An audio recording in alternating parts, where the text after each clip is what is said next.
You know? Here, all right. I was thinking about something. What are we thinking about, bro? I was thinking about what's going on in the earth. Starburst? right? What's happening in our minds? How dare you, bro? How fucking dare you? Holy shit.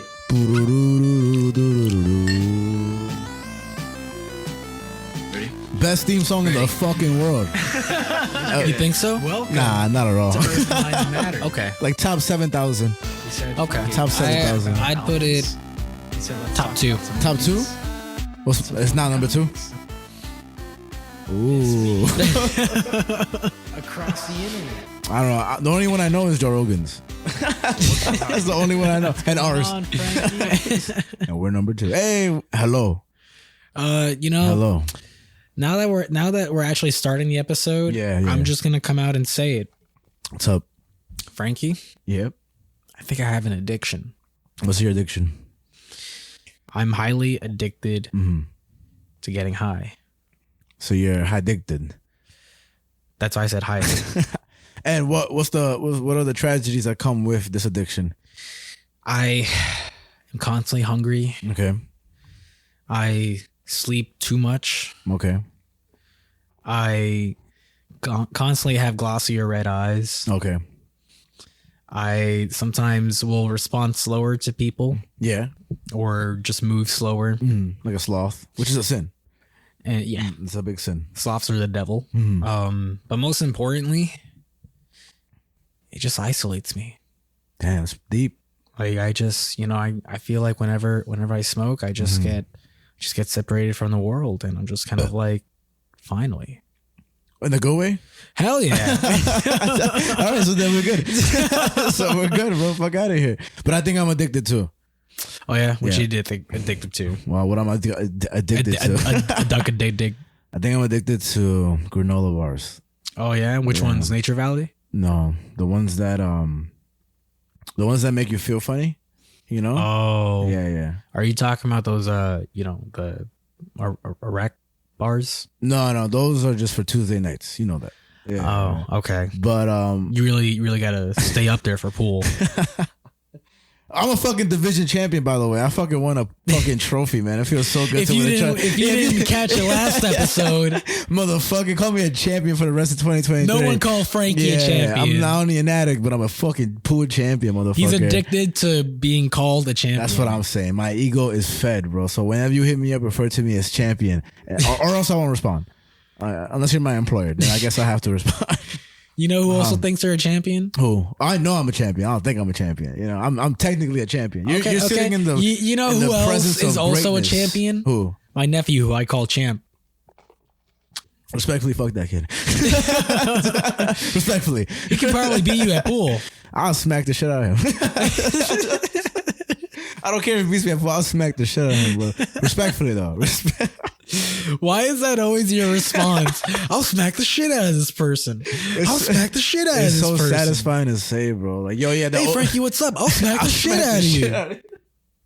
Because you never rebound from a smack. You could be the toughest man in the world. You could be Bobby Lashley. You could be The Undertaker. You could be Trump. If somebody slaps the shit out of you, you are in this limbo of a lesser person, lesser man mostly. Because if you slap the shit out of a woman, like, they deserve it. No, I'm kidding. But it's just, it just, anybody that gets the shit slapped out of them, you lose 10 points. And so, you ever seen those slap 10 points of life. You ever seen those slap competitions?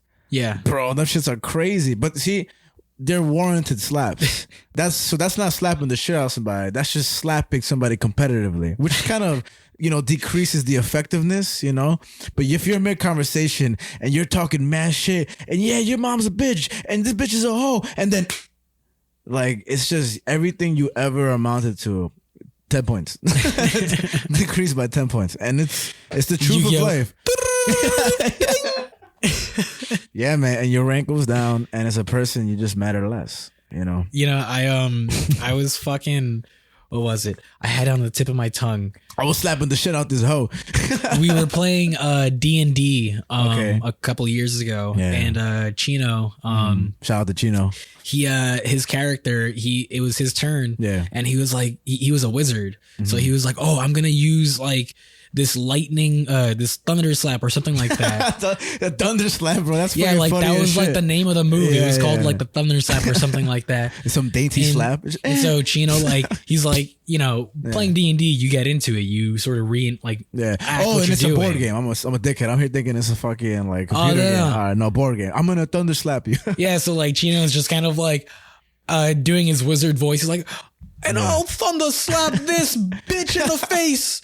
And so he rolls. Yeah. And he doesn't roll high enough. So he misses. Damn. But he uses one of his inspiration points that he earned earlier to roll again. Okay. And he gets it on the second roll. Nice. So he was like, so I might have missed the first slap, but I come in for the bitch slap. Yeah, And just man. fucking gets the fucking Slaps dude the and just shit. kills him. I was like, When you nice. die in D&D, you're dead forever. You get to respawn at the Nice. next adventure. You gotta roll though. Yeah. I never played D&D.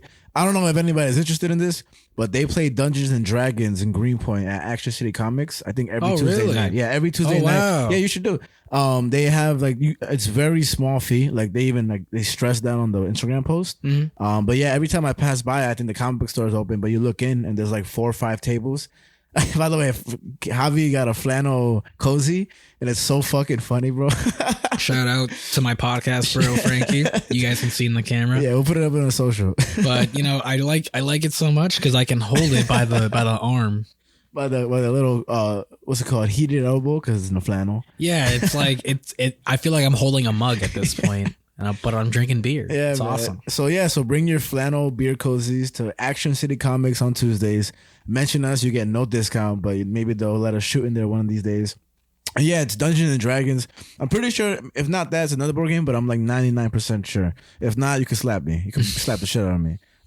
Maybe. I'm just saying, you know, if this podcast really blows up one day and stuff, I'm like, even if you're not a part of it, we're starting a D&D like I'm with it. campaign like as a sideshow. Like this will be the D&D show. All right, cool. Earth Mine and D&D.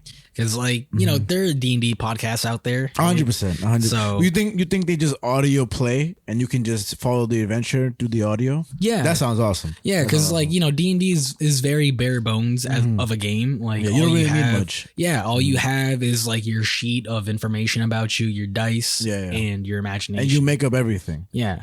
Nice. I'm gonna be if I was to make a character, I would be made up of 10 fists. But my biggest power would be to kick. 10 points. It wouldn't even affect anything. I would just yell 10 points. and my ability is to win. Over, bro. Our friends and I we did a My Hero RP, which is like a based D&D off the show thing. and everything. Yeah. Okay. That's pretty fucking dope. And so my character that I created for this RP, what was his name? I don't know, bro. I forget the name that I made up for this dude. Basically, his quirk, because that's what abilities are called in My Hero. They're called quirks. Okay. My character's quirk was that he could use the iron in his blood to make physical objects out of his hand and some shit like that, right? just anywhere from his body. That's crazy, bro. So like I just think like you're clapping cheeks and then just iron ability. 10 points. That's just what I thought about it. But I thought it was just like a really, like, I came up with all these moves for myself and stuff like that. Like my character wears a heat suit, because he needs to be constantly heated, because like when you lose iron in your blood, you get cold. Oh, okay. So I really thought it out. That's what anemic people are, right? Yeah. I really thought it out. You could also, that's pretty smart actually. You could also cook if you had that ability. You could just create a cast iron skillet and just chill. True. Entirely true. What were you making eggs on? Myself? I remember I once made a chair for someone. Like there was a moment where we found someone that just got attacked or something, and they were like, "Oh man, I'm so beat up. Like I just want to take a seat." And so I was like, all right, I make a chair for her. That's so fucking funny. And I made like a stool for her. Nice. And I got like points for that. I was like, nice. 10 points? 1 point. All right. That's, You know, 1/10 of 10 points, but who's counting? I'll get to 10 points one day, Frankie. Don't worry. Nice. Don't worry. I gotta try playing one day. I just feel like my mind's so ridiculous, so I feel like I would just make up some stupid shit, and it would just be aggravating for everybody, Dude, D&D is awesome. Yeah. We definitely got to do it one day. Maybe one day we go to Action City Comics. We'll just do that shit. Yeah, check it out. I just gotta learn how to play first, if anything. Yeah. What was gonna say, but I know we probably have more shit to say, but I have a little quick topics for you. Right? Quickies. Little quick topics. Quickies. I have several, but some of them I'll wait for next week because some of them are very educational for like at home shit regarding like AOC, AC, like air conditioning or whatever. But I did my research. So wait, so AOC or AC? Both. Oh. Yeah, right. Isn't that crazy? All the letters. Tune into next week. But the first one, I actually just seen the menu. Right? Did you watch the movie? Not yet. So I think altogether, not to go too much into like a review of it, but just in a short gist, I think it's a good movie. I think it's a fun, good movie. I definitely wanted to watch it since the trailer came out, right? And so watching it the other day, I watched it at home. I wanted to watch it in theaters, but I was tired as fuck. It's finally at HBO Max, and not that bad. Not that bad. Nice. I think you either love it or hate it, but regardless, it's a good movie that doesn't really have any faults aside from like if you're picky, right? Kind of like food. But I don't like food. Oh, well, that sucks for you, man. Go watch the chairs. I watch outside. PBS. PBS? Mm-hmm. Peanut butter and sandals? Bitch sandwich. I'll slap the shit out of you. That's what I got to say. No, but so I got into this conversation talking to people who, because lately I've been talking to people who cook like crazy, right? Like cooks and like chefs and whatever. Maybe like two. But also so many. Yeah. Plural. And one of the biggest things that I was reminded of was like, making food, right? And chefs. There's this big attachment to, cultural food. And that's obvious, right? So if you're Chinese and you make Chinese food, like real tradition, like Chinese food, like it's like, like, oh, wow, that shit must be so good, If you're Dominican, you make that good Dominican food, that shit's so good. And then I thought about it. There was a big controversy in the past with white chefs becoming like the best at making like Mexican food, and so there's a guy whose name is Rick Bayless, and apparently he's the master of Mexican cuisine from Oklahoma. He's a white guy, and I just pulled up his name real quick because he's what like set off this like thing in my mind. But then I wondered, I don't know how to feel about this, right? Because I think without even trying to jab at people, like I think a lot of people are sensitive today, like, oh, cultural appropriations, you can't have dreadlocks if you're not black. Like you can't make dumplings as a professional because you're, stealing culture. And so I get that, but I think it's extreme sensitivity, but when I think about that, I just don't know how to feel about that. Like I don't have a set, opinion on it, because on one hand, of course, you want the best Mexican chef to be Mexican, right? Like obviously. Or Dominican or Asian, Korean, everything. Yeah. But if you like, if a white guy, let's not say does it better, but does it better, right? When it really all comes down to tastes, and these are just certain opinions. You can't get the whole world's opinion at once. So obviously the people who are tasting the food are to be taken into consideration too. But I'll elaborate more. But what are your thoughts off that gist? I mean, I would say like, it's not the most surprising thing, I guess, to hear that maybe a certain national or like ethnicity or something like that. Yeah, or ethnicity. I was almost gonna say native. I'm Inuit, by the way, so don't disrespect my people. Shout out to my Inuit fellows. But I just feel like, if you are of said ethnicity and you are a chef and you're making this food and someone of another ethnicity, like more specifically maybe white, since a lot of these conversations tend to happen around white people. Yeah, the controversy is more so them than anything. Because I told this to Beatrice. I was like, what if the best Indian chef was the best Korean cook? And then you're like, oh, but he's not Asian. But he is. So that's why I say more specifically like white, because that definitely seems where more the controversy or more the issues coming from or stemming from. But I just feel like if anything, if I were a chef, I would just take that as a challenge. I'd be like, oh yeah, I like that, and I would just I would try to better myself as a chef. To just kind of like better myself at what should be, my ethnic craft. Yeah. Like this should be like in a sense belong to our people. And so, if you're going to own it, just work harder. Like own it. I mean, that's a really good way to put it, man. Cause, because the way I kind of try to look at it is because of course taste is so different than anything else. But my only kind of analogy towards it was, say Mexico, and I'm using Mexico because I just see this guy in particular. His name is Rick Bayless. I'm sure there's a bunch more, but I would say like say there's a product that's made in Mexico, right? A product you use to craft something or whatever, or like whatever.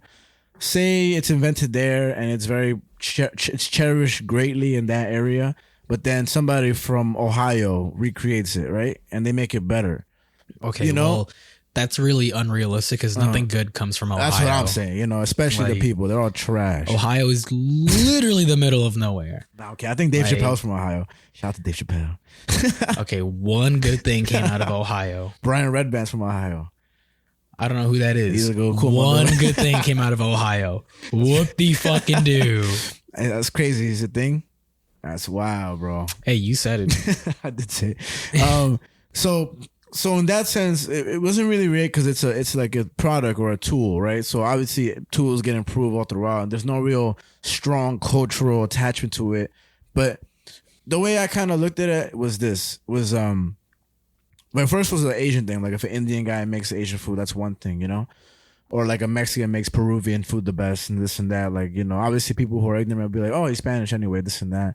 But then Hispanic. Oh, I'm so sorry. I'm so sorry. I don't know you're a Spaniard. You might be. I do have some Spaniard in me. You're fucking 12% Spaniard, bro.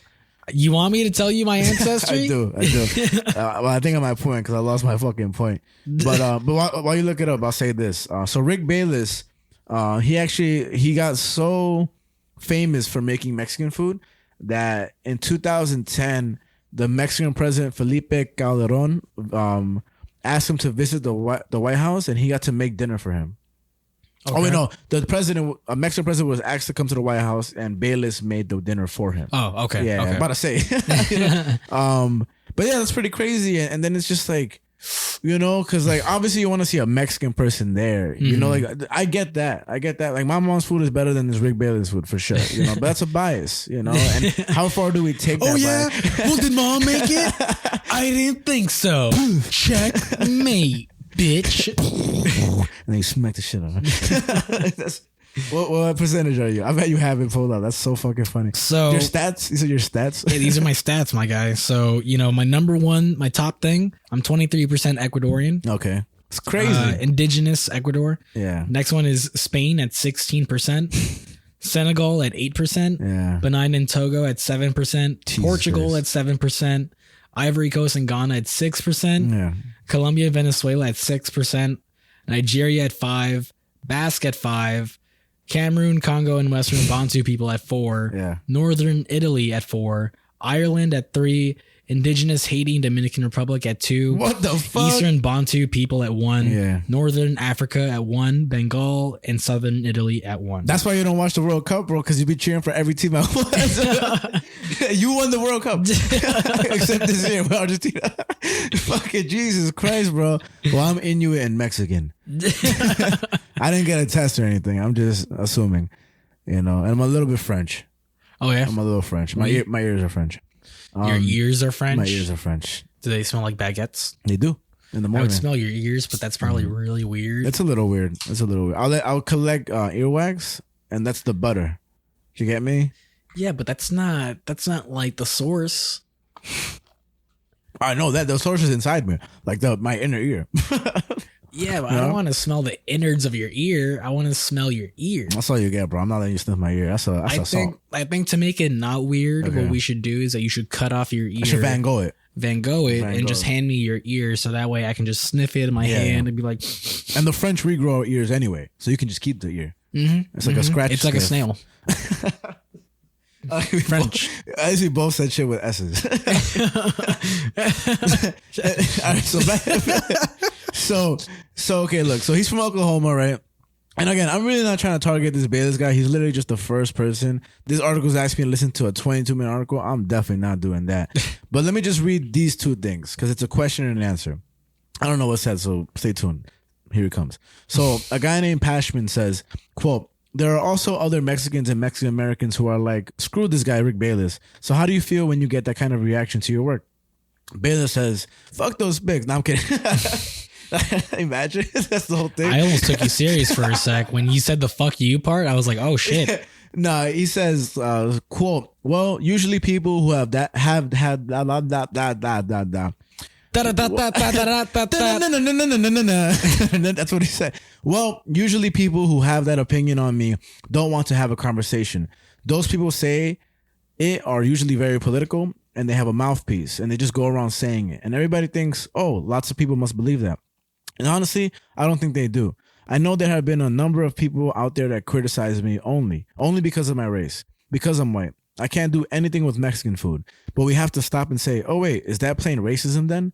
Whoa, Rick Bailey, let's chill the fuck out. You know what I mean? Like, you can be racist towards white people. Yeah, no, for sure. And anybody thinks otherwise is retarded, I think. So for real, honestly, I think you should reevaluate your whole things, really look at the whole basic point in the picture and just, check yourself before you wreck yourself. And, you know what I mean? If you don't think so, just think to yourself, how many times have you laughed or made a mention or comment of of white kids always being like school shooters and stuff like that. Or saying like, oh, I fucking hate white people. Replace that term with any other race and see how the sentence sounds. And would you say that in public or to other people? So just replace white with any other race and think about it. And just use that as a basis. And then you can be like, oh, no, these people can't be racist to this people. I don't know, man. And so his response. Sounds like you do know. My coffee's black. That's all I got to say. And so, for sure, I don't know if it's plain racism, but I think there's tones. I don't even think there's tones of racism. I just think realistically, it's just a very biased way of looking at things and justifiably. I think just in a maybe selfish way, Mexicans want to see Mexicans represented through their food only. So do Indian people, so do Koreans, so do this and that. I think there really is a selfishness there. Those who are going hard and like criticizing and like say if they even protested the food, that's crazy. For me, I don't think a taco should cost $18 for just two. Nobody thinks they should be. And then I thought, this is kind of a little separate, but then I was having a whole conversation about this. This is why I bring it up. It was juicy. And then I was thinking, like a taco. And I was thinking like all these, people on people that sell food in the street, anything, or construction sites, like whether it's arepas, tacos, jerk chicken, anything, Don't get me started on arepas, man. Oh man, those shits are slamming, bro. There's a place called Caracas Arepa Bar. Some shit like that. Oof. Oh my god, bro! Them shits were huge, cheese, everything, and it was amazing. And they closed down both locations. Damn.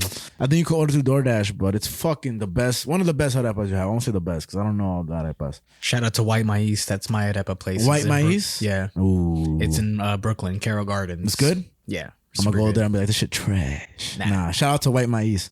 And so, and obviously this would ruin a lot of food places because it wouldn't really work. But I think that these people that sell food on little cards, like hot dog, not even hot dog, I'm talking about real traditional food. Mm-hmm. Yeah. Like they should charge more, for their food because it's unrealistic, of course, because when you go to a fancy restaurant, you're not only paying for the food, but you're paying for the ambiance, the service, yeah, but I when I worked at the dog cafe, the owner wanted to sell tamales for $8 a pop.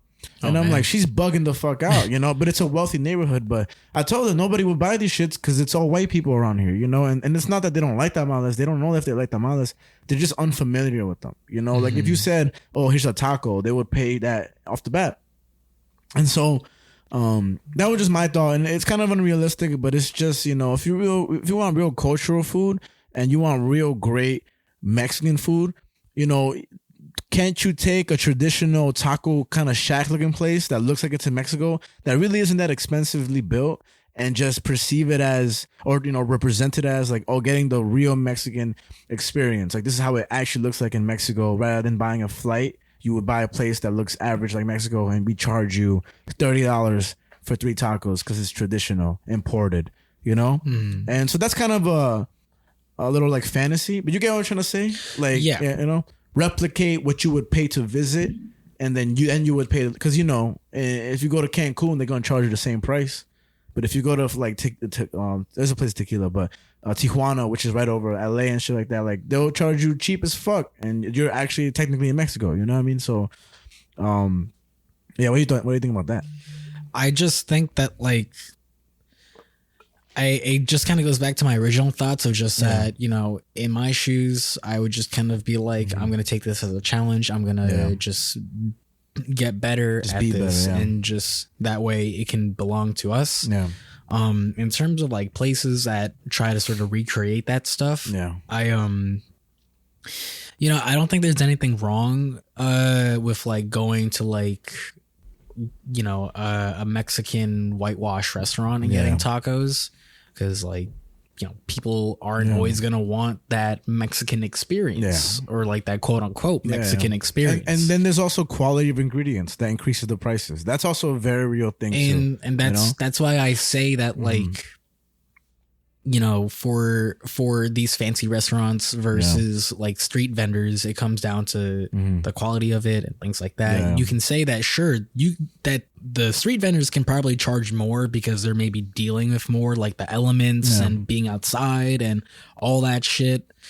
But you could also say at the same time, in this restaurant, they're dealing with a lot more. Yeah, and just different ways and everything. So, you know, it's a health department, which is a big factor in restaurants as opposed to like a lot of people who sell on the streets and everything, you know. Yeah, like they, you know, there is such thing as shady trucks and carts and stuff like that you might not want to get your food from. Yeah, but the food is fucking slamming. But you know, but still, like if you were to know, sometimes you would be maybe a little opposed to it. That's why it was such a big deal when New York started putting health letters on the carts and trucks and stuff. Yeah, which is important.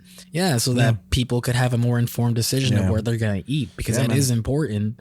And just generally sort of trying to keep a standard is going to keep everyone to that standard, or theoretically it should. What I will say is that a lot of people always mention that the Asian restaurants with the lower grade have the best food, like the C's and everything. And sometimes it is the truth. Sometimes it really is just straight up nasty, you know. It really depends. And it's all up to the ethics of the crew working there. You know, that really has a lot to do with everything, because you would hope for the best, but you never know, you know? My last thing that I thought was interesting that isn't really part of this, but it's, by the way, this guy can speak Spanish and he traveled through Mexico. Okay. So that's just an extra 10 points. And somebody told me this. They said, the interesting thing about people that sell cheap food like that, whether it be in a store, like, you know, $1, 10 dumplings, you used to be able to do that, or like, you know, actual $3 tacos, or if you're lucky, $2 tacos, is that you only see them selling there, but they're not getting paid by the hour. So when you think about all that prep work they do beforehand, if you were to work your job, you clock in, you start getting paid immediately, right? By the second, the minute, the hour. But when you look at all the prep work that comes from, like, you know, these people that sell in the train stations or on the carts or on the food trucks, they're doing so much before that, and they're not getting paid, you know, from 6 a.m. to, you know, until they start selling. Like, there's no $15, even if it was minimum wage, that would add up so crazy. Yeah. You know? That was a crazy point that I heard. That's why I say that, like, both scenarios deal with different situations. Yeah. Like that's why I feel like they're not very comparable. Yeah. Like I feel like they're two different animals. Yeah. Like I will say, fucking when I was in LA, I had some of the best street food I've ever had. 100%. I don't know if it was just because I was drunk, but like dude, no, but they're known for some of the best. I mean, Mexican food for sure, but everything else. There's like this fucking Mexican like stand thing just outside of the bar that we were at, and it was so good. When I go back to LA, I want to try more Mexican food. And I had maybe a 1 or 2 restaurants and everything, but I had this fucking milkshake, boy. That shit was crazy. They have a lot of ice cream spots. I'm assuming because they have a lot of ice cream spots and donuts. They have we noticed that about the donuts. We noticed that about the donuts. Why the fuck do they have so much donuts in there? I don't know. Maybe it's like a trademark thing in LA. But that's fucking mad funny. But the milkshake. Now, you know what we also noticed about LA? I don't know if it's like this throughout all of Cali, but like people in LA like, oh, look at these guys. I could go to LA once. But like there are these shops, like these restaurants and stuff that'll have like a number attached to it. Really? So there was this place that said like Troy's Original Burgers, number 10. And it was like, what the fuck is 1 through 9? Yeah, it's like, is this the original or the 10th one? Like, that's funny. There were like 2 other places like that, and we were like, "Yo, what the fuck is up with this?" Bro, I got a massage in LA. Right, it was my happy girlfriend. ending. The happiest of endings. Okay, I know, but I'm not gonna lie, it got pretty intimate because it's a good massage, and at the end of it, like she massaged my cheeks. right? Because I was Ooh. naked and shit. You know what I mean? And she put my towel down. My cheeks were showing, like my ass straight in her face. You know, she might as well have sniffed it. That's how close, you know, she was. And then like she massaged near my asshole. It was a little odd, man. It was she didn't, it was no insertion. That would have been stop that shit right there. But she massaged my cheeks, and I was like, this is fucking weird. And Beatrice is there too, getting a massage right next to me, and we just move on with our life. Really weird. She was literally feeling you up. She was feeling literally. Maybe it's some LA thing because it looks like a donut. You know? I don't know, but it was a great massage though. Asian massage. What show was it that it was porn? Nah, there was a show, I forget which show was it, where like there was a certain like racist character or something, or like slightly racist character, and they were like, I don't know, and they were like, oh, this is like, you know, masseuse, like those Asian girls, like they have such small hands. Oh, feels man, so great. That sounds so familiar. I don't know from what. It sounds familiar, right? Yeah. That's funny as fuck. But yeah, LA is a cool place to go. You just need to drive everywhere. That's all I think it is. Mm-hmm. And the traffic, you know. I'm so glad that we rented a car. I'm so glad that I just turned 25 before this trip, or you wouldn't be able to rent the car. That's how it is, bro. Like that would have been a fucking annoying. Yeah, bro. Well, that okay. But ultimately, my last take on that, which is not even a take, but the reason I like bringing that topic up so much is because it really is for those that cook. Like, you know, this topic between me, we're a consumer and stuff. This was for you, Sarah. It's for you, Melanie. That's the homie. She actually is a cook. She's fucking mad talented, bro. Her food is slamming. I was gonna say, to me, I would love to begin this conversation between like a white chef and you know, a Mexican chef, and just watch the fucking storm of opinions, you know. And then I'm like, both y'all food sucks. but I think it is. My mom that makes the best. Yeah, basically. But I would really like to see how many people have opinions on this, because usually I have a lot of set opinions, you know, this and that. I'll always open a conversation. But this, to me, it's not that I don't care. I just don't have, like, you know, I'm going to stay 6 feet away from that topic, but I'm going to still listen type shit. Like, I just like this topic. You know, like the puppet monkey with the side eyes. You're just kind of like, yeah, exactly. After starting it, too. And yeah, man, so that's my whole thing with that. You got anything to say on that, Lev?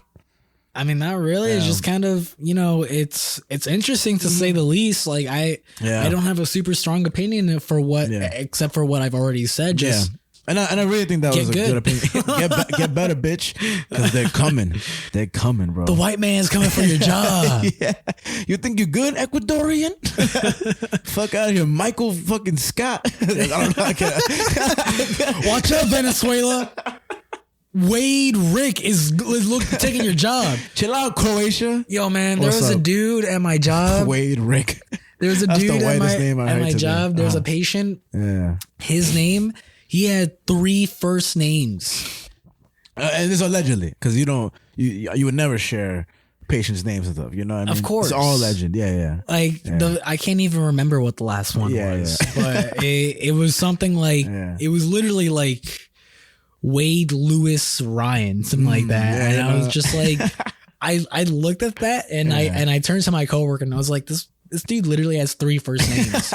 And she looked over and she just started laughing. What's up, Triple John? John? The second? Like, whoever named you, man, what the fuck? Lazy as fuck. That's fucking funny, man. That's fucking funny. So my last name's been up for discussion, apparently. I mean, you know, I got a cool last name. It's Santiago. No, it's not. Hey, folks, for the video listeners, you see that right in the middle? Right there. Right in the middle? You can call it an edge of the room, or you can call it a corner, a.k.a. my last name. My last name is Franky Corner. That ass is. Look me up. Don't, please. And that's all I'll give you. If anything, that's all I'll give you. Look me up, Franky Corner. And we move on. There is this funny joke in Paper Girls, that show that was on Prime. It ended, right? And everything? Mm-hmm. But there was a character that, because like it's a time traveling show, and the girls are from the 80s. Okay. And so they time travel to present day. And they President Day or Present Day? President Day on present day. Oh, okay, that's fucking funny actually. And they run into their future selves and stuff, and they're like, okay, we need to like find this person. Yeah. Where's your phone book? Mm-hmm. And the older version of them is like, we don't have those anymore. What the fuck you mean phone book? And the younger version just goes, what?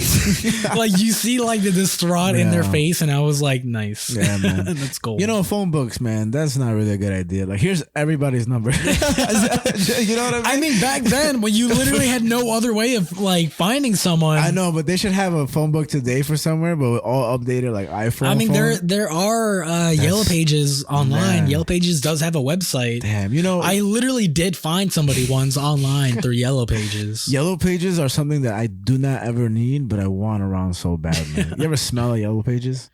I can recall the smell of it. That's so funny. You're like, I don't know if that's the aspect of the Yellow Pages I was looking for. Have you ever seen someone rip a book in half? I've done it myself, bro. I've done it myself. Nice. It's very easy. But not that because I'm strong or anything. It's because my last name is Corner. And I grab the corners. All right, so I mean that's just our opinions on the whole, you know, white chefs thing. But you know, we got our guests Sammy and Brian here. You know what I mean? Both got glasses, and so who can see better? They can see better than both of us, I guess. You know what I mean? Or barely. And the topic that I had was this. So I haven't visited this topic in a while. Me and Javi had our opinions. But what do you guys think about chefs who aren't from a certain culture that are the best in making that culture's food? We talked about a guy named Rick Bayless, which is a white chef from Oklahoma, and he's known to be one of the best Mexican chefs in the world, right? He's a white guy. And actually, when the president of like Mexico, Felipe, you know his name? Felipe something? Tacos, you know what I mean? Like he was invited over to the White House. It's not his name. And Rick Bayless was asked to cook for him because, you know, but of course, there's a lot of people, especially people who are Mexican or Latino and stuff like that, feel that this is maybe not, you know, particularly cultural appropriation, but they're uncomfortable with the matter of the fact. You know what I mean? So what do you guys think? I'm gonna hand it off to Sammy first because this is the first time you be talking on the show and everything, right? I'll hand him over my mic. Since Okay, I'm closer to him. Perfect. Yeah, I don't want. No, I'm kidding. I just got one quick question. What's up? Talk a little closer to it. You can bring it closer to you if you like. The chef, is he a white guy? Yeah. So this one in particular. So I'm not trying to just focus on white chefs. I think that's the point of matter where it's the most problematic. The more you hear yourself, the better it is. But I'll keep going. I'm looking rough out here with my But it so happens to be like this was one that like not triggered, but like brought this idea to my mind. But I brought up the point of say there's like an Indian chef, right, who's the best at making Korean food, right? Technically, the Indian is Asian, right? Technically, by technicality, you know. But what do you think about you're what are you? Damn, that's wild, bro. That's a little wild. What the fuck are you, bro? I'm not gonna lie. That was honest as hell, bro. Bro, say, yo, what the fuck is you, fam? You Haitian, right? And say, yo, you were it right now until I know your specifics. Yeah. So I'm interesting. I'm a mix. I'm like with Justin Timberlake. I thought you were gonna leave it at interesting. No. I ain't fucking answer that. I'm half Middle Eastern and half Hispanic. So, Argentinian. There we go. Argentinian, Lebanese. Yes, sir. Let's go, Argentina. Let's go. 2022, we won this shit. Let's go. Let's go, Messi. Pow, let's go. Pow, we won this shit. Motherfucker, suck my dick, friends. The Dutch can eat it, bro. Virgil van Dickless over here. Anyways, I ain't gonna. That group was the Middle Eastern part coming out. I was a little bit both Middle Eastern and New York City. It got a little blush. You know what I mean? The AK and the Glock just kind of blended in. Anyways, going back to what you were saying, Holmes. Let's go. It's interesting. Like I almost take it like a philosophical question because it's like you said, it kind of is low key culture appropriation, but like I see it in the point of like as like an artist because like my pops is a chef, right? He cooks Middle Eastern food. Yeah. He cooks Italian food. His flops are banging, but like you also cook, right? I cook a lot, yeah. So and I love cooking like my culture, but I also love cooking like for example Argentinian cuisine, right? Okay, yeah. So Argentinian cuisine is literally just a blend of like Italian cuisine and like we just throw steak and wine in there. I heard they don't season their steaks in Argentina. Yeah, I don't be taking that shit. That's a little wild over there. The ego over there is a little crazy. Messi gotta chill the fuck out with that shit. I don't know about that. They be putting salt. I'll be taking that. He won. He did win. He did win. But like still, the steaks. Yeah, y'all bugging for not seasoning the steaks. Some of them be eating it well done. I'm like, yo, what's going on over here, folks? Like, what are we doing? The cow died for what now? Come on, fam. What happened? Regardless. That shit not halal. Regardless, I kind of see it like I was saying before, like as an art perspective. Yeah. Because like, let's say my old man, right? He makes supposedly like a killer lasagna. I love him his lasagna. Let's say he got really big with the lasagna. Are you gonna tell my dad, who's like Middle Eastern, he can't cook Italian food? For sure. Because you know what I mean? Even if like let's say he goes to like pretend there's like a lasagna competition and his lasagna is the best in the That's a world, funny right? competition, lasagna competition. It would be pretty funny, A but like, spaghetti Western. would you like stop him or have anything different? I mean, I think it's like an art perspective. Like when you're like an artist and you like a certain painting, like Picasso. like Picasso, exactly. Like the yeah, way yeah. he paints. Yeah. Like, are you trying to say like not Only only people Italians? from I think like he was only Italian. people who are Spanish and Portuguese that paint that way? I didn't know. I thought he was Italian. Nah, man. Whatever the fuck he is. Wait, where'd you get Italy from, bro? Yeah, I was like, why did you go back to Italy, bro? I was like, we talking about there's the whole Goya and everything. We're gonna run that back one more time. Click that. He's Portuguese and Spanish. He's like he's from the Iberian Peninsula. Only idiots think he's Italian. He's from one area. Sweet but like, times. back to like the guy, I can see how That's a good people point, though. could be upset about it, especially if you're Mexican. You would want like a Mexican representing you. It goes back to like acting too. Like, that was a whole thing with Scarlett Johansson. She was like Japanese or some shit like that. They even CGI'd her eyes and shit like that. Exactly. That shit was wild. CGI Like, you would want a Japanese person to play that. But then like Goku. I kind of think that's a little different because like the representation is like, how do I say it? It's like, you gotta be like Japanese to play a Japanese especially person. nowadays for sure. Just kind of like voice actors. Like if you're portraying a black character like Cleveland from the Family Guy, the white guy actually quit so a black person can do the voice. Yeah, it's interesting, right? I know that. That's the real thing. And for me, it's kind of like, well, this is illusion when you create a voice acting job because are you gonna be the voice of a squirrel? You're gonna get an actual squirrel. I know that's not, that doesn't make sense because it's human beings. But I don't know, man. Apu from The Simpsons. That was a big thing. Yeah. To me, it's very interesting. You know Harold and Kumar, right? Yeah. The guy who played Kumar. He's actually gay. I don't know if you knew that. Yeah, I just found out. Like, he came out like a couple years ago, right? Yeah, he came out a couple years ago in an article. Good for him, living life. Yeah. But I actually had a problem because he was part of. I mean, this is my opinion. Also, you're anti. I'm anti Apu. Nah, I love Apu. Fuck out of here. But the reason I say that is because I grew up watching that show. I think it's a great show. Mm-hmm. But I don't know if anybody here's seen Harold and Kumar Go to White Castle. Yeah, but I it's love a that funny movie. bro. It's an edgy movie, right? Yeah. They made a movie called Harold and Kumar Go to Guantanamo Bay. Oh, that shit was mad funny, bro. Right? And White Castle. So he. What was the third one called? Christmas. It was a Christmas one. Yeah. Oh, I even knew it was a third one. Yeah. And mind you, Kumar I think in Guantanamo Bay, he has a bong on the plane, and he's like, "My bong," and then the other person's like, "Bomb, bomb," So It's a bomb. yeah. So that's They making even fun have of. like him dressed up in like And he's like, "What do you mean?" Nah, I ain't gonna lie, that movie was fire, bro. It gave us mad representation too. That's what I'm saying. And even when anybody gets on the big screen, that's already immediate representation. And so for me, he went from going to doing gigs like that, and then he went on the Apu show, that was talking about the controversy with Apu, talking down on Apu's character and how it made Middle Easterns look bad, and like, thank you, come again, 7-Eleven type shit. And it's just like, but how you do know it's comedy, right? Like The Simpsons. So there's different time range of those things, and of course I'm not Middle Eastern or anything. So my opinion on it is strictly just as like somebody who's like a comedian or comedically represented. No, I hear you. I think that it was very contradicted for him to like downplay Apu and then make those Middle Eastern jokes and everything else on like Harold and Kumar and stuff. So like maybe he has some regret, and if he talked on his characters, I may have missed out on that. But I just think like that's a little weird to me, man. And I don't know. At different times for sure when it comes to shows to now and before. But that was always very strange to me, But I think what you said about the paintings was very accurate because like, when I think food, I think taste. So when I think painting, I think visuals. Yeah, it's like art. Food is essentially like art. Because like, how you gonna bar someone from cooking a certain thing if they really love it? Like, if you got like a Mexican that really loves like Asian cuisine, you're gonna just tell them, "Oh no, you can't cook Asian food because you're Mexican." Saying. And then when you taste it, you're like, it's really exclusionary. When you taste it, you're gonna be like, "Oh no, a black person made this." You can't taste who made that. You know what I mean? Yeah, and like no, definitely cooking is an art, not only visually but taste wise. So in that case, like, it sucks that like it's not a Mexican person does it, but like maybe this guy's, you gotta always think of like the intention of where's it coming from. Is he like, oh, I'm gonna take these jobs? And like, no, he's like, no, I love Mexican cuisine. Like Mexicans take the jobs. Oh, whoa, no, he's in that. Don't clip that. I ain't saying none of that. He puts himself in a cage when he gets home. No, that's crazy. But you get what I'm saying? No, I it actually, comes from a place of love. I think you make a great point, man. And Javi made a great point too, and I'll say what I said afterwards too. Yeah, I mean, what I was basically saying is kind of like, if it were me in those shoes, I'd kind of take it as a challenge of almost kind of like, oh, like someone not of my ethnicity is doing it better, then I got to get better. Yeah. And I take it from there and just like as it is as an art, just get better at it. Yeah. There's gonna be critics regardless of what you do, because I mean, and not to be like cliche, but this is America, so we're already a mix up of everything, you know. Like there's so much fusion restaurants. You go to Jackson Heights, what's up? Melting pot, and you can go to Jackson Heights, get 10,000 different cultures food. Go to Steinway, go to fucking Dyke, anywhere, and there's gonna be food everywhere.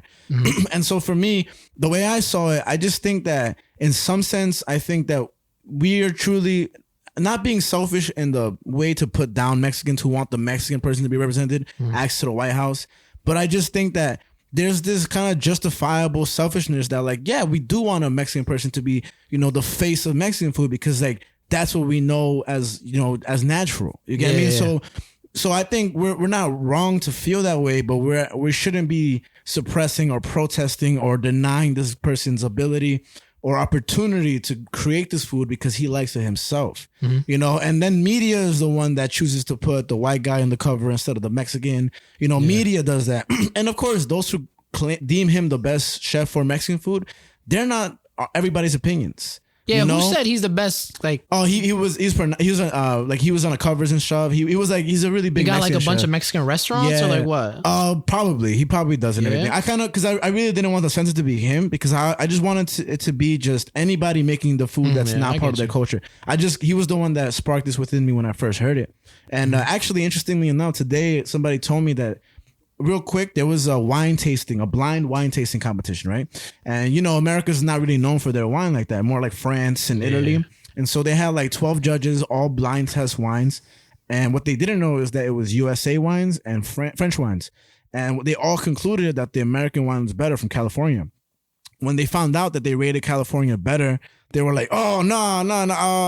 But truth is, that kind of sums up that whole conversation. And to some extent, not really cooking, is kind of like skilled growing and harvesting. Yeah. But again, man, like the background of it is important and always will have significance. But the truth is, and the blatant, you know, outright matter is the taste of what you're, you know, eating and stuff like that. Same thing with the painting. The acting thing, I guess, is back and forth. But I just think like acting, you're pretending to be somebody anyway. You know what I'm trying to say? I mean, I just think like in the movie, like Breakfast at Tiffany's, like they have a white guy playing an Asian guy. See, that's a little. See, that's like it's a white guy and he does Asian face or whatever, and then like black faces, of course. Like so, that's when it gets a little fucking weird and shit. But I very much think that food is such a particular subject. So that was always that was interesting to me, and I don't have an opinion. That's me. Nothing. I just think that I'm so lost in what I think that I'm just like, you know what? But my mom's food is the best. You know, I love like Mexican food and stuff like that too. But I just like, I'm not a cook, and I'm also just not like, I'm just very curious to see what everybody else has to think about it. So that, and how we said that. Would you prefer, like, let's say you went to like an Asian joint. Yeah. Would you have any like preference? Like if it's like would you rather have like an Asian guy who's like, let's say you go to like Japan. Okay. Right. And you go to like the spot and you don't know it. Yeah. But then later when you finish the food, you find out like it was like a Mexican chef making Asian food. I mean, but, like, you didn't know until the end. That's like every restaurant in New York City. That is true. Yeah, you're wrong. Chances are you went to go get it's a Nigerian food. guy. It's a Nigerian It's guy. a Nigerian. Yeah. Would it like affect how like you tasted the food? Like, would you be like, oh damn, or would you be like, oh shit, like this Nigerian guy made some like bomb ass sushi, bro? What the hell? I mean, to me, again, chances are I probably wouldn't even see the person making my food. But if it's good, it's good. And say it was in Japan and it was a Nigerian guy making the food and a Mexican guy on the restaurant, and the most Japanese person is the host. I would leave with the memory of being like, bro, I had the best so-and-so in Japan. It was so fucking good. Never knowing that it was a Nigerian guy, you know? Yeah, exactly. I think this is a topic that keeps coming up, but ignorance is bliss to that extent. And at the end of the day, he's in Japan, probably working there for a while, maybe just learning. But if that shit was good, that shit is good, you know? You can't deny how good that shit is. So it's funny, man. I won't say who this was because they said, like, it's not my opinion, but he was like, man, you know, when you go to a restaurant, like, you don't want no black people cooking your food. You want Mexicans cooking your food. You know what I mean? You don't want no white person cooking your food. You want Mexican cooking your food, you know? Yeah. And I'm just like, whoa, you know, because, you know, damn. But I will say, I mean, Mexicans are in the kitchen often. Even today, Lucas said that, like, in the kitchen that he works at, some of the best pieces that they've had and stuff like that is a bunch of Ecuadorians in the back. Probably put a little cuy on it. Yeah, that's a lot. Yeah, I've been with. Yeah. One day I will. And so I just think it's interesting, and that's why I'm so like I only want people. I mean, you cook, so that's a great way to put it. I think you have a lot of great points on that. But I just love the conversation it stirs up because it's very interesting to see how opinionated people can be and how, again, like how much of it is justified, clear response that's like well thought out, and how much of it is like, well, I want a Mexican there, so I want a Mexican there. Nah, I wouldn't like that. Like I said, like I go back to my point in the beginning, like cooking, when you cook, because like cooking takes time and all that shit. You gotta wash dishes afterwards. It's like a bunch of process. Like you don't just wake up one day and you follow a recipe and you do it. You gotta do it over and over and over again. Oh, for sure. But It's the thing, but that's what makes it art, and that's what like you gotta have somebody who loves their art. Yeah. So if you love whatever cuisine you're cooking, whether it be European, French, Asian, Mexican, Tex-Mex, you gotta love what you're doing. And to me, that's all that matters. You could be black, white, green. You could be there from damn Mars. I can give a fuck, bro. If you love the cuisine you're making, I wouldn't really mind it. Like I really don't. I don't find a big deal with it because, like I said, it's coming from a place of love. Yeah. So I don't know why people got their panties in a bunch, bro. Like you would want a Mexican making Mexican food, but like goes back to what Javi said. Like that just. If you're a Mexican and you love Mexican cuisine, just like, yo, bust your balls, go crazy, bro. Go Kobe, man. That's what I'm saying. Get fucking, don't get good, get excellent, bro. Go crazy, go on Kobe timing, bro. Wake up at 4:30, start frying them eggs or some shit, bro. Eat tacos daily, become the taco at one point, bro. Anyways, you want to say anything, Brian? No, I want to hear your opinion on that shit. But the heavens, I want to hear what Brian say because I know Brian got some shit to say. I know. So what are your thoughts on that? Oh, here's the mic, by the way. Yo, fuck this white guy, yo. I was about to be like, taking our damn jobs, bro. We got one thing, our food. It was supposed to belong to us. What they gonna do now? They're gonna go to my country? Nah, keep Mexico Mexican. It's coming out. Brian's like, I just had 2 chocolate milks. Yo, facts, yo. He's ready to go to sleep. Yo, facts. I don't know. I never really I was Steven was sharing a story and I was kept thinking back to like when like I was young and like I would, go to restaurants and shit like that. And like my dad worked at Italian. He was a cook in an Italian restaurant. And then I never like once couldn't relate, but you ain't Italian, But so did you eat a lot of Italian food growing up? Growing up, and then he also went to a Thai food. He worked at a Thai restaurant. And again, I never thought like, well, you're not Thai, like you know, like you just needed a job, and he's just worked, and like he knows how to make all these dishes and stuff like that. It never occurred to me like now, even with the whole like the chef going to the White House and he's making Mexican food and he's white, it doesn't bother me at all because it's always like it's good to know that there's people that like have the influence of wanting to make Mexican food. That's how I see it. It's always cool that like, oh shit, this person is studying like to make Mexican food, and that's how I see it. I don't think it's more like, oh shit, like culture appropriation. I think that's just it's nice. It's nice to like see that like, oh shit, like you have all the cultures, and then when bringing up art, I was also thinking like, well, okay, like let's look at rap. Eminem's white, yeah, one of the best ever. Yeah, he's one of the best ever, right? Exactly. Or not even that too. Like you look like, like in fucking. I remember there's always stories of like, I don't know. There was like a Jamie Foxx story where he brought Ed Sheeran to one of his comedy clubs or like improv or whatever, like open mic, and it was like everybody was black. It was just like, everyone was black, and Jamie Foxx is telling the story. He was like, everybody was black, and like it's time for Ed Sheeran to come with a little ukulele, and then the manager was like, "What are you doing? What are you doing bringing this guy?" And then Jamie Foxx was like, "Yeah, well, he killed it. He had a standing ovation." Nice. And that's, like the only white guy, ginger white dude, like no soul. No, yeah. No soul. That shit back, bro. Yeah, I mean, regardless, I think it's just I never really like. I don't know. It never bothered me. Like you hear the stories, like it just seems cool that someone's gonna take the time to learn like my culture's food. The same way I would learn someone else's food too. Nice. This is how I see it. Do you cook, Brian? Hell no, I'm a bad chef. My dad is a chef, and like he loves cooking. Like, and I'll try to hop out, but he's like, nah. Like, you're like, get the fuck out of here. You're in the way now. I ain't gonna lie, my whole man's the same way. I consider him a good cook too. Sound a little salty, Sammy. Yeah, I'm a little salty. I ain't gonna lie. Salty, nice food pun. Yeah, you see me? No, yeah, but I'm not a cook. I I always order out, which is probably bad. But yeah. Yo, Chocolate milk for life. Yo, facts. I have my nutrients in me at least, bro. What happens when you live on your own, Brian? What are you gonna do? They still the delivery. Facts, bro. The day Brian lives alone, we'll find out he has a wife. And he'll be like, damn, that I'll do a YouTube University on how to cook. Yo, I would love to know what you guys think about this. So today at work, I met my first ever person that had a traditional Senegal relationship where they had 4 wives and 44 children. God damn. This is the part of the podcast where I dip out. And you're not guys. Oh yeah, Sammy, what the fuck you gotta say? I feel like it's kind of throwing. What the fuck, bro? I feel like he gotta pull out. 44 kids? 44. You know what's crazy? I said to Frankie, my coworker, I was like, yo, Frankie, this guy's got 44 kids. He has 4 wives. He's got 4 wives. I that's some quick maths. Is that right? Is that the math? If it's 10 times 4, it's 40. 40? No, I'm missing 4. Yo, he had 11, bro. That's crazy. But 11. He said that so confidently too. Yeah, I said that confidently. You felt for it too, bro. If it wasn't for Ryan, you would have looked right over your ass. Wait, I was like, bro. wait. He was at 40.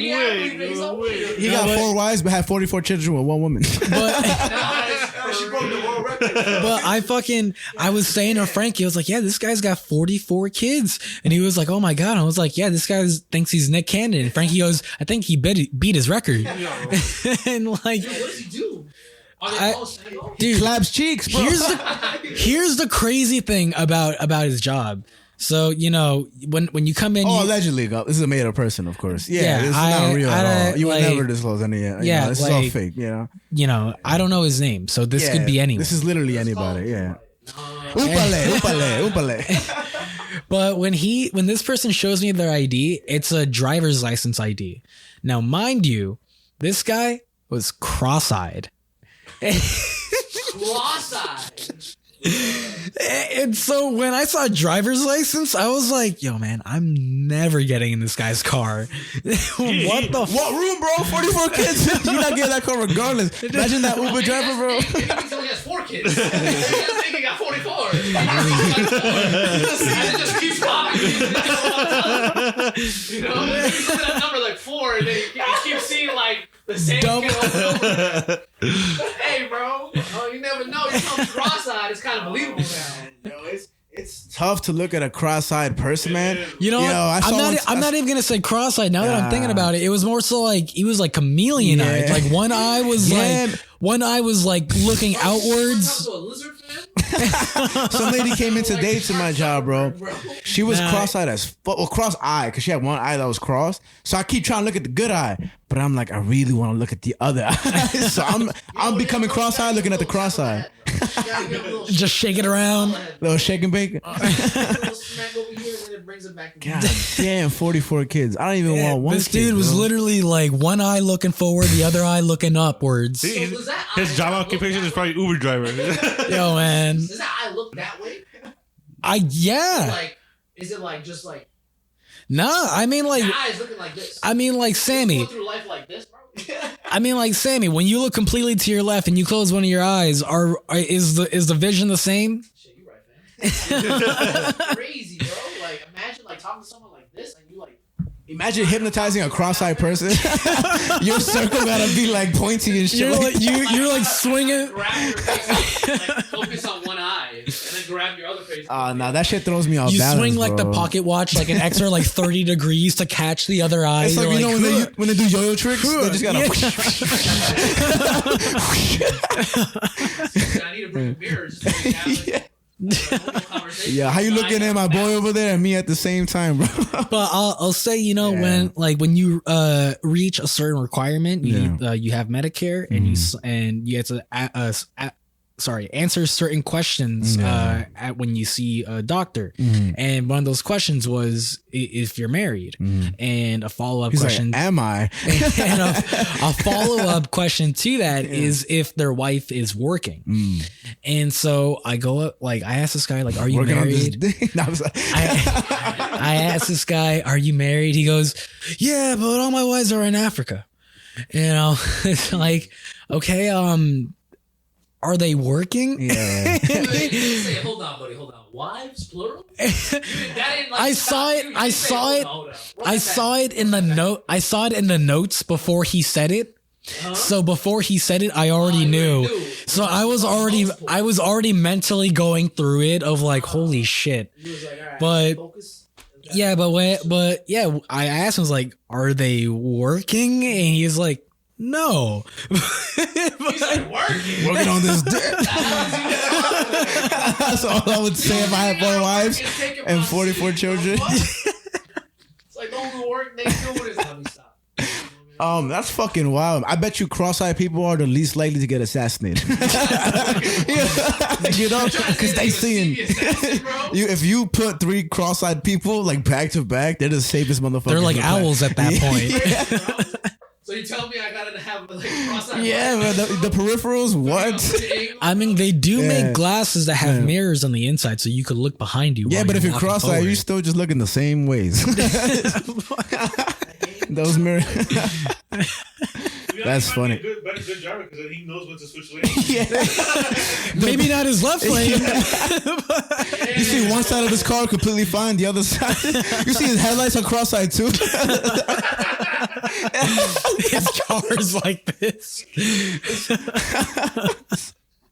That's fucking bad. What was the point? Yeah, what was? Oh, yeah, it was just interesting. What's the occupation?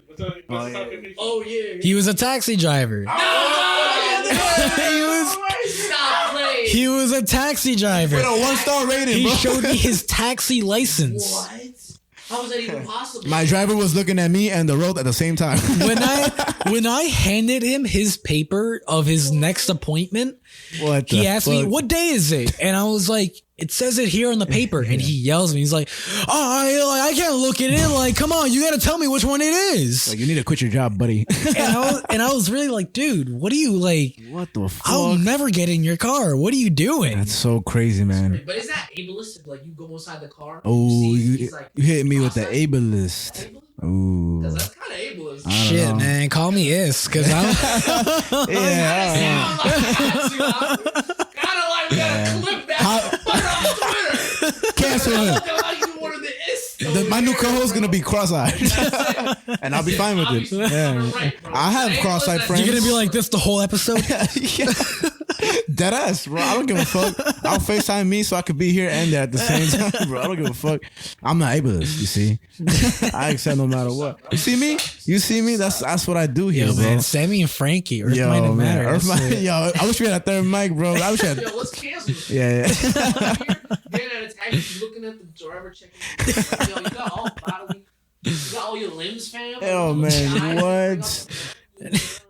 Listen, man, if I have a one-handed driver, I'm gonna be scared. Nah. I'm gonna be scared. Nah. Yeah, I'm gonna be. Javi said if he had an Asian one-hand driver, he'd be really scared. Whoa. That's what Javi just said. Whoa. And that was a woman. That's what he just said. Yeah. That's what Javi said. That's Whoa. fucking crazy, man. That's crazy. That's with pimples. That's what Javi said. I didn't say that. That's crazy. That's crazy. Dominican the entire time, bro. He was a Dominican the entire time. Javi's barely Dominican, bro. He read his stats today. Oh, yeah. 2% Dominican, bro. Really? He's 23% Ecuadorian, bro. That's my highest thing. I'm 20 your ass. That's my community, bro. I'll educate. Majority, like That's the highest that I have. 23% Ecuadorian. I'm Inuit and Mexican. Whatever that is, I am. But I'll Let's hear how he yells. I'll educate you guys. What's up? So really, Dominicans are basically black. It's not new news. Not new news. I need you to tell us that every Dominican Not I know. new news. Because for some reason they don't think they are. Not new news. Yeah, But you about to be banned from DR, buddy. but literally, ancestry and any DNA thing will prove that. Just like They don't believe that. Anybody but Dominicans. Yeah, because I have a lot of African blood in me, and I'm more African than I am indigenous Dominican, because it's harder to be indigenous to the DR than it would be anywhere else. So I'm black. All right, gangster. just throwing that out there. Miles Morales. Wait, so what's the majority? 23% Ecuadorian. That's my majority. Majority. Yeah. You did answer to 23 or like what? What do you mean? Like which? Because there's a bunch of companies that do it. Oh, I did Ancestry. Ancestry. So Yeah. Which is like, because it shows you like the demographics, like majority. I think you're thinking of 23andMe. Isn't that 23andMe? That's 23andMe. Yeah. It means like when it tells you who you're related to. What the hell? Well, Ancestry also does that. What the Yeah. hell? That happened to what's his face? Michael Jackson. No, Michael Jackson.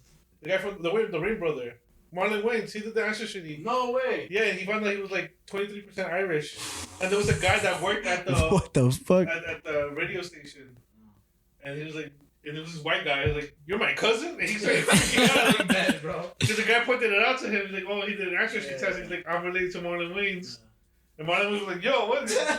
But then Marlon Oh, Wayans- I've seen this. Yeah. I've never seen that in my life. You haven't seen this? Nah, That's what the surprising. fuck? I've seen this and you haven't? Yeah, What? bro. Because you're black.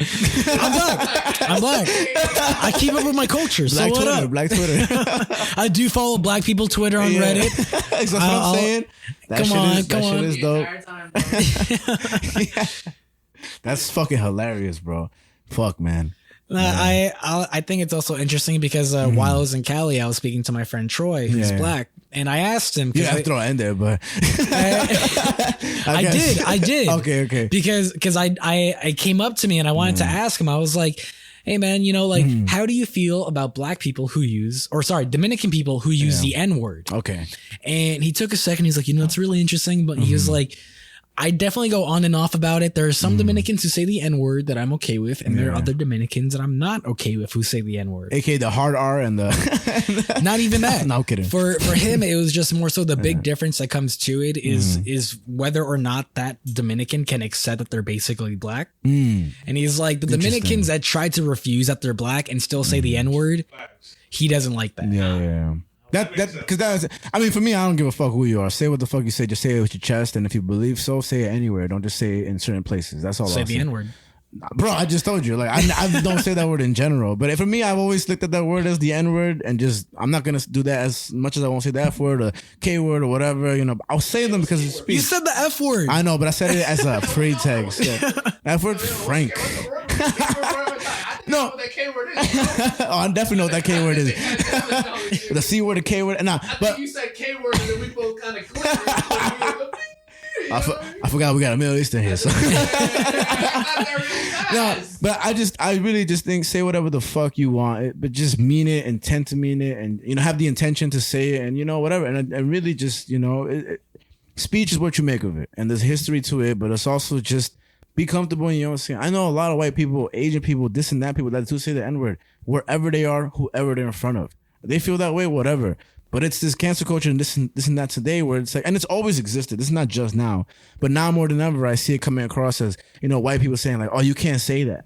Almost like that video where there's a white guy wearing a sombrero and he's walking around like college campus and he's saying like, oh, what do you think about me wearing this outfit? Like he's wearing a sombrero and a poncho. Yeah, and you've mentioned this on the show. And all the college students are like, oh, it's so racist. You're so racist. Cultural appropriation. And then he goes to Mexican people and all the Mexican people are like, oh, you look good, bro. Like, you're looking fine, whatever, and, obviously like if he's coming out and he's saying, ay, soy Mexicano, taco, nacho. Obviously that's a little like, okay, bro, you're kind of demeaning, and representing the stereotypical Mexican person on Comedy Central or some shit back in the thing. On Food Network, there was a chef who, Uncle Roger?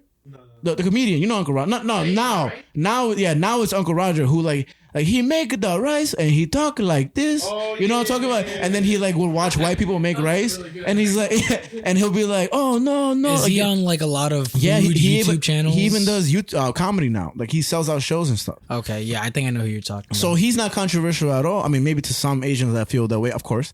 But he's like super popular, and people love to go see him. Even I think he's funny. But back then on Food Network, there was a guy who did the same thing, but it was like regular TV. Like it wasn't supposed to be comedic. Like, he was just cooking Asian food. He talked perfectly like English, like, you know, English accented, I mean. But he talked like this the whole time. You know what I mean? I was a little Nigerian. Did he like speak? Like he would do the accent for the show on Food Network and stuff. I forget his name. Yeah. And it's interesting. It's interesting because like that wasn't even supposed to be comedic. And now this guy is doing this in a satirical kind of way, you know? And at the end of the day, it's actually funny. Like it's not like, you know, dry humor and this and that. So it's all strange, man. It's all strange. And I don't know. I just think it's just weird. Everything's weird. I mean, there's no true point to that. I forgot what I'm talking about, but the K word, yeah. Shout out to the K word. Shout out to the K-man. Yeah, man. 100%, bro. Yeah, we about to have blue-haired people coming in here shooting us, bro. Must be white. But yeah, I mean that's real good insight for that. Fuck it. I want to ask so many people about that, but especially people who cook, about the white chef thing and everything, or the, you know. I got another quick topic for you. Another quickie. So, Facebook and Instagram may lift ban on bare breasts. Ooh, titties. Made a what? Yeah, so they might allow you to see titties on their social media. Lift the ban. They lift the shirts, lift the ban. Lift the titties, lift the trans, because they're only letting trans people do it. Oh, interesting. So headline reads, Facebook, Instagram may lift ban on bare breasts, but only for trans and non-binary. Interesting. It's pretty interesting, right? So, I mean, that's stupid. That's like really stupid. What is the reasoning for it? I'm going to just read. Let's see. Women who are born female and are eager to free the nipple out of luck, according to, it's a suggestion, so it may happen, right? Mark Zuckerberg has called for the company's Supreme Court for content moderation and censorship policies, and wants Facebook and Instagram to lift the ban on images of topless women for anyone who identifies as transgender or non-binary. So, which the New York Post is saying this, meaning they view themselves as neither male or female. I can't read. And so, but if a female, so there's just no rules. Basically, I mean, not if. So it says here, if you're a female presenting nipples, it would be prohibited if posted by a cisgender woman, but permitted if posted by an individual self-identifying as non-binary. This is so strange, man. A cisgender person is somebody who is identifies with the assigned sex they were born with, and yeah, so. Apparently, there was 2 Instagram posts by a couple that describes themselves as transgender and non-binary that posed topless, and they, the board cited a recent decision to overturn the ban, and they just flagged it to other users. And so when Meta banned it, they won the appeal, and they're gonna rely on human reviewers who will be tasked with quickly assessing both a user's sex, as this policy applies to female nipples and their gender identity. The board said. It's in response to complaints that the old policy discriminated against gender fluid users, and yeah, so there's more nipple related exceptions based on context of protest, birth giving, and afterbirth and breastfeeding. And yeah, man, this is strange to me because it's like, I don't know, man, like does that make any sense? You know, like to let trans and non-binary show the nips, but not like. People with nipple, wasn't it the whole thing? Isn't the whole thing for free the nipple for women wanting to be able to not have their breasts sexualized because men are able to show their nipples? The whole is that not ultimately what it is?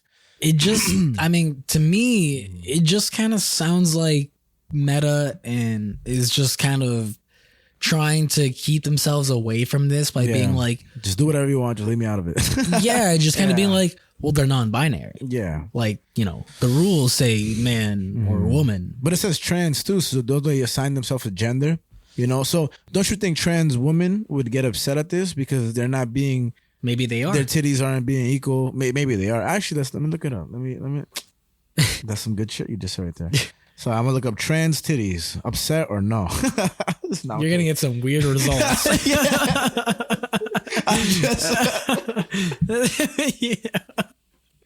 I was just like, my eyes are educated because not kidding. Okay, trans tits. Oh no, I'm okay. I'm gonna put trans response meta free the nip. Let's see what happens. I might still get some free. Okay, let's see. It's not seeing anything. Yeah, I don't know. I feel like there might not be a lot of like opinions on it, right? Yeah. I'll look up it. So maybe we'll have an update next week or something. But to me, that's so strange because I just Beatrice told me about it, and I was like, cool. But then I'm just like, I just read the headline now. I'm like, oh, I didn't know that part though. That it's only trans and non-binary. So to me, I mean, it just seems not. It seems like a push for equality to only a group of certain people, which is the opposite of equality. You know what I'm trying to say? I mean, I guess it also depends who you are, because I don't see it as a push for equality. I just really see it as meta just like stepping away and just being like, well, we don't know either. Yeah. Like until like government makes a law about it, we're just going to be like, hey, they can do it. Yeah. But to me, you're right. I just think that there's, just like the white guy with the chef thing, he said it was racist. I don't think this is exclusionary. I just think this is racist. This is 9/11 all over this again. Is America. Yeah. I just think there's exclusionary tones to it, if that's fair, but yeah, I mean, that's fair. I'll knock your iPad. It's a very strange thing for sure. OD, bro. And so that's super strange. Do your own research. If you're trans or non-binary, you want to share your nips, do so. Let us know. Hit us up and let us know, because we're just very curious. Our nips, we're content with our nips. You know what I'm trying to say? I don't know, man. But breastfeeding in public, how fucking dare you? No, I'm kidding. I've always wondered how, because we've mentioned or talked about on this show before. Yeah. Oh, by the way, what are we even doing right now? Oh, fuck. Breastfeeding. We're breastfeeding right now? Yeah, our moms are here and we're actually... Oh, I thought we were breastfeeding. No, not receiving breastfeeding. I receive breastfeed from my mom every day. That's it's good for you. It's good for you. I don't know if you should have said that. Was I not supposed to say that? I feel like there are certain things that maybe should stay between you and your mom. Damn, man. But you're not supposed to be ashamed of it. Like we always breastfeed in public, and people, they stare in disgust. But I always feel like they're just approving us that way. Like that's the way they're approving. Trust me, buddy. They're not. Should I stop breastfeeding? Yeah, you're a big boy. Being best friend. Upgrade to the bottle. Anyways, what we're doing is we're talking about what's happening on them titties. On them titties. And this is why it titties. Welcome to Earth Mind. Titty. Triple titties. Now, we're talking about what's happening on the Earth. In our minds. This is why it matters. It is fucking January 20th. This is the show. We're already fucking 10 hours in just talking white chefs. Titties. Welcome to Earth, Mind, and Matter. Welcome to Earth, Mind, and Matter. And that was my quick topics. Actually, I got one fucking more because I've been wanting to fucking set this up for a bit. And Martin Luther King, they just passed, right? MLK. And so I want to talk about milk. And so I wanted to talk about, I bet you he breastfed up until the day he died. I bet he didn't. That's maybe why he died. He got assassinated while breastfeeding. My titties. He was going into the motel room where his mom wants to get breastfed. The dirty what's it called, Motel 6 under pseudonyms. He just going in with his hands to his face, and no flash photography, please. I wanted to talk about this motherfucker who probably would say he still breastfeeds, bitch ass motherfucking George Santos. I'm sure you've heard about this guy. His name sounds familiar. Remind me. He looks like a douchebag. He's a douchebag and he's a piece of shit, right? And I didn't want to come off so opinionated on him, but he fucking sucks anyway. This is a kid show. So he's basically somebody who got elected as a congressman who just fucking lied about everything. And he admitted he lied about his resume. And I'm going to read you some of the lies he told, right? Piece of shit. So he said he went to college, right? He said that he obtained degrees from NYU, Baruch, and another New York City school. This was a lie. He never graduated from those schools, and there was no record of him even attending under any alias. And he's admitted that it's true. This is a lie. He said that he went to prep school. He said that in a campaign biography during his 2020 failed bid for Congress that he had briefly attended a prestigious prep school in New York. And he did not graduate from Forest Mann due to financial difficulties for his family. But Horace Mann said he was never there and he never attended. All right, so Mr. Santos never responds to this, but okay, he lied about his school, which is a big deal, right? Okay. He said he worked at banks, right? He says that he did and he didn't. So that's, he said he worked for Citigroup or Goldman Sachs, and then he said that this was a lie. He says that he worked for the two banks through a third company, though, instead, and that there was no evidence to back that claim up, right? He said that he's Jewish and his grandparents fled the Holocaust. Oh, man. This is also a lie, right?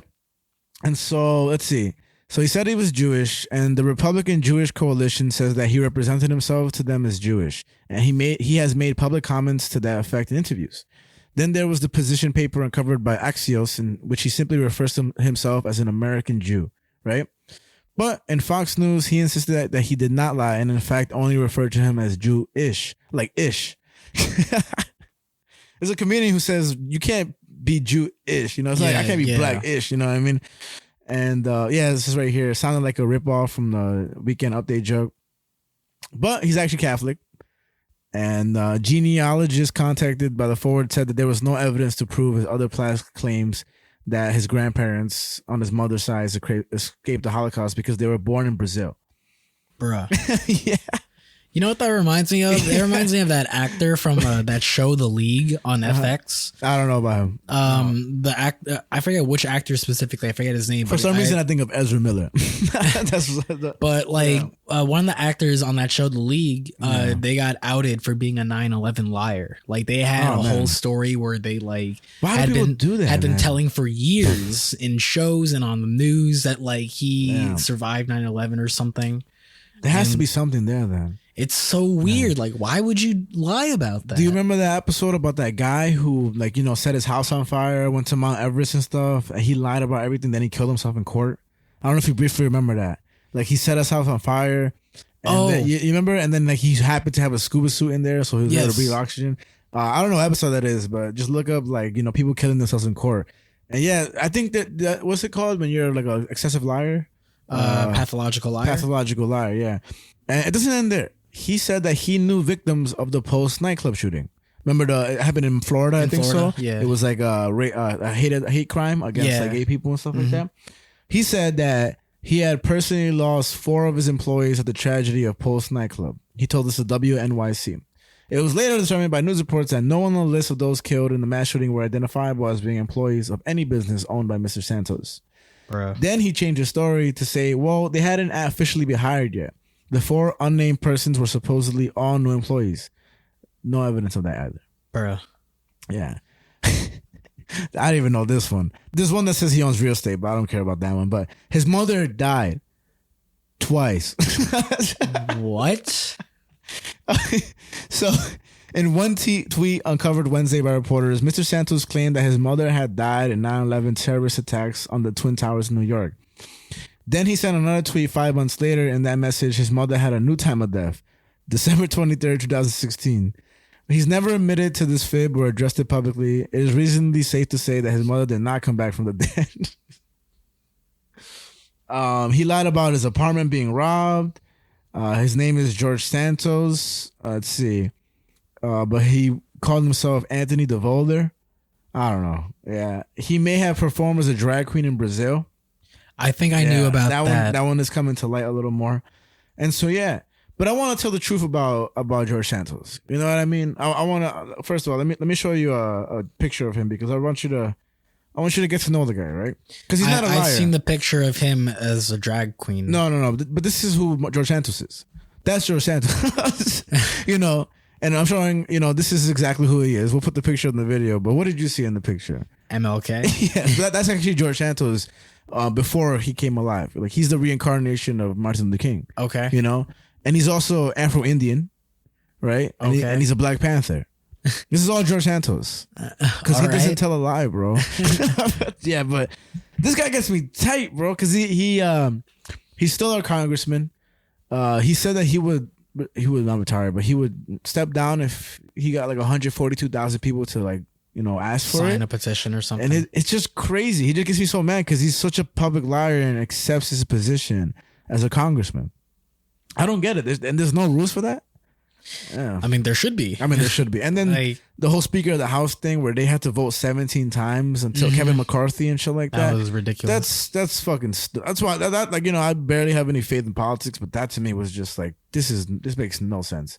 What the fuck? They basically just kept voting to make this guy the Speaker of the House. Yeah, I'm assuming. And of course, there's more detail to it, but yeah, fuck you, George Santos, or whoever the fuck you are, and your double dead grandmother or mother or whatever, your Brazilian grandma. Fuck all those people, but only who you make them to be, not who they actually are. Because you're a fucking liar, you crackhead. Santos, I just want to know why. Why, bro? And don't give me some lie. He's like, because I'm from the future. What's that meme? Why? Tell me what is human nature. Oh, and my last thing, which is a real quick one. What is a cow? In the most vague sense. An animal? It's not. What is a bull? An animal? It's not. Okay. A cow or a bull is not an animal. All right, so what are they? They're cattle. Right. A cattle is the animal, cow or bull is the gender. So when you say like, it's not the animal part. Like a cow isn't an animal. So what's cattle the animal name of a cow? Cattle. They're all cattle. Oh, they're just called cattle? They're called cattle. But they just happen to be either a cow or a bull, if they're male or female. Okay. That's it. That's all I got. So, shout out to Beatrice. She put me onto that. I think I might have said this on the show before, but the cow Otis from the cow goes moo. Oh yeah, he's not binary, right? Or something he's like trans. That. He's trans. He's that from what's that? In the Barnyard. What is it? Back at the Barnyard. Back at the Barnyard. Yeah, it's a good movie. It's a good movie. The show was all right, but I like the show too, but the movie was best. Yeah, the fucking cow is trans. I mean, it's a male cow. Impossible. Case closed. Moving forward. Anyway, so I mean, anything else you want to say before we get into the 3 topics? Man, I just want to say this is second week back after our break, and now we on a roll. When this episode comes out on Monday. It'll be our Sunday is the 1 year anniversary of the show. Oh, this Sunday? Yeah. Oh shit. Okay, nice. Let's go. So when this episode comes out, it'll be sort of our 1 year anniversary episode. Go. And then Monday we just shoot, and Monday will be the shooting one. Yes. This is the pre-celebration. The pre-celebration. So nice. We're gonna do something kind of special for next episode. Donate $50,000 to your favorite charity. Yeah. 50 Bitcoins to your favorite charity, bro. Yeah. But we're at episode 40 now, guys. It's fucking crazy, I bro. just want to say, we hit 1,000 downloads back in November, back man. at like episode 37, 36, something like that. Good times. And I just want to say, we're not stopping. Yeah. 2023's got a lot of on things. the contrary, we're going. We are completely going. Yeah. Nice. We got a lot of things prepped for you guys this year. 100%. It's already prepped. Like we already have the episodes recorded. We're not even here right now. Yeah, it's just a tape recorder. We're actually in the multiverse. Yeah, that's my favorite place to be. I'm on Earth 6 right now. I'm on Malibu, but instead of people there, they're all just crackheads. Oh, that's Earth 23. Yeah, man. So the crackheads around me. That's not a good Earth, man. It's good because they don't interact and they all massage you, minus the asshole. Yeah, but they are massaging you for crack. Well, fuck them. Do you have any crack on you? The thing is that crack is all the buildings are made of crack, so there's infinite crack. You get me? That is true. You get me? I forgot about that. And so the only thing they eat is hot dogs, which is fine. But the hot Did you dogs, bring a chiseling tool so you could like chisel the crack off of the buildings for they're them? crackheads, so they're gonna do these. They're gonna do it themselves. Exactly. Yeah, of course. Yeah. What am I saying? Come on, bro. What? I think Ryan sent me a video today where Freddie Gibbs is a rapper, right? And he was on the Joe Rogan podcast, and he just also casually was like, "Yeah, man, I shot a crackhead like 9 times, and he was still running away." Yeah, with the Tech 9, and then Joe Rogan goes, Yo, what the fuck? Yeah, what the fuck, bro? Shout out to Freddie Gibbs though. His fucking music is great. I do have a quick topic for Freddie Gibbs. It's pretty funny. But anyways, we'll bring it up next episode. But yeah, I just wanted to show my appreciation for you guys. You guys are all right. Nah, don't listen to Frank. You know crackheads on Earth 23, but I'll take it. Now, thank you guys for everything, especially you, Katrina. Shout out to Katrina. Especially you, Matthew. Matthew, you're cool too. Especially you, Eduardo. Yeah, thank you to our CFO, Flying. Welcome to the show, folks. You're a play slime. Shout out to I'm Daffy Duck. Yeah, I don't know no impressions. I just made some random noise. Shout out to our CFO Slime and our partner with the stake in this podcast, Brian. Mm-hmm. I don't know if you know what's coming up soon, but Slime told me not to tell you. But it's a very important meeting, and he'll be there. Oh, so if you don't remember, that's all you. But that was your hint. Oh, yeah. Okay. I do remember.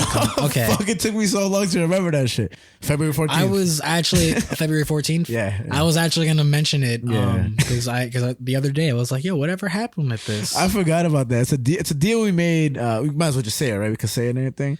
Yeah. Oh, it's a pretty top secret. Let's save it. Let's save it. Well, coming up soon is a very special meeting regarding the podcast. And yeah, so, I mean, you won't be there, listener, but we will. And you know who was... I was pretty drunk when we made the thing, so I forgot completely until Jonathan told me, and I was like, oh, yeah. And you know who was asking me about when are we going to film the next episode outside of the studio? Katrina. Andres. Oh, really? I just seen Andres. Motherfucker look like he on steroids now, respectfully. Yeah, he's been in the gym. Good for you, Andres. Shout out to you. Be better, be your best person. Yeah, he was like, when are you guys going to film at like at a comic book shop again or something like that? And I was like, soon, hopefully. Don't worry. We'll figure the fuck out. Don't worry about that. The goal to me, I mean, I want to always shoot in a comic book shop. That'd be awesome. But I really want to shoot in a movie theater. Like, that would be fucking cool as shit. So I really gotta get on that. Maybe ask people that work there. Maybe work it out. It's possible. Anything's possible. Yeah. Anything's possible. Anything's possible. Anything is possible. It's possible. And so, so I got my 3 topics. Just 3? Just 3. Yeah, as per always. Oof. And then we got, not of 4? course, not 4, not 7, not 3,472. I don't know if I could do the show then.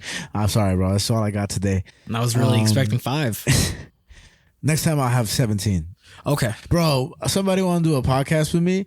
100 topics an episode. And I was drunk, so I was like, yeah, bro, let's fucking do it. And then I woke up and I'm sober and I'm like, hell no, bro, I can barely get 3 topics for this fucking show. 100 topics an episode. Even if it was like, hell no, bro. And I was supposed to do all the research. Get the fuck out. My bad, bro, but I can't do that. I cannot do that. That shit is hard as fuck, bro. You're ridiculous. Yeah. I'd be like, and the bus schedule for this week. What do you think? That'd be the whole show. Aluminum cans. 5 cents, too little. Find that next week. And I'm 99. The best paper towel to get around. Yeah, bugging the fuck out. Our whole show would be finished in 2 episodes. That'd be a whole season. Fucking 10-hour podcast. But my 3 topics are this. I know usually we've been just going one by one, but I'll read them to you because they're a little vague as well. Let's do the first one. The first one, I don't know what to do like the first one, actually. I'm just read the topics, then I'll decide which one I'll do as first. Okay. The first one, and whatever. Yeah. Is the FDA approves a new treatment for early Alzheimer's. I think I've seen about this. Yeah. So this was pretty interesting, kind of medical talk-ish, but I thought it was pretty dope. The second one is, who is Dave Portnoy? Do you know who that is? Don't know who Dave Portnoy is. It has to do with sports gambling, and they call him the degenerate gambler, But a lot of people know who Dave Portnoy is. He's pretty much kind of like a Joe Rogan in some sense, in his own, little world and stuff like that. He's huge. Okay. He's huge. And actually has a lot to do with Slice and LIC, the pizzeria. And my last topic is Arab Andy. Arab Andy. Don't know. So I'll leave that for a little thingy. But you know what? I'm going to start with Dave Portnoy because I think this is pretty important. So I got you. So Dave Portnoy is somebody who is very huge within a company called Barstool, right? And Barstool had a really humble start, to be quite honest. Started out as a newspaper, a 4-page newspaper that he would hand out himself. Okay. Back in 2003 is when it came out and stuff. But he's known in his past for having gambling problems, going bankrupt, even his father calling him a degenerate gambler. And but he's huge now. And he actually has the way I've come to know him is these pizza reviews. I'm sure you've seen them on the shorts and stuff like that. Maybe not. But he'll be like, one slice, everybody knows the rules. He takes a bite of pizza. He goes all around New York City. Even in Slice, when you put in the tip jar, there's his face with a 8.1 under it. And that's because he rates the pizza 1 out of 10. 10 being the best pizza you'll ever have in your whole goddamn life, but for real. So nobody ever gets a 10 really. So even when you get like an 8.2, it's like some big deal type shit, right? Okay. Now, they're fun videos, and he's been doing them for a long time. But one crazy, I'm unfamiliar with him. Really, let me actually want to show you one actually then, because I think it's really important, man. Because I'm gonna show you the video, and then I'm explain. We won't have to put in the video thing, but a lot of people are when you're at a pizzeria and you see Dave Portnoy walking to your pizzeria, it's like seeing Jesus Christ walk on water. And I know that's a huge statement to say, but I want to show you this because I should have showed you this before the show. That's my bad. But let's see. I want to see if I could find the video. Dave Portnoy's bad. Yeah.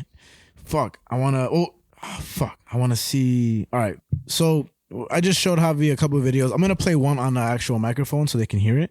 But I want you to see that we just saw a news like section, right, on TV, right? Yeah. And literally the coverage is he goes and tries a slice of pizza. Like that's the news. No, there's nothing else attached to it. It's just Dave Portnoy visits the Red Rose pizzeria. And I'm going to play now for the mic so you guys can listen. Because I'm sure a lot of people know. Some people don't. A lot of people are. What one of his visits evoked from a person. From saying that. You're a great guy there, Frankie. Took me by surprise. And I just told Dave, now I looked at him and I said, I recognize him from seeing him on TV. And I lost my mom a few months ago. She was my partner here for 50 years. And I'm having a struggle right now because I close up every night early. Nothing's been the same. It's beautiful. I'm glad. I don't know how. I'm glad we're here. You know, I'm a big believer in Christ and God. And sometimes I say things are meant to be. I pray to my mom every day. I got a sweater here. Every day I got my mom's sweater right here with me. I'm behind in my rent. I'm kind of... Let me grab your info because we have that fund. We have the Barstool. We're helping guys like you 50 years. So I understand. You'll probably get a call today, all right? Let us know, like what you said, the Con Ed, all that. Get us the numbers. We'll get you the money you need to get you all caught up. But so you'll get, it's good girl Liz will probably be out in contact today, all right? Welcome back to the pizza review game. You're out gallivanting doing golf. I'm out here changing lives. So... And he's very comedic guy. Tells a lot of jokes, has a lot of crazy ranging humor, as you'll see when it comes to here and everything. And so I just want to preface it with that because it's not just because this article is. I thought it was an iPhone charger and shit like that. I was curious what was happening over there. It's okay. My phone's not dying yet. But I wanted to show that because that was my exposure to who Dave Portnoy is. And from then on out, I kind of just kept watching his videos. I was obsessed with them, bro. I was obsessed with these videos. I watched like 500 of them and stuff. And then I saw this article. And this article has a very bad tone to it. It's one of the things, most of the things, I'm not going to sugarcoat the article too. Like, I'm not going to do what this writer did with this article. I'm going to just read, the points that I took and represent this article and also have my opinion on this stuff too. One thing that they mentioned in that video is the Barstool Fund. There's many videos where he's visited pizzerias and the owners just cried because of seeing him. Oh, wow. One thing is that like he'll rate pizzas bad or good. He'll do that. But the truth is that when he goes to a pizzeria and he tastes it and they're good, which is what a restaurant should provide, their businesses boom like crazy. People would travel from different states because he recommends you to go to that pizzeria. When I was in Philly, I was trying to find the pizzerias he's went to. There was actually a episode, and I think in a little short video in Philly where he goes to a pizzeria. The son is working, and the son tells him he uses an alias whenever he orders pizza because they don't want. He doesn't want them to make. Yeah, exactly. So they can make a better pizza for him. They know how he likes it. Blah blah blah. This Dave Portnoy, he didn't have time, but the son was like, "Please just come to my house. We're right down the block. My dad's there." His dad is sick with this disease. He can't really walk, and Dave Portnoy takes time, talks to the father, and it's just a real emotional moment because, like, yeah, you may say, "Oh, it's just fucking pizza videos," but man, these pizza places are people's livelihoods. Mm-hmm. I was at a pizzeria about maybe let's say 2 months ago. I used to go there when I was a kid, like Russ Pizza on Manhattan Avenue, right? I used to go there as a kid. I used to go to PS31, right? And me and my friends would sit there. I was sitting there since a little kid till now, right? I go get a pizza. I'm like, fuck it, let me get a pizza. actually one girl I dated from middle school, her father has always worked there, right? All right. I think he worked at a different pizzeria, but he remembered me, bro. Like I didn't think he remembered me anymore. Nice. So I'm there getting my pizza and stuff, and he's like, And you were like, community. I was like, hey, yeah, community ultimately.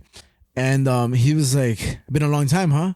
And I was like, oh shit. So I was Did you recognize him? Yeah, I always know who he is. And that's how Okay. long the place has been there, that it's been the same workers back to back. You know it's a good spot because I mean they got the they got the AC blowing and you can see the cold air coming out because in the winter they keep the door open. I mean the heater, or whatever. The AC in the summer, the AC blows cold air so you can see the cold air coming out and everything. And they got the pizza right in the back, like right in the back. You can see it, orange seats and it's a small little spot. And he saw me and he was like, it's been a long time. And I was like, oh yeah, you're Rosillo's dad, right? And he was like, yeah. And he's like, how you been? He's like, good. I'm like, man, good to see you. And man, I left that place like feeling like, oh my God, like that was fuck the pizza. You know what I mean? It's really like, that was so amazing that he still remembers who I am and everything. And that goes to show his daughter. Yeah. He probably hated you. Yeah, like this Like- motherfucker. He didn't know me like that though. We never really like showed ourselves to his parents, but he known me since I was a kid. Maybe he did. I don't know. Oh shit. But the important thing was just like cherishing that, like because I don't really get to go there anymore. I kind of like I'm around like what I see and stuff like that. Or Graham, I like that pizza a little better now. But it was really important. And the more crucial aspect of that story is that pizza places, like any other small businesses, when they're around for a long time, like you really know they're around for a long time. And so what this guy's doing with these pizzerias is blowing up their businesses just by simply visiting them. He also mentioned in the Barstool Fund, there's a bar near my house that it has some controversy past, and this, I don't know if you remember, but you got to be 23 and older to walk in. We passed it. Yes. Yeah. So if you look at the sign out front, it says, "Thank you, Dave Portnoy, for helping us through the Barstool Fund." Like it says it right there, and I actually just noticed it like last year. And what the Barstool Fund is, and my assumption is in the gist, because I did that in research, it just helps small businesses throughout the pandemic. There's actually a guy in one of his videos saying, "You do more than the government has ever done for us." To Dave Portnoy. And he said it's been going on for like 50 years or maybe like this and that, or however long. But again, generosity is not the sum up of who this guy is, because again, this article, as biased as it may be, and it does come from the New York Times by Emily Steele. I just think that, yes, I'm just seeing a newer version of this guy, but I just wanted to give that preface literally because that's how I know this guy is. And I think he's funny as fuck. He's banned from NFL's games because he protested Roger Goodell as a whole documentary on it with Patriots players and coach like legends. Why did he ban it? Because Tom Brady was getting suspended for 2 games because of Deflategate. This is when the ball was suspected to be deflated to make it easier for him to play with. Okay. And he won the Super Bowl. And so him and his buddies handcuffed each other and protested Roger Goodell in NFL headquarters. They stayed there until they were escorted out, and then they were arrested.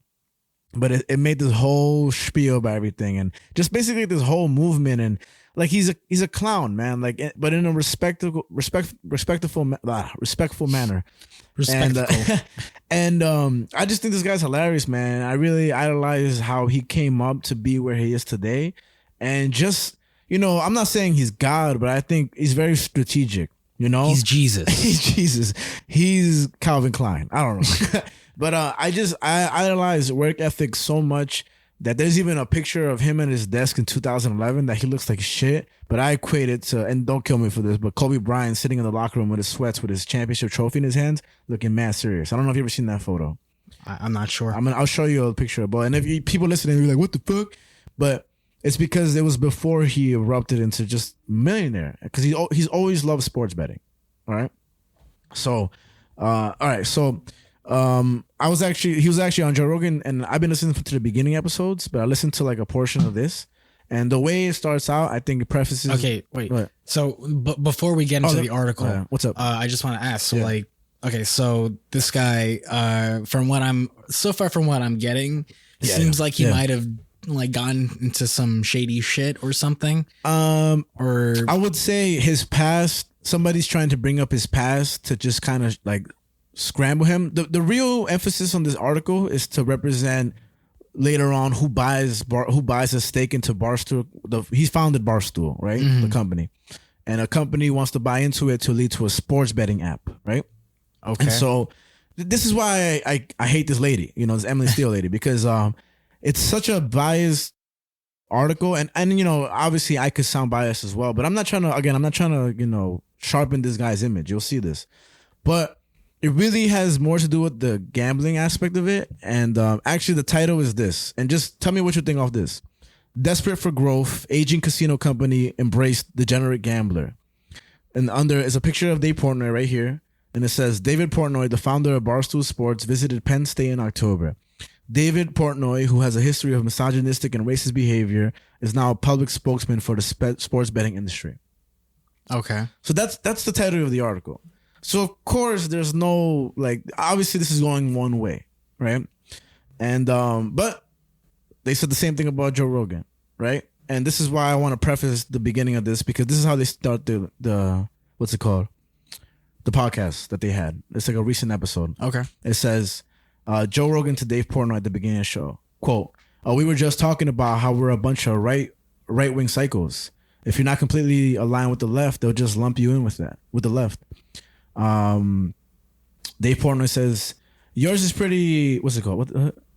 Yours is pretty easy to figure out, though, because you didn't endorse Bernie Sanders. And Joe Rogan laughed and says, yeah, but that doesn't mean anything to anybody. We're living in the weirdest time. People just want to categorize people in a tweet in 280 symbols. You're this or that, and categorize as the enemy. Portnoy asks, does that bother you at all? Do you care? And Joe Rogan says, I mean, I wish they didn't, but what are you going to do? So I thought that was a really great way to preface this whole story. Especially at the beginning when they say, oh yeah, we were just talking about how we're a bunch of right-wing psychos. That's what everybody thinks. You know what I mean? And actually, to visit back at the New York Times article that, remember we talked about it on the show and everything, that he got all these medical things incorrect? Like that. Those things ended up being correct and are reported on now. And it's the truth. You know, there's a lot of specific things and a lot of stuff too. And they're reported by like News Media Today. And he says that he would have regretted it if those things ended up being wrong and killing people. And clarifying it on this episode, a majority of those things were correct. And again, and he even says it himself, Joe Rogan, which is not him. This is not an episode about him. That it wasn't even him that said those things. It was the people he had on, and that he'll continue to have people on with different opinions. Somebody who advocates for, I think, Pfizer or something. He talked about like how vaccinating was, you know, almost peril to him. And it's just the truth. Like, it's not even I'll just say, like, you know, even with that, just to remind you, just like, I was never ever trying to put sole blame on Joe Rogan or anything like that. Yeah, we kind of just had that whole conversation. I think Brian was here also. I think what was just important about that is just kind of like that. While there were things being said on the show, not only by him but by his guests, that obviously it can be labeled as misinformation, and, which it isn't no more. You know what I mean? And so it's just I think when it's your show, it's easy to be the scapegoat and to just kind of be it's his fault because, you know, it's his show and whatever. And like I did say myself in that episode that like I feel like that because it is his show that if it were my show, I'd feel some sort of responsibility to it. I mean, you're born to feel guilt if you have so many fingers pointing at you anyway. You know what I mean? Like, did I do something wrong? Type of feeling. So that and that was a big point that I was trying to make back then. Of just like, you know, I'm not trying to say it's solely his fault, but like at the end of the day, it is his show. Like he does choose who comes on the show and things like that. And I agree. And I know you were completely saying that like, oh, like this guy's the devil and stuff. But the thing is that the New York Times is trying to paint that picture. You know, and again, like, you know, there's a lot of history of, you know, either like, I mean, what isn't biased today? You know, I know the New York Times, you know, tends to be this and that, but who knows, man? Who knows? So, and I'm not completely shitting on the Emily Steele person. It just, unless you, I mean, you are. Yeah, I am. You are. I 100% am. But I want to represent her image because she does state facts, and I'm not going to hide away from it.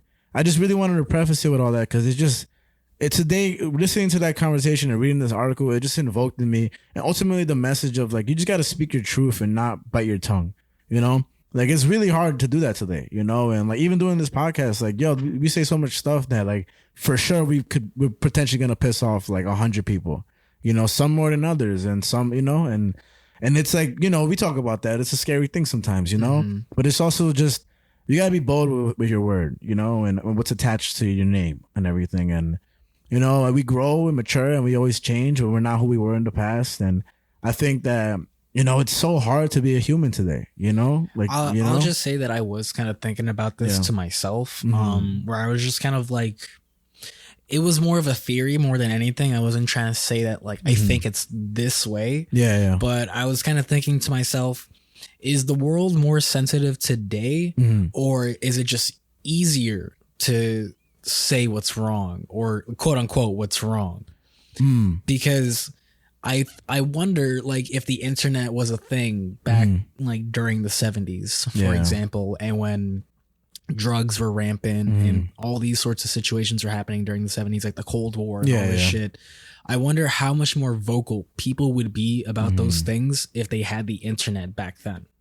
And so I was just thinking about that, where it was just like, is the world really more sensitive now, or is it just, do we have more access to basically complain?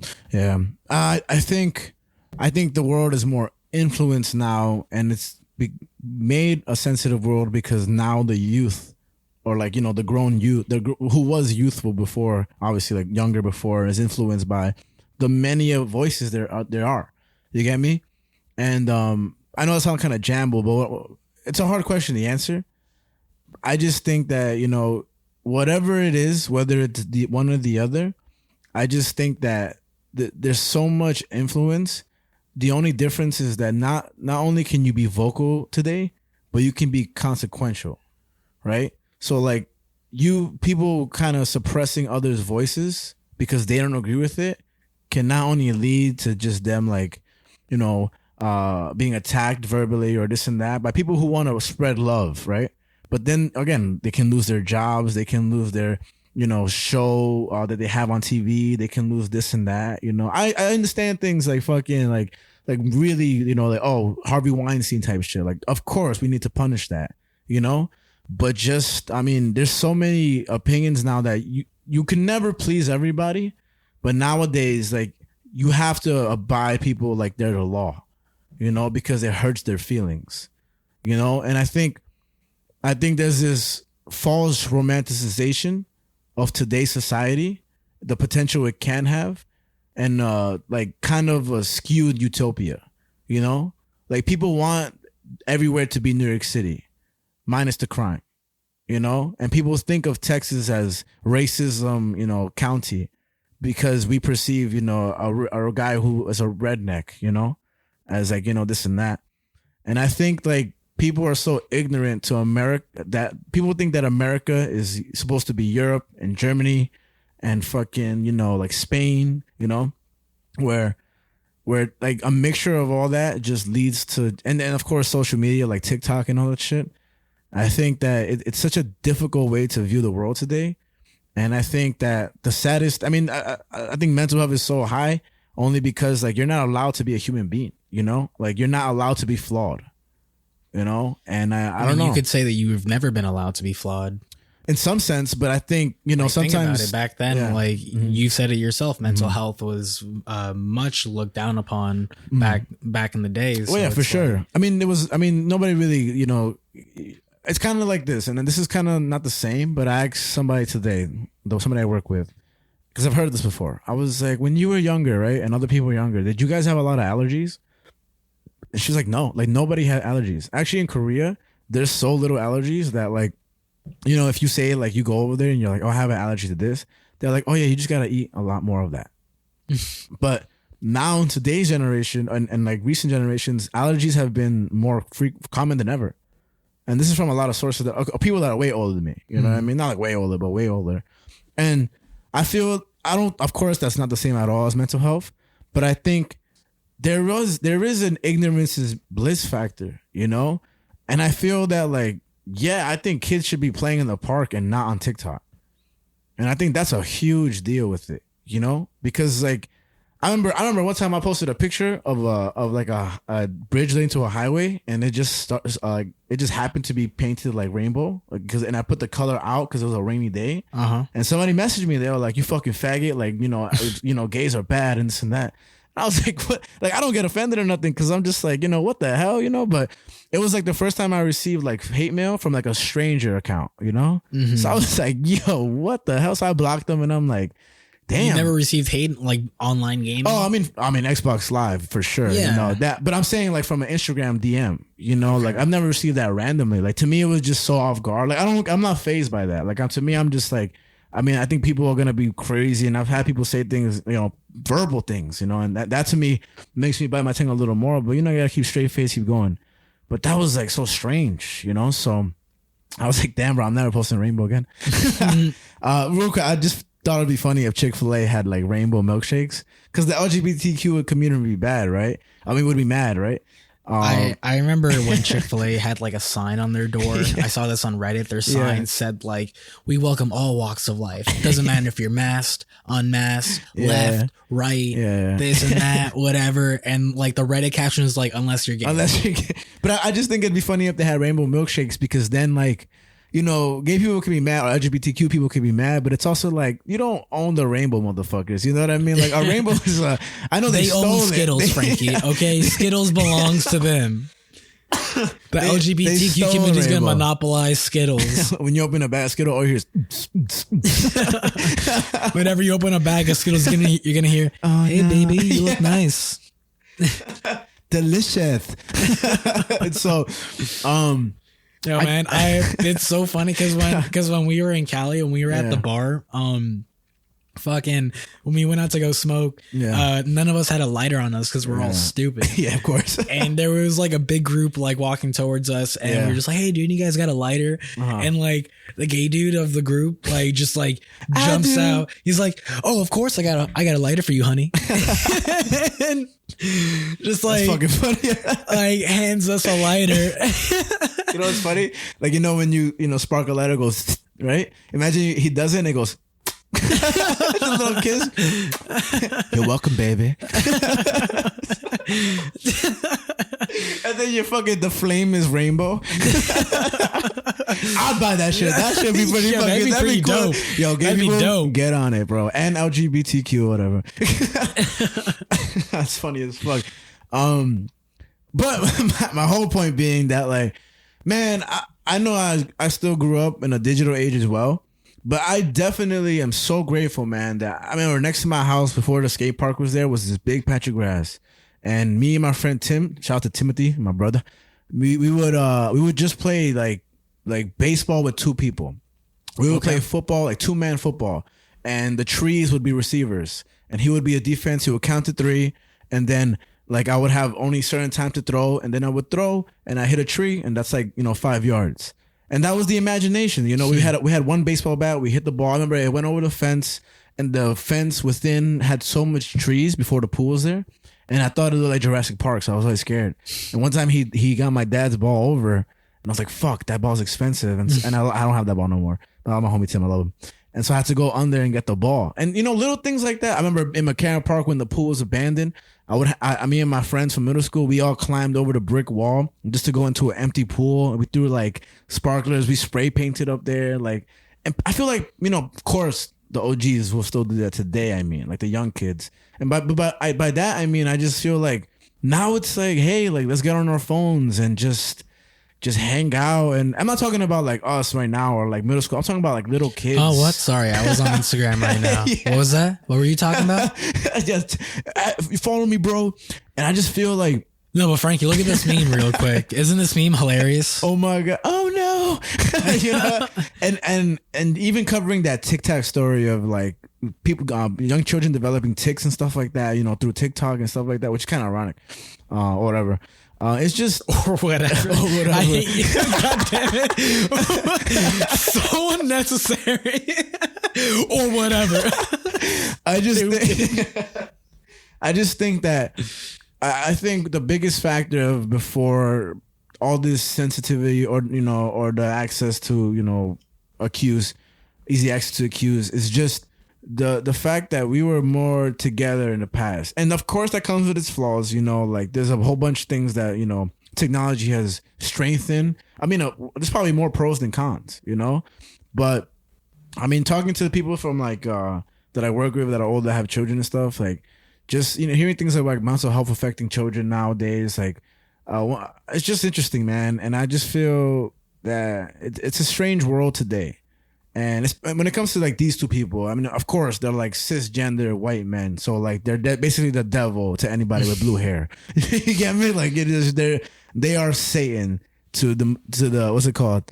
To the atheist blue haired, like Black Lives Matter, Me.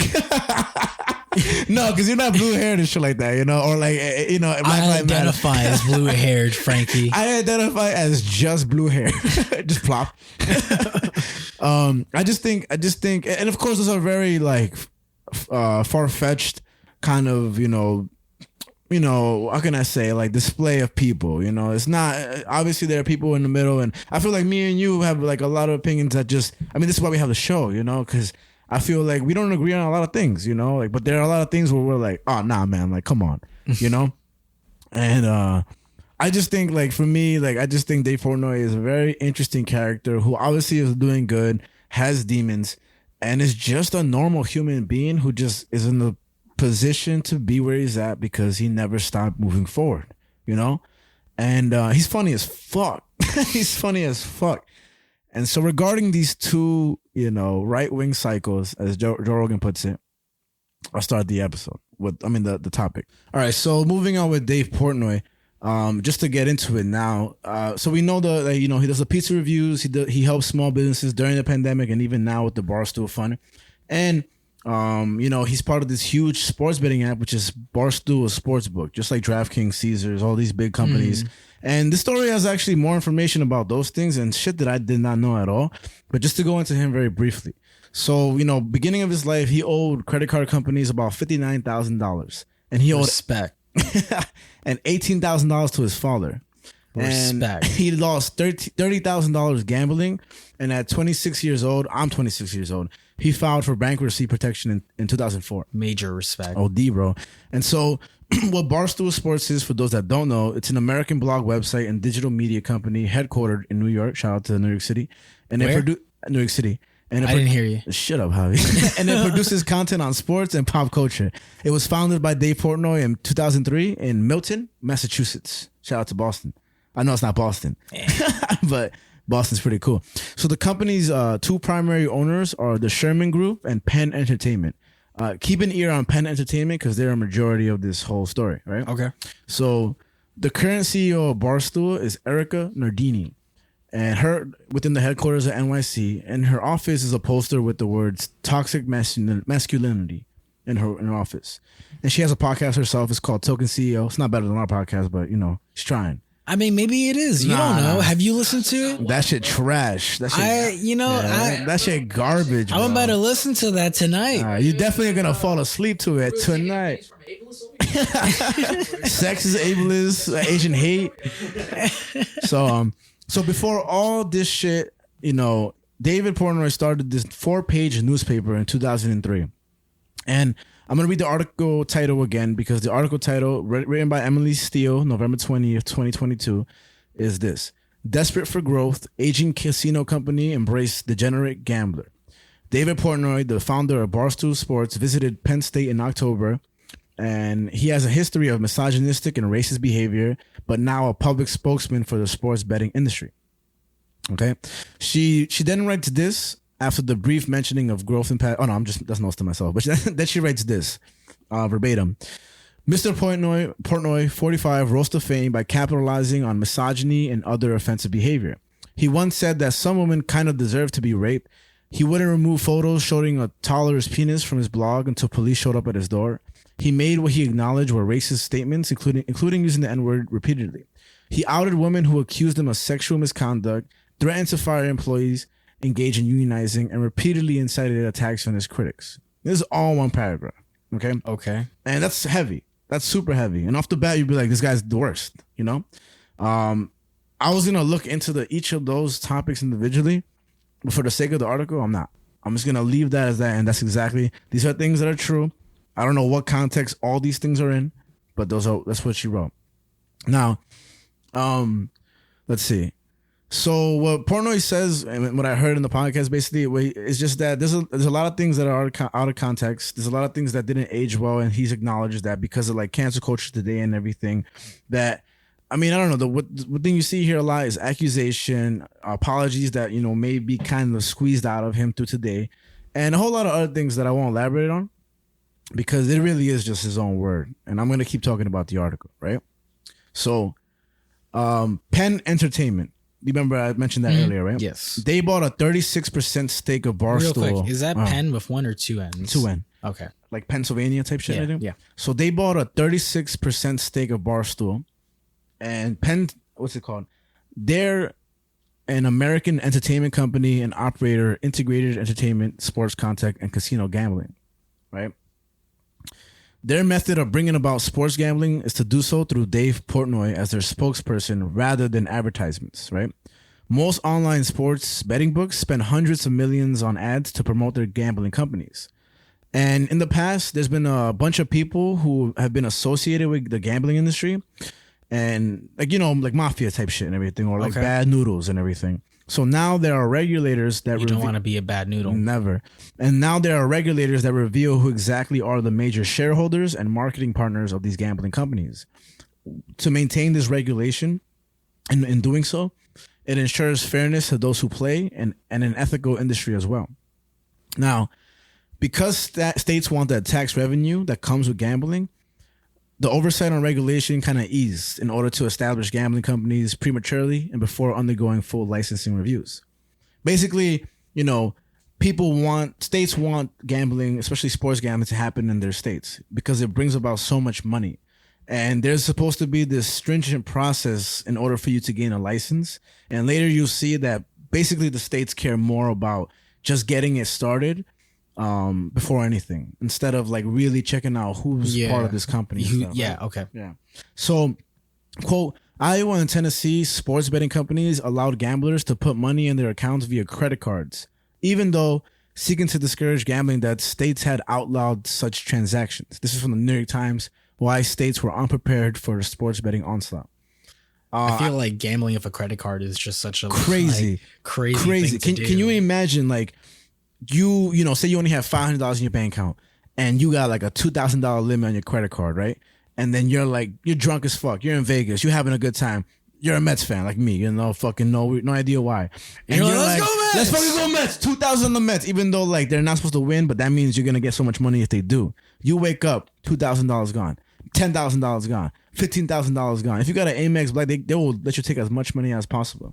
So Iowa and Tennessee banned this. You're not supposed to do this, but DraftKings and other gambling apps allowed this. It's crazy. Of course they do. Yeah, well, that's the thing. It's like the regulators are supposed to stop this, and you're gonna see the penalties and stuff too. So New York allowed bets to be placed on lower division football and basketball games, even though they weren't supposed to. And in Indiana, people who block themselves from betting, I don't know if you remember, it's self-exclusion from like casinos. Mm-hmm. So if you're like a real like avid gambler, you can self-exclude and casinos won't let you in. In Indiana, people did this and they blocked themselves from sports betting. They were still able to bet up to hundreds of thousands of dollars. On the app? On the app. That's fucking wild, man. So the top gambling regulator in Colorado is Daniel Hartman. And he was criticized because he had a lack. It's close to Dan Harmon. Close, but it's not just there. And he was criticized because of his lack on criminal background checks on betting businesses. He will let these businesses gain temporary license to sports betting regardless. So the key word there, temporary licenses, right? Okay. So in 2021, the hotline for problem gambling rose by 43% in 2021. Damn. They're not sure how much this is to be associated with sports gambling, but it's pretty convenient. We're not saying that it's this, but you know what I mean? The New York Times asked 20 people who had gambling problems as to why it occurred, and most did so because of its legality and the offers to place free risk bets provided by the gambling company. So I know Brian knows this and I know this. I don't know about Sam if you know this, but they will give you like, here, place $50 on us. And if you lose, you don't lose anything. You get the money back. But the money you place, and if you lose, you get it back, but it's credited to your account. You're not getting $50 back in your bank account. Yeah. You're getting $50 to play again, And so they also offered these bets, $50, $100, $150 to bet. And then they promote, bets that are so easy to win. So there was one literally that the bet was if any of the teams make a basket, you win. That was the bet. Like in a basketball game, any team makes one basket, you win. Max bet $50. How much money? You can bet up to $50. You win like $25-$50. Okay. You know what I'm trying to say? So that's interesting. And I've done it before, and I'm like, what the fuck? Right? And so this entices plenty of new users to join the service. Between January and October 2022, sports betting spent $250 million on ads on TV. This is four times than what they spent in 2020. So Massachusetts was like, what? And they proposed a bill to ban sports betting ads during the games, right? So if you're watching football, they didn't want no ads. If you're watching a hockey game, no DraftKings, nothing. Mm-hmm. But the AGA, the American Gaming Association, it went out. Hold on. You can keep going. You can hear me still? No, I can't hear you, but it's still recording. It's still recording? Yeah. Bet. Okay. So I'm gonna go for there. The AGA, the American Gaming Association, pled that in doing so, people would just go to illegal sources of betting, which is a good point. I think so. Kind of like, why are you gonna make weed illegal? Because then people would just go to dealers instead. Why are you gonna make weapons illegal? Because then people go to dealers instead. So they're saying, why are you gonna ban ads on TV and ban us for being, having exposure? Because then people go to like bookies and stuff, and that could get real dangerous or real problematic. And so. What do you think about that? Like, what do you think about blocking ads off TV and everything for like during the games? I don't know, man. That just seems like, I don't know if that's necessarily their place to do that, but I will say that ads are very perversive. Of course. They prey on your like most animalistic instincts and things like that. Like they want you to just do the most simplest thing that you can do, spend money. Yeah. And I just think that while the intentions are pretty noble in terms of like, we don't want people to fall into sort of this rabbit hole of gambling and things like that. Yeah. It seems like a slippery slope to kind of be like, maybe it's not the best way to do it. Yeah. Or like effective and stuff. You have something to say? Yeah. Like I kind of thought that the effectiveness wouldn't be so, crazy. I feel like either way, before and after the game, they're going to see the ads regardless. But there are a shitload of ads in New York City for gambling. A shitload of them. And it's a bunch of companies and stuff. And so the AGA heard about this and instead proposed to not market to kids or market excessive gambling. Some say they proposed this to lay off heavy government oversight. Interestingly enough, the UK saw a spike in gambling addiction, and they were like, let's instill a ban on gambling ads during games. Exactly what Massachusetts wanted to do, right? Okay. They also wanted to get rid of certain celebrity endorsements and the use of credit cards to bet, in which 15 American states allow. So 15 American states allow you to bet with your credit card, which is so dangerous. I feel like that's terrible, man. Yeah, that's really dangerous. And others have followed in their footsteps, such as Spain, Italy, and Australia. In Canada, they prohibited free bet promotions, which is what DraftKings does a lot, and of course other people. Which BetMGM and DraftKings and the other companies broke that law within months, and they were penalized. So Canada said nah, and they did it anyway. Damn. In New York and Arizona, they review ads before they air, and they tried to do this in New Jersey, but because there was so much ads, New Jersey just gave up. Wow. Fucking Jersey. Typical Jersey. Yeah, sounds like the Jersey motto. We tried. And so now this is the punishment they received. So Penn Entertainment, Barstool, was the only company that the New York Times could find that was punished for false or deceptive ad. Put your dick away. Oh my God. What's up, bro? So Penn Entertainment was the only company that was punished, and for false or deceptive ads, which minimized the risk of losing money in Indiana, right? They were fined $17,500 for doing this. They get $6 billion in annual revenue every year, of course, annual revenue. Yeah. So every year they get $6 billion. They broke the law in Indiana, and they were just charged $17,500. Caesar Sports seems fair. Caesar Sportsbooks brings in $10 billion annually. God damn. Billion. They were just fined $60,000 after allowing bettors to deposit more than $200,000 via credit cards. So people are betting $200,000 using their credit cards. Even though it's not allowed in Iowa, they did it anyway, and they were just fined $60,000. So those people are basically paying for the fine. Yeah. You know? In Iowa and Tennessee, you're not allowed to deposit it through credit card, even though these apps are allowing it regardless. Tennessee, though, when this happened, didn't ask for any punishment after this occurred. They said that because other companies did it, that it would not happen again in a newer industry. This was the words of Mary Beth Thomas, the state's top sports betting regulator. So she would just let him be. I don't know, Mary Beth Thomas. I don't know about that one. So now, the overwatch of just, trying to get a gambling license is so strict that, they claim to be strict, that applicants for gambling license often have to submit tax returns, fingerprints, and even explain scars and tattoos. God damn. Yeah, just to see any association with anything or whatever. But New York and 11 other states grant temporary permits after collecting basic info and background checks that allow gambling companies to accept bets months or even years sooner than they would if they had to wait for a full review. So they can just start off the bat with just some simple, on a paper, instead of what really should be a full review of everything to make sure everything is legit.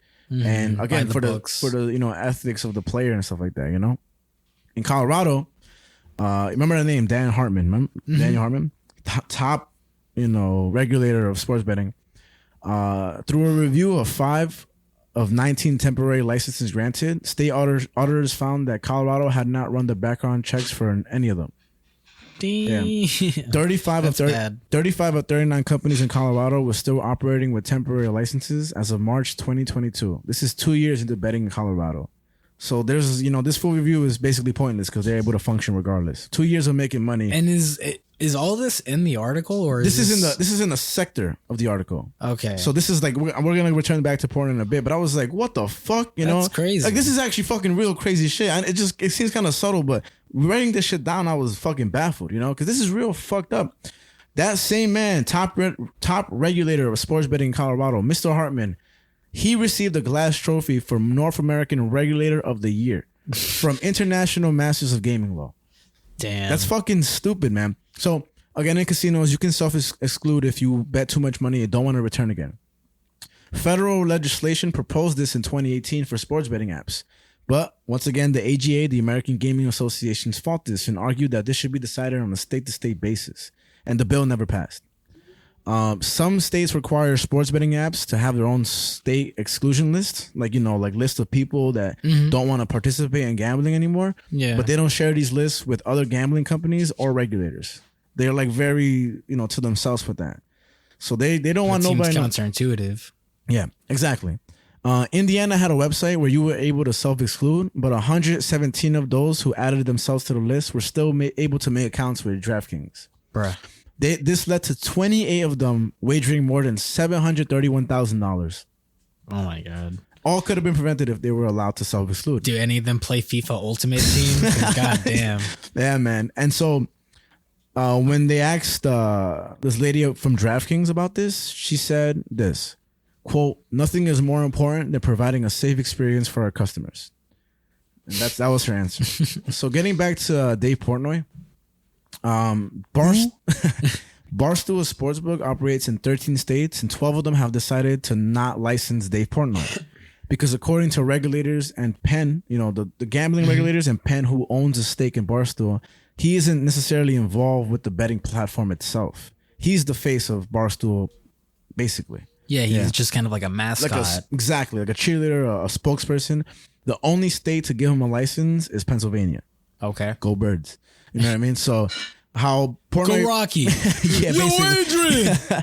I did it! Yeah. Adrian! And so how Portnoy promotes Barstool Sportsbook is through heavy influence. And in the past, regulators would have prohibited this. Kind of like celebrity endorsements in the UK and stuff. Mm-hmm. Today, he is doing so crazy without disruption through said regulators. Some say in doing this, he's influencing young men to gamble more. Young men, out of all people in the U.S. at the very least, are at the highest risk of problem gambling, according to researchers. Like you? I make that money, not barely. He often boasts about wagering huge bets and has encouraged fans to do things like bet their house, kids, and family on a bet. God damn. Don't ever do that, Frank. Yeah, but but literally, are you gonna bet your family on a bet? You get what I'm trying to say? You get me? Like, who the fuck is gonna take those words seriously? I know some will.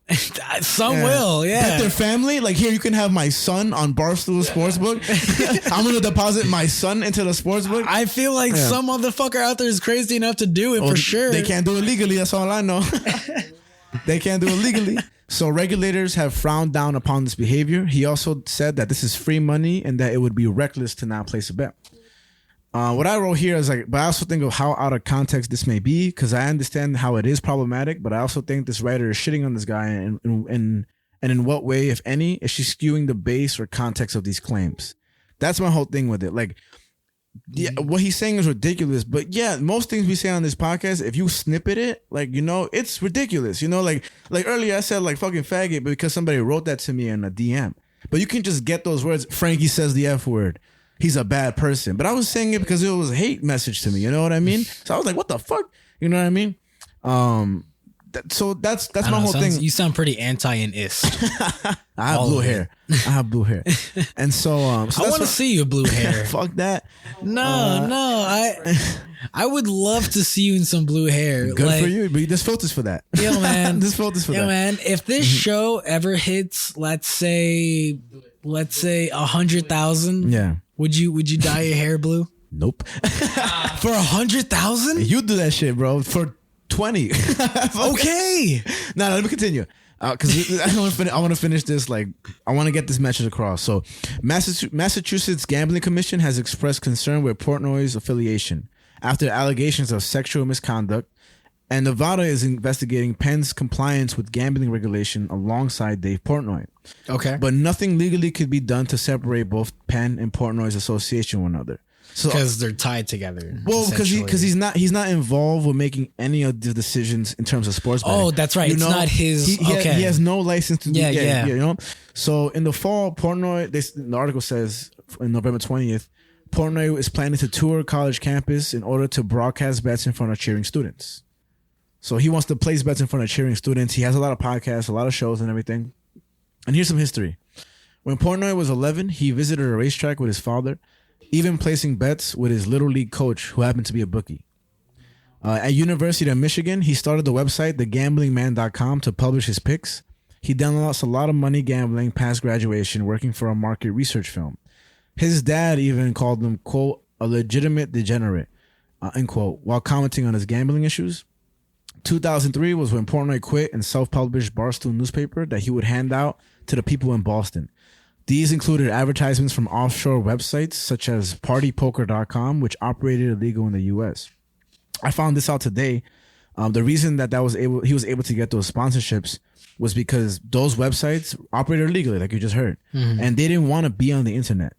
Like at that time, they were like, if you sell your papers physically, we will advertise for you because we want to be we want to be discreet as fuck. Yeah. And so he, took advantage of that. When he would deliver on his paper route, he had an advertisement from a cigar company called Honey, and he would smoke cigars as he delivered the papers. He would spend 48 hours driving the van, handing out papers, and filling the newspaper racks in Boston. Waking up at 4 a.m., handing out papers to whoever, screaming at people like Barstool, right? Like I said, the gambling sites prefer to be offline. Barstool donated a lot of money to the victims in the Boston Marathon. This aside from helping veterans, small businesses during the pandemic, and promoting pizzas all over the U.S., just like Slice and LIC. Everyone knows the rules. Also, the bar I mentioned earlier. So he created fake ads in Barstool to spur rival companies to buy their own ads. Through pseudonyms, he created the illusion of making Barstool in 2003 seem like they had a large staff, but it really just had him and some other guys, Okay. After that, in 2004, he filed for bankruptcy months after the newspaper launch, and this was the $30,000 in gambling debt. But in 2004, afterwards, it began to popularize and later became digital in 2007. What he would do is target young men's interest. He would put women on the cover of bikinis. But he also had a grading the sex scandal section, a column that would rank how attractive women accused of abusing children were. So like Casey Anthony, that shit. Yeah. So he would have like a bunch of women that were accused of abusing children, and who's the hottest one? You know what I mean? The fuck? Yeah, man. Portnoy jokingly responded to a woman in a viral college student video saying, quote, "Would somebody for the love of God please stick a dick in this bitch's mouth and shut her up already?" End quote. All right. All right. Which, again, all out of context. We don't know what Tony said it and this and that. Something else Portnoy said jokingly was that Barstool did not condone rape, but a chick passes out, that's a gray area. That's crazy. He also compared Colin Kaepernick to a terrorist that resembled Osama bin Laden. Yeah.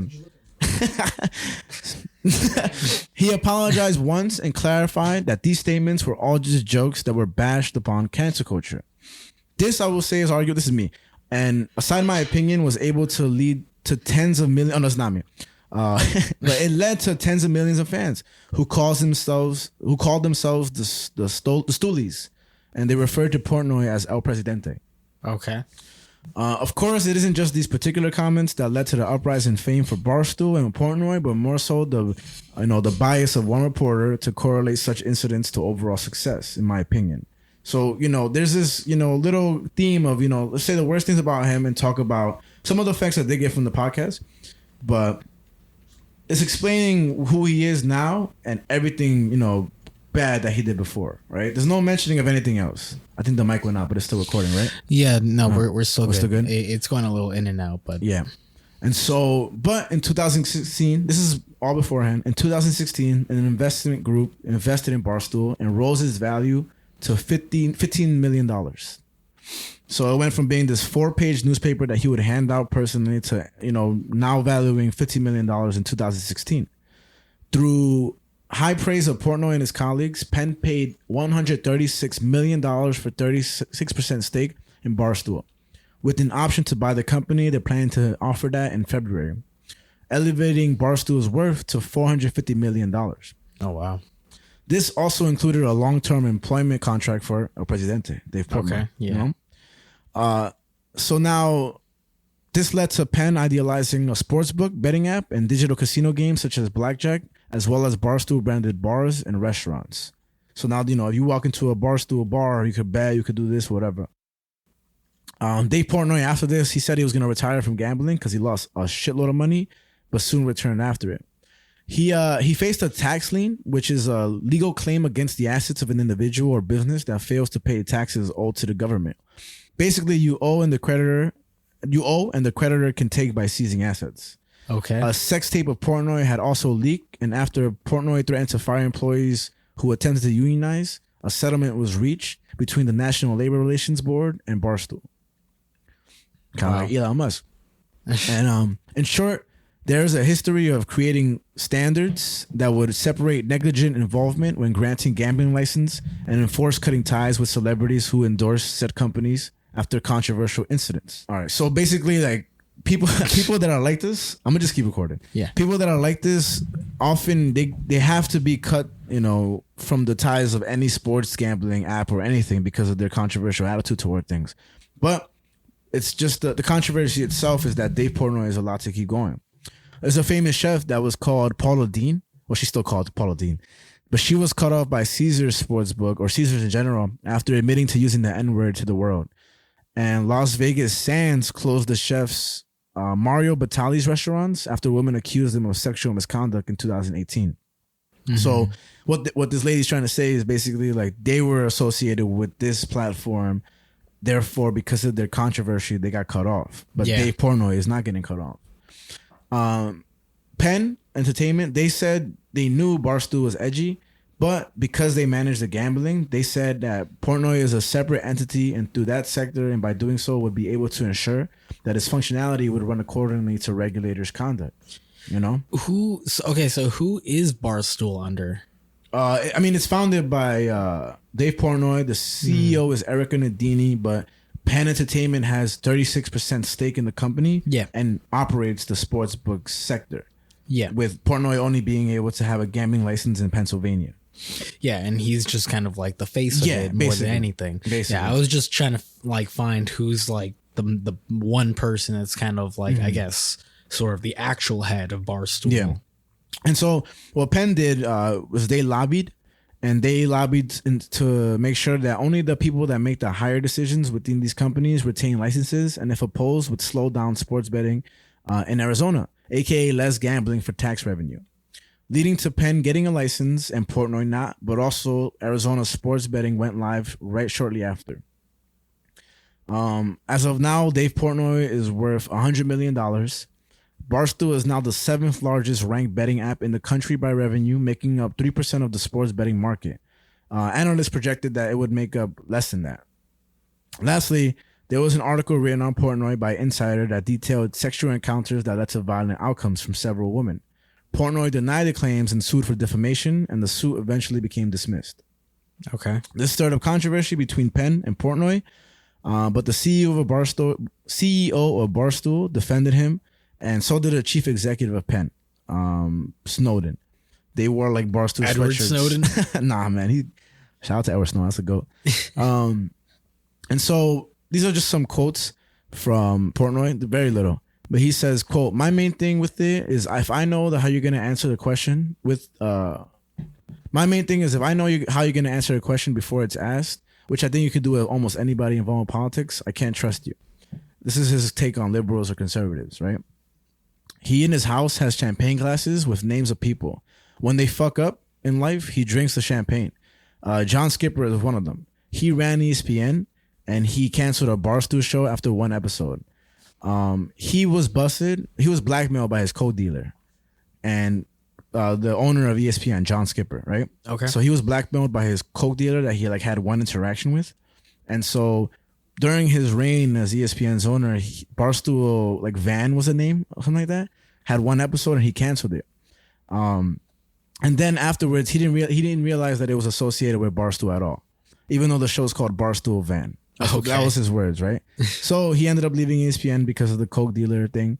And then that's when Portnoy would drink the champagne in his house. And he had that all to himself. Like that was a thing to himself. But HBO did a documentary on him and they exposed that information. Him thinking that it would not be that. But they What's the name of the documentary? I don't know. But if you look up HBO documentary, if you look up Fake fan. Nah, I don't want to hear it. The last thing. This is actually the last thing. Okay. I'll hear it. Portnoy believes there's no reason to censor himself, even having people in Barstool caution him when he responds in any jabs toward him on Twitter, for example. But believing in not censoring himself is true to him. Just a tad more wary because of today's sensitive culture. And that was a shitload of information. Like I like, you know, when I go through it like that, the reason I want to do it is because, like, to me, yes, I think we're definitely talking about Dave Portnoy. But I think, man, like this article, by the way, is supposed to be about sports betting. You know what I mean? Mm-hmm. And it's like kind of a mixture of both. That's why I went off on that tangent on the state's allowance of, you know, this controversy within the state's allowance of gambling, their lack on licensing, their lack on criminal checks, you know, allowing people to bet even though they're literally asking to not be able to, you know? And I think this is a whole mixture of holy shit. But I definitely think when it comes to the Dave Portnoy stuff, like I'm sure the whole point of it was to downplay him for sure and expose him, you know? But it's just, I don't know, man. There's a certain bias there, at least, or again, notes of it. I keep saying that today. That it's just like, I really wonder how many stuff is taken out of context. And again, there's a lot of jokes in there. A lot of them are really fucking heavy, but I bet you watch your favorite comedian. There's a lot more heavier shit there. Then again, watch It's Always Sunny in Philadelphia. Like that show is idolized, crazy by people all over the world. Yeah. And most people don't even know what the fuck. I mean, people that watch it know, you know? But people that don't really watch it, they don't care, so they're not canceling them. Their first episode, they say the N-word, I think, like twice or something like that. Do they? Or I don't remember that. Oh, I know they do say They did black. I mean, they do everything, bro. They said the N-word. I mean, if not that episode, they said the N-word in like one of the episodes for sure. Like I've only ever seen like the first like 3 seasons. Oh well, then in Charlie Day, and at one point, 100%. Charlie Day, who actually has a movie coming out soon. Yeah, that he directed and everything. Yeah, in one of the scenes, he's like, "Oh, she's a N-word," like just blatantly, you know. And then the first thing was like, you know, talking about black people. I mean, their shit is so controversial. You get me? No article ever written down. Oh, but it's a TV show. It's a comedy, so it's okay. You know, that's the thing about everything that I don't get. You know what I mean? Like that's I always bring up that point because these are all white people that are allowed to do this. This is also a white person, of course.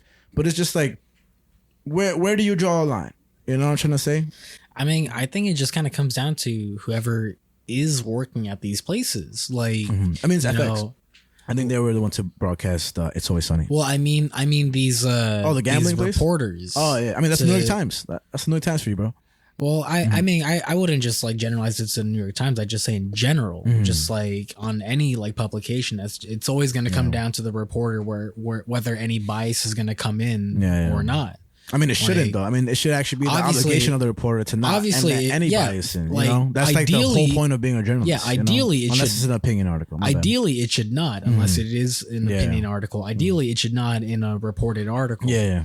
But you know, humans are humans. Humans are going to human. I mean, that she should take that advice then. Like, you get me? Like Dave Portnoy is a human. You know? I mean, I'll ask like, so all this information came from this one article? Yeah, outside that little tangent of like the state's law, like Iowa and Tennessee, like that was because she had mentioned that, and so that one came from a different one. Okay, but basically the rest of it is like let's just bash this guy the whole time. You know what I'm trying to say? While also, you know, attaching the accomplishments as well. You know, like there's this like, yeah, he's on top of the world, but did you know he said the N-word? You know what I mean? Like, yeah, he came up from like, you know, gambling as a kid and $30,000 in debt, but he's misogynistic.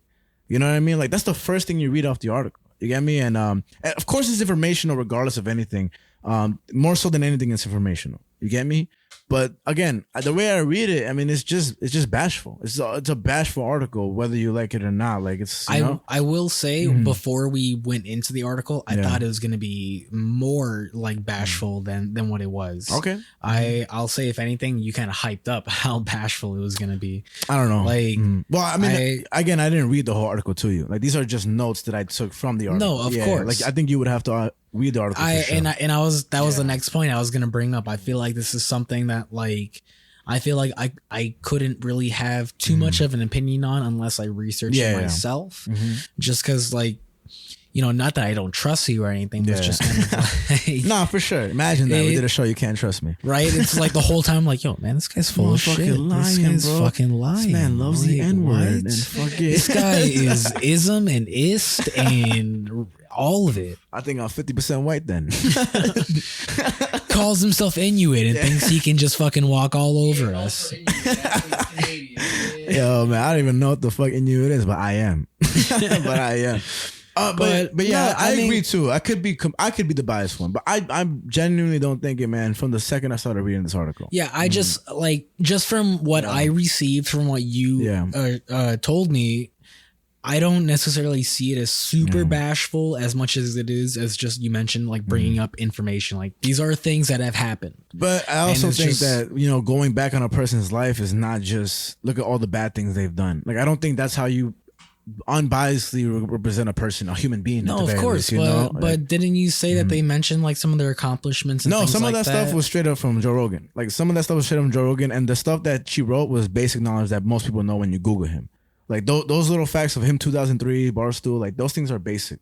But I'm telling you, man, like the title of this article is already misleading, you know? I mean, I'll say like the stuff about like how much he gives out to people and stuff like that. No, that stuff was that stuff missing. That was not in this at all. Yeah, that's missing. Yeah, that basically it says like he does pizza reviews and that's pretty much it. It doesn't talk about the video I showed you this. Well, it does mention that it's a fund. No, I don't think it didn't mention that it was a fund. I don't think not once they mentioned Barstool Fund. I'm 99% sure they don't mention a Barstool Fund at all. Okay, I'm the one that brought it up in the beginning. And again, it's not that they have to write only good things. No, of course, yeah. But reading the headline is what bothers me the most, because when you read the headline, let's see, it's a picture of Dave Portnoy right here, right? And it says, "Desperate for growth, aging casino company embrace degenerate gambler." You know, in a headline's very savvy, you know, world, like, you know, you see Dave Portnoy, and then this is talking about a casino company who, you know, embraced Dave Portnoy, right? And then they talk about how misogynistic he is, how, you know, if he's racist or this and that, whatever. I feel like these are two separate worlds coming together for what really is the main point. Like, are you talking about, you know, like the desperate growth of a company? There's no mentioning of how there's a desperation for this company to become. You know, maybe there is, but like it definitely wasn't the girth of the story, you know? And so for me, it was very just like, I don't know. To me, it seemed like an opinion article more than anything with just a shitload of information. Again, I'm not hating on this lady that much, you know what I'm trying to say? But I also think that there's ways people are represented in the media and stuff like that. And I don't think there was more bashfulness within this article than it was to express, who this person is in general. It's a very one-sided article, I think so. And if you had an article like this written about you, where it mentioned anything bad you said on Earth, Mind, and Matter and things that you didn't mean to say and this and that, or you were apologetic to say and they were just mentioning all of those things only, but they were like, oh, but they're successful. Like I would feel some type of way myself. You know what I'm trying to say? Because it's just like, that's not who I am as a person. But so many people read this and that's all they're going to know him. Like, oh, that's the guy who said the N-word, who, thinks that raping a woman is okay, and also Colin Kaepernick is some line because he protests for black rights. Like as information, it is, like it's not necessarily fair or anything like that. Well, like, life's not fair, that's for sure. Yeah, and it's just, and like what I guess even to that sort of idea of like life's not fair. Like media is gonna media. Oh man, but like, sure. But that's why the New York Times is a little because they allow stuff like that. The Joe Rogan piece too. You know what I mean? That's the same thing. I mean, again, media is gonna media. It doesn't necessarily matter. Like like I feel like any publication is always gonna do something like this, no matter what. I don't know. Like, what publication hasn't done something? Well, like I mean, this? but I'm saying like when slavery was around, like, oh well, what person doesn't have a slave? Like, so it's okay. You get what I'm trying to say? Like, I mean, I'm not saying it's okay. I'm just like making an observation. That's what I'm saying too. Like relating it to that. Like this is like, compliance with media being able to do what they want. And again, this isn't the most controversial piece when it comes to that. I just think that it's just shouldn't be media could just media. All I'm saying is that two people with a podcast can't change the world, Frankie. Doesn't matter how many people we have on our Patreon. We can't change. We can't change the world, Frankie. We could change one world. You know what I'm trying to say? Earth 23? Earth 23, bro. Crackheads all over the place with the hot dog and shit. I don't know, man. I just think that whole media can media. I mean, of course they can. Of course, because free speech, America. I'll admit it's kind of nihilistic of me to see things that way. I mean, not really. I mean, it's just, I think it's just observant. I think it's just like, it's not even hidden. It's true. That's why CNN could be as liberal as fuck and Fox could be as conservative as fuck. But at the end of the day, it's just, there's a lot of people lying to us on TV about a lot of things. The government lying to us about everything. I mean, if the government lies to us and plenty of people die, government gonna government. Like that.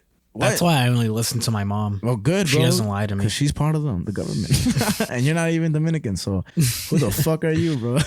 Yeah, compliance is a cancer, man. There should be outspoken people that defy this, I think. And I don't know. I just nobody will care until it's written about them, and then they'll start caring. Okay, so write about it, motherfucker. No, you get what I'm saying, though. Like if this was about you. No, but seriously, do it. Wait, I'm gonna do a piece on myself? Do a piece on media. No, fuck that shit. Why am I gonna do that? Yeah. I'm not part of the media. I'm part of here. I speak my word. You know what I mean? You can write a blog. Yeah, I could also write racist words. I could also write like anything. I don't know what you're trying to say. I think this is not my job. I'm not a journalist. Like Anthony's a journalist. He does his job. I'm just saying, if it bothers you so much, then do it. What do you mean? What do you mean? Like, do you like traffic? Obviously not. Oh shit! Hold on 1 second. The June. Sammy's a racist. Oh yeah, but I guess ultimately what it comes down to is just reading the article in itself and everything. And I mean, I'm just busting your balls when I say fucking write the article yourself, motherfucker. Yeah, I was like, what the fuck you saying to me, Javi? I'm trying to have a conversation. Yeah, motherfucker. If you're so passionate about it, why don't you fucking write a fucking memoir about it? Why don't you write a manuscript? I'll do it I'll do it next Tuesday. I'll write the next Quran, bro. Do it, motherfucker. Call it the Frankon. Sammy, I saw this video on like YouTube, right? And it was like the cat will walk on some regular ass book, but it will not walk on the Quran. Doesn't walk on the. It won't walk on the Quran. It don't walk on the truth. It don't walk on the truth. Sam, what was it saying? I'm a Buddhist though. Nah, Sammy's a Christian. Put that in. Well, ultimately, yeah.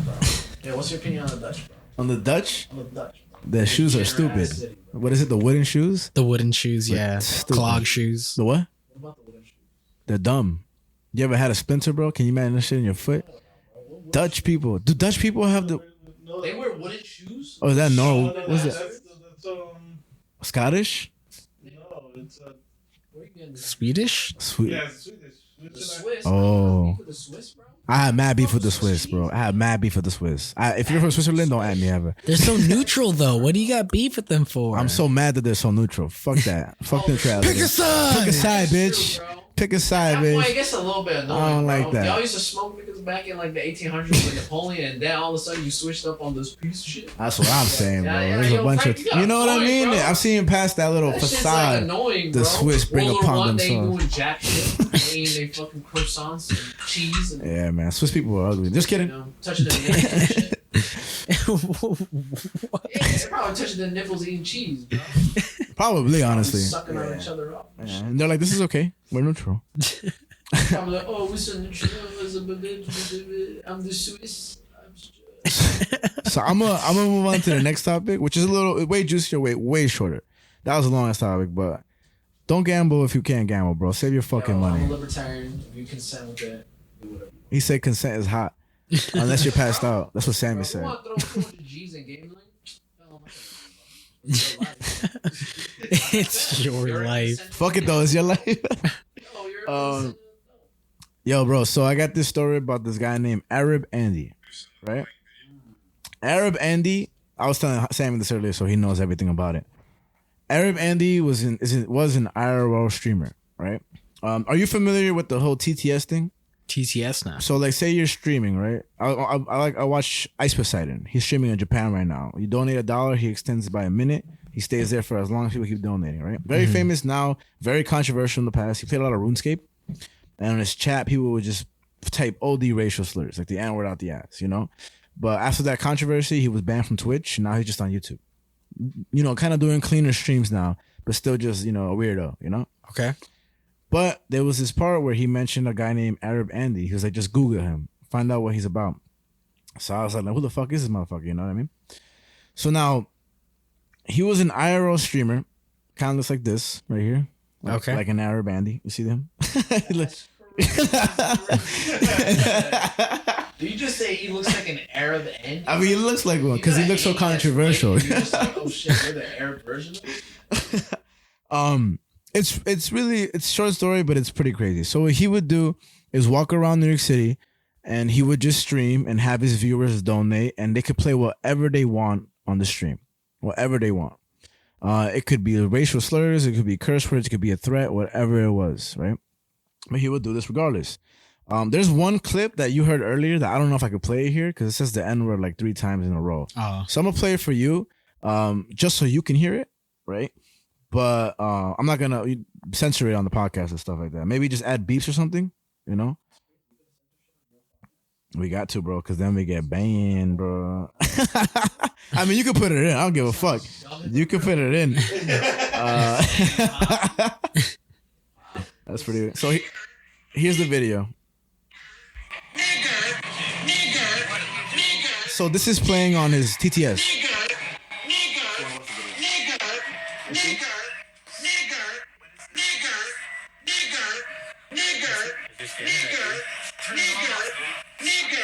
Somebody donated that.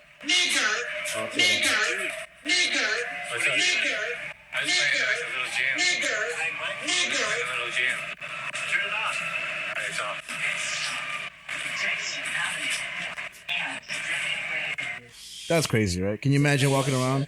You can cut off most of the end of the video, but you heard obviously the N-word being repeated over and over again. And you should put it in with like beeps so you can see how many times it was said.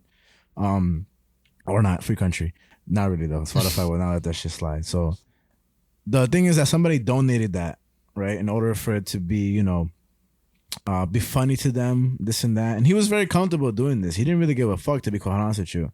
And this is very controversial. Could never happen today, you know? How long ago did that happen? You're talking about Twitch and YouTube. It can't be that long ago. Yeah, that's actually a good point. Actually, this is 2018, but that might be a re-uploaded thing. Let me actually check the year because you're right. That who knows? This article was this is the chef article. November 20th. Well, in 2018 is when the big controversy happened, so I guess not that long ago at all. Yeah, that's fucking crazy. Actually, I didn't think it was that long ago. This story is so short that I was like, I could kind of base it off this and everything. Okay, so let's see if this goes right here. So now he has another video online where he basically is trying to talk to some girls, right? They reject him, and he's live streaming the whole event. Yeah. So after rejecting him, this is what he goes on to say to them. Well, so don't do it. How you like that, Stacy? You like that? You like that? How about you put a gun in your mouth and pull the trigger? You like that, Stacy? You stupid bitch. You stupid fucking bitch. You deny me? You like that? You like that? Give me something to lose. I have nothing to lose. I have nothing to lose. I have nothing to lose. Hey, cute boy, do you like old fat lesbian pussy? Go get SSRIs. Go take your psych meds. Go take your birth control. Come on, take your birth control. Take it. Enlighten me on why I should even look forward to impregnating a woman. What do I have to look forward to? What do I have to look forward to? No, I want to speak honestly now. What do I have to look forward to? Seriously. What do I have to look forward to? Birth control. I know what you have to look forward to. The video, yeah, no, this is fucking Caucasian Henry.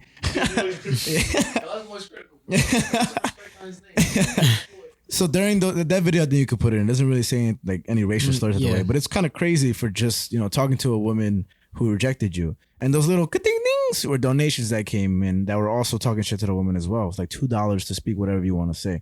This is when the streaming was much lesser, and so there's another video that that's crazy to me, and the fact that he's like, "Go kill yourself, go fucking kill yourself," this and that, you have the right to deny me is ridiculous. Yeah, dude's gotta chill. Yeah, he's got a problem, man, and so. I'm going to play one last video before the one. This is pretty much will show you what ended up happening to this guy. But he also ended up going around having threats being said through his TTS, which is the voice that comes out. And it can say all sorts of things, right? So this is what happened here. It's their meal. Enhance meal. Oh, it might be after this one, but look. Oh, no, it is this one. Allahu Akbar. Allahu Akbar. Bomb detonation in two minutes. I take you with me and I kill all you. I kill all you right now. And I kill all you for Allah. Fuck that shit. I'm gonna do it. I'm gonna fucking do it for Allah. I'm going to do it for Allah. Allah Akbar. Come on. I do it. Bomb now. Boom now. Yo, all of you scattered.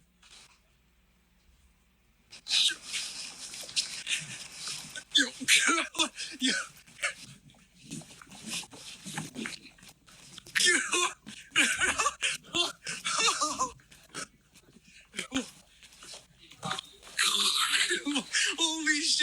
Holy shit. Good one. And he mostly did that, because of a donation telling him to do so and everything. And that's pretty crazy. And, it could become as comedic. I don't really find that shit funny because post 9/11, you get shot for that shit, by some veteran or some shit like that. But it's funny. When Samuel laughed, I laughed because, it's saying the voice, it's saying Allah Akbar. There's plenty of comedy shows that do say that, and it's,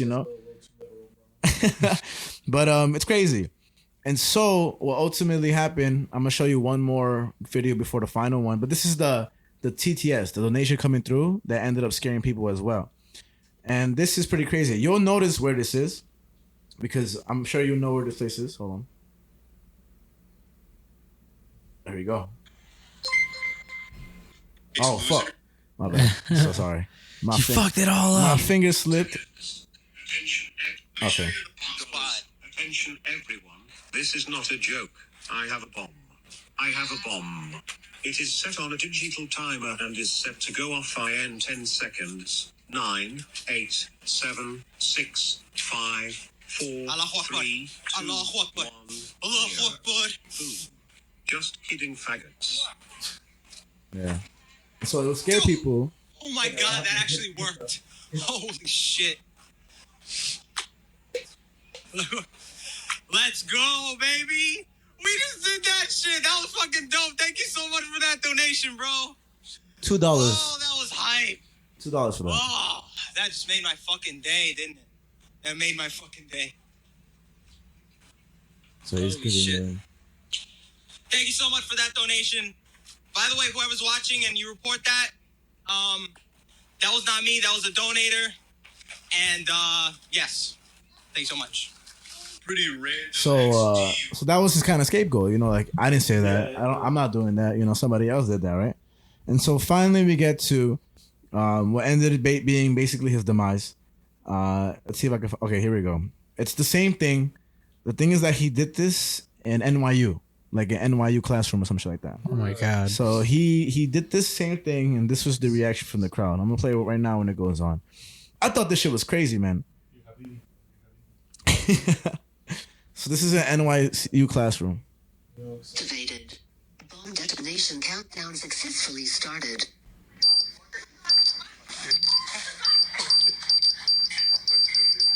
You did go to jail for this? So, like you heard the guy say, and fuck you if you take our video down for trying to approach your video, homie. But my bad. But it's the only one I could find with all 3 videos of everything too, and I'm sure there's a bunch more. He ended up going to jail. I mean, he ended up going to court for everything. And first, like, what do you think about that in general? Like, first, what do you think about it, and how would you feel, like, you know, post 9/11 if that happened around you before, like, you know, everything became a little more stricter on streaming and stuff? I'll ask you each one of you and stuff because you go first, Javi. I mean, I definitely don't like it. It makes me feel uncomfortable. Like, just like, I don't know. If it were me out there and some dude just started doing that and I heard that, I would like walk as fast as I could. Yeah. Like, it just seems so excessive. It just seems so like just unnecessary. Yeah. It's like you're doing the most. 100%. And actually, it was the University of Washington, my man, not NYU, on the Seattle campus, playing a text-to speech mantra. I want to get that right for the people. For the people. What do you think about it, Brian? What do you think about that whole thing you just saw? You know, it reminds me. Well, that reminds me of like that videos. You know the ones that be walking around. I showed Sammy this. The ones that be walking around with like the whole like the long robes and stuff like that, and they throw the bombs and they run away. Yeah. Yeah. Actually, like the Arab get up. Yeah. That was actually make a little sense. People kind of run away. Yeah. But I mean, he's literally throwing a fake bomb. That's. I feel like those are staged and made. Yeah, of course. I think those are definitely staged. But for that one, I chuckled because I was like, yo, he's really happy for like this for $2. Like, it's almost in the sense it's like he doesn't even want the money. He just wants to do it. Wants to do that. Yeah, like he just yeah, exactly. I mean, you saw how hype he was. Yeah. Like after he got that donation, he was like, "Oh, thank you so much." This and that. Like, he just wants people to like. I'm pretty sure he even lowered it down to 50 cents because I'm pretty sure he does not care. As long as he gets off on Exactly. Yeah. man.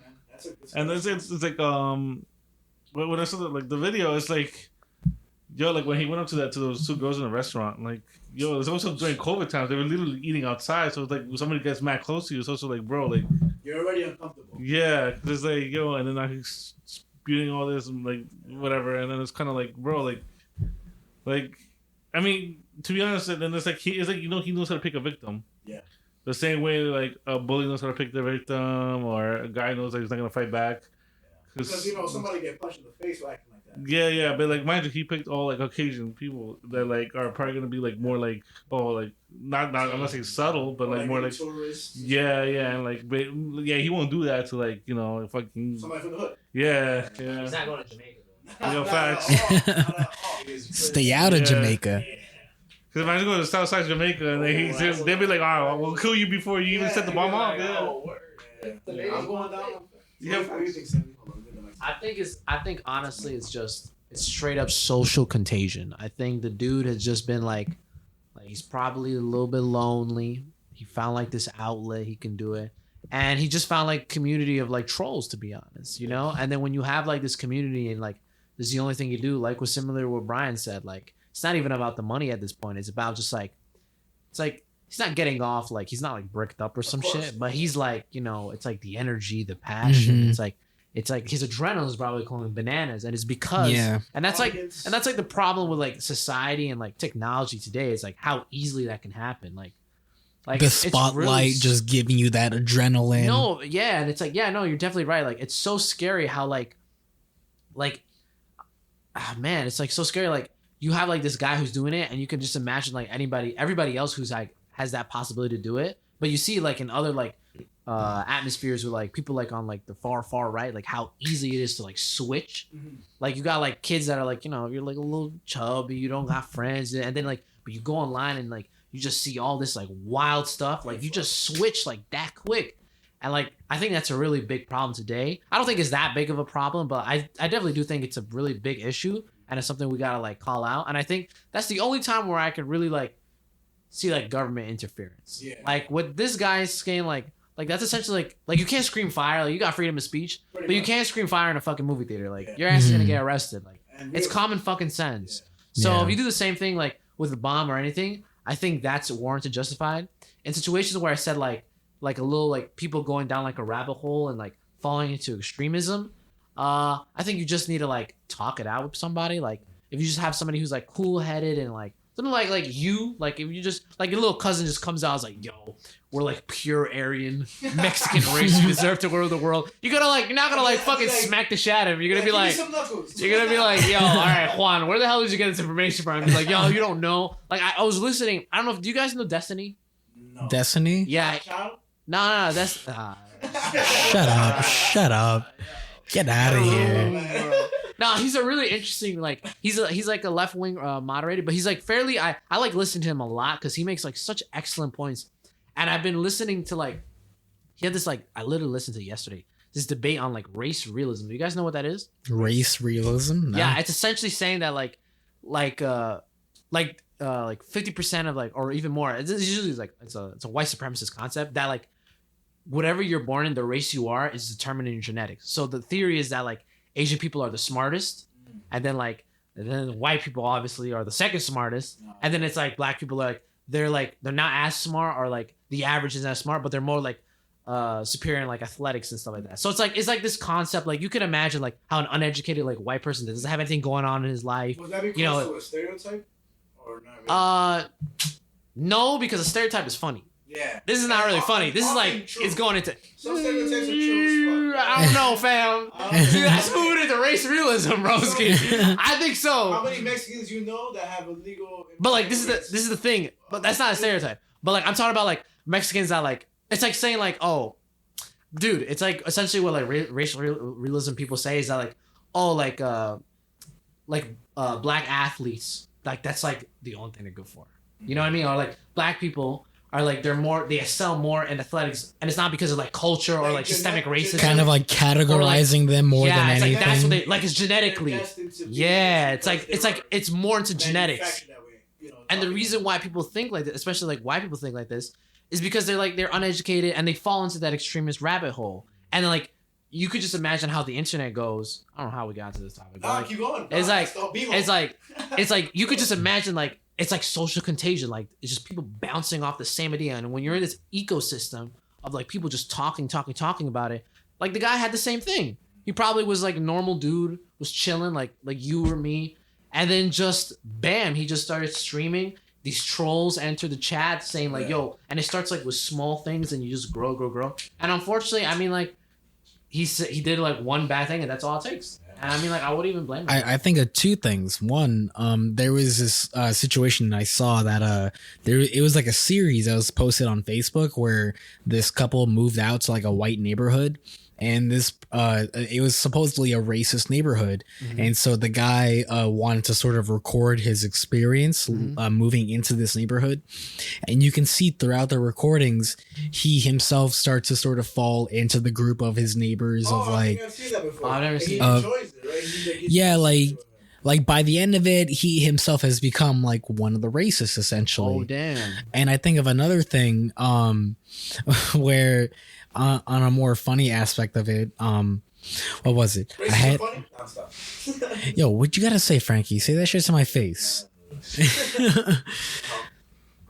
But I mean, it is just like an interesting thing where it's just kind of like when you are surrounded by that one thing, eventually it is going to kind of take you over. It is sort of that sheep herding. It is sort of that like eventually mob mentality and things like that. It's difficult to sort of break off the path and have your own singular opinion about something. And like for something like that, social contagion, I think is a pretty good word for that. Yeah, definitely. Like it spreads. It spreads and it just keeps going and you just can't really stop it. The other thing that I was going to mention is that episode of The Boys where loaded show. Season 3 was kind of whack, so I ain't gonna lie. The intro, I think it was in season 2, one of the intros when Stormfront becomes a thing, and you follow that one guy who watches the news and he's watching Stormfront, and Stormfront is saying all these things about like other world countries and things like that. And by the end of the intro, he pulls the gun on that brown clerk and kills him. And it's like he fell into that social contagion. He fell into that mob mentality and just committed that crime. He did it. And that's what I think of. It's just kind of like it's so hard to separate yourself from that sometimes, but you just got to try. You just got to do That's what why you I can. think like open Discord is so important because when you're like sucked into that ecosystem, and if you have just one person that's level-headed to like hear you out and not just like attack you, but just listen to like everything you have to say and just be like, hey, wait a minute, one thing. How can you say A but then B or then C and then D, and then like you break down their argument using like just simply reasoning and talking, and it could bring people back like, oh shit, like that was stupid. Because like that intro to Seeing the Boys, I know exactly what you're talking about, and like you may not think it may not be that drastic, like at least right now it may not be that drastic, but it definitely does happen. And and school shooting is actually a great and that could tell more of like, because I know that was like a little bit more politically, but school shootings actually like when you like I was like looking at it because like I don't know if you saw like the last school shooting with the it was actually a Hispanic kid who did it. Yeah, he was like half Hispanic. Yeah, in Uvalde, and he had a whole manifesto. Was it in Uvalde? Yeah, it was a Texas one. No, was that the Texas one? In Texas, he targeted Mexicans. No, the Texan school. That was Uvalde. That was Uvalde, and he was a Mexican kid, right? Yeah. Spanish at the very least, but yeah. Was he like Nicholas? Or was that another school? No, he killed his grandmother, and then he drove to the school. He killed the kids. But beforehand, he was a loner. He would often they would call him mass shooter. Like, yeah. I mean, imagine that. Like you do it as light jokes, and then he wrote like, and every one of these like these kids who shoot up schools, they always write a manifesto. Yeah. And in the manifesto, you can see some things how like they're kind of saying already they're gonna do it. They're like angry at life. They don't know what to do. They have no purpose, and the only thing, and what's the thing? They fall into this extremist trap. Yeah. This thing, like Javi, you were saying, they have like a similar situation would happen with in the Boys episode, and I think that's like at that point, that's where we like fail as society because we need to like this is like a problem. I think this is a really big issue, and we really need to stop going in. We just gotta come in the middle and start talking, bro. Yeah. We gotta be like, yo, what the hell's going on? Yeah, I will say that I that reminds me that I once read an article from the New York Times that kind of talked about how like maybe we shouldn't make fun of Trump supporters. Like this was back during Trump's presidency, and that the article is basically just talking about maybe instead of making fun of Trump supporters, like while that maybe that does more damage than it does good. It's like becoming the bully. Yeah, it's like you don't want to be bullying them, but you want to bully back, and it's like the only people that bully are people who get bullied. Yeah. People who get like when there was I don't know like, that's in the psychology class. They always say like those who are hurt. Mm-hmm. You know? Like, and often people who get molest. You know, and these are not just like coincidences. Like these are experiences that are further on because of past experiences. And I agree. I think that is a big. I mean, say what you will, and of course there's like racial injustice and inequality. But one of the hardest things to be right now, it's kind of like a paradox because it's a white man, especially in New York City. You know what I mean? Because like of course you have this privilege, but it's like you're a white man walking to anywhere full of diverse people. It's allowed to make fun of you and like exclude you. You don't season your food. You're gonna shoot us up. You haven't heard of adobo? Yeah, exactly. And like we do that so much that it's become commonality, you know. And it's interesting how that works out. So I agree with that, you know. Yeah, and I think that creates that like cycle what you brought back before. Like, it's like when you like take two steps back and you like let's face it, like with imperialism and colonialism, like it's obviously used to be a lot of white people doing this, and like those are like that happened like not that far ago, like literally in the 1940s, we America told Europe like, all right, how about we quit it with the colonies, yo? And then Europe was like, all right, we had a run, we'll do it, and they left it like in shambles. And so it's not that far ago we have like this lingering, but to like what Frankie you were saying, like to belittle like another person and say all these things, like some people take it to heart. Like I fuck around with my coworkers. I'm gonna lie, I call them cracker and like wild stuff like this. And it's a little funny because like I could go like one of my coworkers who's like white, cracker, but he can never call me, you know, spick or anything like that because then it's wild. So back to what you were saying, and I take it as a joke. And even if you did call me that, I wouldn't take it to heart. But I believe, like, I think out there's a lot of people who like when you call them that, they take it to offense and they can't say nothing to it. Yeah. And like they keep it in there, and that's what builds like again, that's what builds like that extremist when you follow into that rabbit hole, and then it just creates the whole thing all over again. Then you have like society can do it, and then you have and then we gotta like at the end of the day, I think the only thing that solves this is comedy, bro. Bring comedy back, man. Bring comedy back. We gotta roast everyone. Like that brings me into like, I swear to God, we gotta roast everyone. You're green, yellow, like I don't care. Roast them all. And like, notice how he really stuck to yellow there. Yeah, whoa. I said green. I started with green. Yeah, but you're like green, yellow. Whoa. Wink. Whoa. Hard W. Whoa. Let's go back to the ableist comment a couple hours ago, Javi. And I wasn't surprised you was holding on a K word just before. So I don't think you got anything. But anyways. I think really comedy would like solve everything. Like, it's like honestly like, and you can joke about anything because that's what brings together, like laughing, you know? And once you like start stripping away like the comedic things of, oh, you can't make fun of this person, you can't make fun of like that religion or anything. It like kind of ruins the point because like the whole thing about comedy is that we all can like look at like the weird and silly things we do and we laugh about it, you know? And like Sausage Party. Yeah, exactly. Like Sausage Party was actually like it. Have you guys watched the movie Sausage Party? Like that movie was wild. That's like, summed up the whole Iran Palestine. Like that whole like that. I watched that movie with like my little cousin, and then I watched a part with my dad. Like the whole scene where like Israel and Palestine, that was crazy. That was a wild. Like I was watching that with my old dad, who's like from Lebanon. He like fought in the wars. He's lost a couple of like people to the war. He has some animosity. Dude, he was dying in that film. Because my dad's a comedian at heart. My dad is funny. He's a funny guy. He's watching that shit and he's laughing. And then realized he's like, damn, that was gay as hell, bro. And I was like, that's the point, bro. That's the point. Exactly. And I'm like, yo, I'm watching this movie with him. He's laughing his ass off. And if you could ever like sit him down and he can explain like his life to you, and like the things he had to endure under like, you know, Israeli rule. Yeah. Mm-hmm. It's wild. You would be like, yo, I understand why people do this shit. But then you gotta move on. You gotta go through it. Nobody's perfect. And yeah, we ought to make fun of one another. We'll be goofy, bro. That's amazing. Peace and love. Stay back in black and beautiful. That's fucking really well said, bro. And I agree, man. I think earlier you asked, like, is it the two questions you asked about society, right?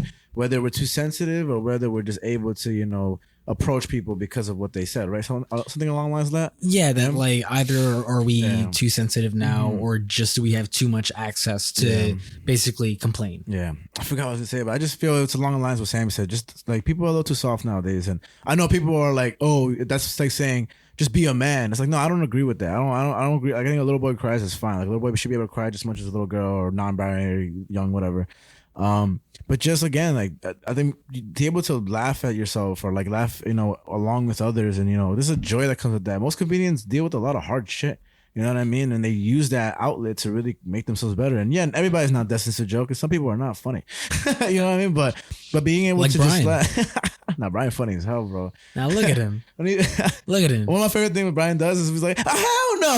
Like I just love when you do that shit, man. It's mad funny. And me and Brian call each other spics all the time. Like we just always, you know. But you know, but I'm not gonna call some random motherfucking spick. You know what I mean? But call me a spick on the first day you met me. Did I really? No, I'm joking. I should have. Nah, but I feel like I agree with what Sammy said, and that the Sausage Party is a good example, man, because it's just laughing at yourself, both ends coming from the writer and the intake and the consumer. I mean, and just it's interesting. So yeah, basically with this Arab Andy guy, the punishment was that he got like that's a crime punishable up to like 20 to 10 years in jail, I think so, and like OD money fines. I think he posted a $75,000 bail.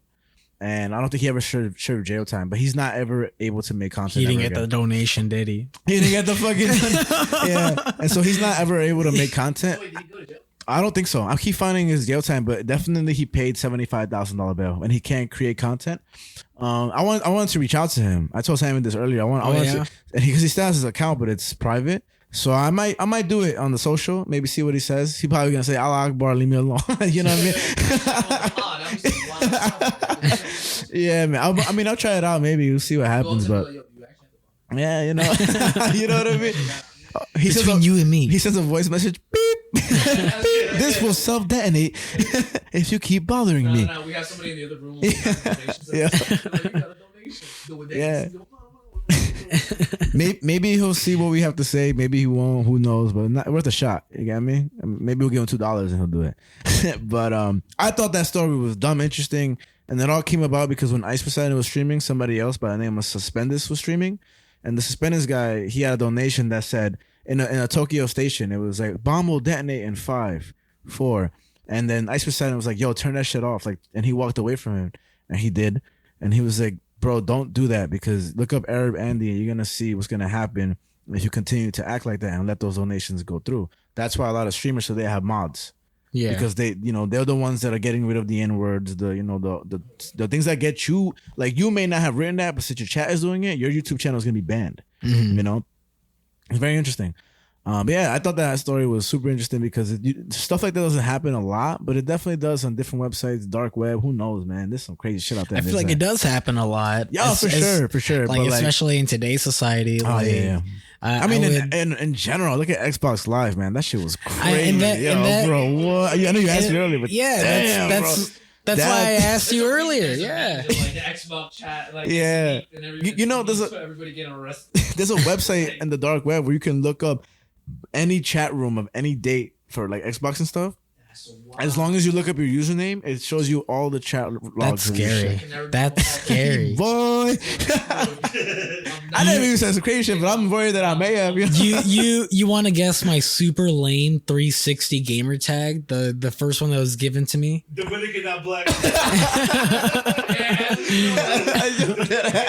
I'm gonna say something like wild stuff. That has 23% Ecuador. He's like, I'm officially black. Yo. Now it's just gonna disappoint you guys. That was too good. Damn, what is it? What was it? It was Igneous Jungle. Igneous Jungle. Jason, you thought you were black. Oh yeah. That's the point, bro. You knew. Xbox knew. Xbox, yeah, Igneous Jungle. That's a gamer tag Xbox gave me when I first made my gamer tag. Oh, they gave it to you. You just used the default one. What the fuck? Auto one, yeah. Mine was Franco 919. I ain't gonna lie. I still got my autofilled Gmail account. Really? What is it? Let's not maybe say that on the podcast. Wait.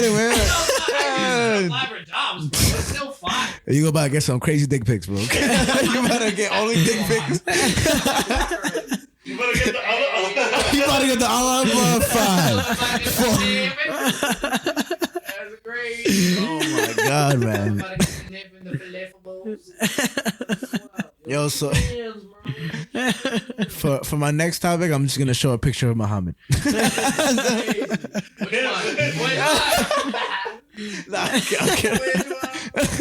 Nah, I have no idea. That shit is crazy, but that shit is so serious. You cannot do that. What? Show Muhammad. You cannot do that. Huh? Oh, the prophet? Yeah, Muhammad from the Ark. I swear to God, I thought you were talking about the Ark, bro. That's why I said which one. Which one, bro? That's the most common name in the world. Yo, this fucking guy. Show me because we don't gotta pick at him. I heard there's drawings of him and stuff. Nah, bro, no drawings. Those are all fake. Really? I swear to God, those are all fake. So you can't portray Muhammad as you think. That's what it is. He looks like probably like every other, like just go down something. He look like Javi. Just like like. But you've heard of that, right? Like South Park, they weren't even able to show Muhammad. I think there is no pic of him. But they get what's it called? What's his name? The writer Salman Rushdie, right? Yeah. He portrayed Muhammad in his writings, and somebody ran on stage and stabbed him. He's blind from his left eye. Yeah. But it's there's a cartoonist. I think she was also killed for doing it in France. Yeah, and so you're not allowed to. I know I'm sure people don't know how it looks like. I'm pretty sure nobody knows how Jesus looked like too, but. That's a different story, you know. He was black as fuck. Jesus was definitely black. Jesus Dominican. Jesus 23% Inuit. You look like me, fam. Look at me and you see the Christ. You look at me, bro. I see Muhammad, Buddha. You see the Lord. Nah, yo, man, you should have grown your hair out. I had my shit's grown. You know I look like Jesus. I know, man. You should have. That's what I'm saying. You should have kept it growing out. You look like Jesus, bro. I look like Jesus. I don't know, but that shit is crazy how you can't do none of that stuff. So yeah, that's why I go back to my comedy thing. Like I think you could make fun of any religion. But even South Park didn't do it, man. South Park does everything, bro. And it's just like Islam in general. Yeah. That shit is crazy. They're like scared about what happened like with Christianity. You can like bash And you could also like profit off Jesus' picture, I guess, all right? Yo, man, I'll just say I didn't want to say it before, but I'll just say it. Fucking, there's a Jesus joke in season 6 of Rick and Morty. It's fucking. I know exactly It's funny. Don't spoil it. No spoilers. So Don't spoil it. I didn't finish it. It's the same thing about watching. You watch Vendetta? You don't watch Rick and Morty? My man Morty. No, I'm up to season 6. Actually, I gotta finish it. I gotta start season 6. You gotta start season 6? You ain't gonna finish it yet? Did you see Javi's beer cozy? Look at it. It's a flannel cozy. Wait, why that shit is fire? Because he loves flannels. Javi loves flannels, bro. Says no one. Javi, it should have an IPA in there. It has an IPA, right? Yeah, I don't know. Maybe it does. Open this real quick. Squanch over there? Yeah, I got Mr. Squanchy. All right. Let me get through this third topic because I'm not gonna lie to you. It's the most serious. All right, but not really serious. It's like the most like. Nah, yeah, of course, no problem. All right. And so it's more informational. This one, less like juiciness than the other one. So that's why I was gonna do this first, but I was like, you know what? Let me save this for last, and I'm happy I did.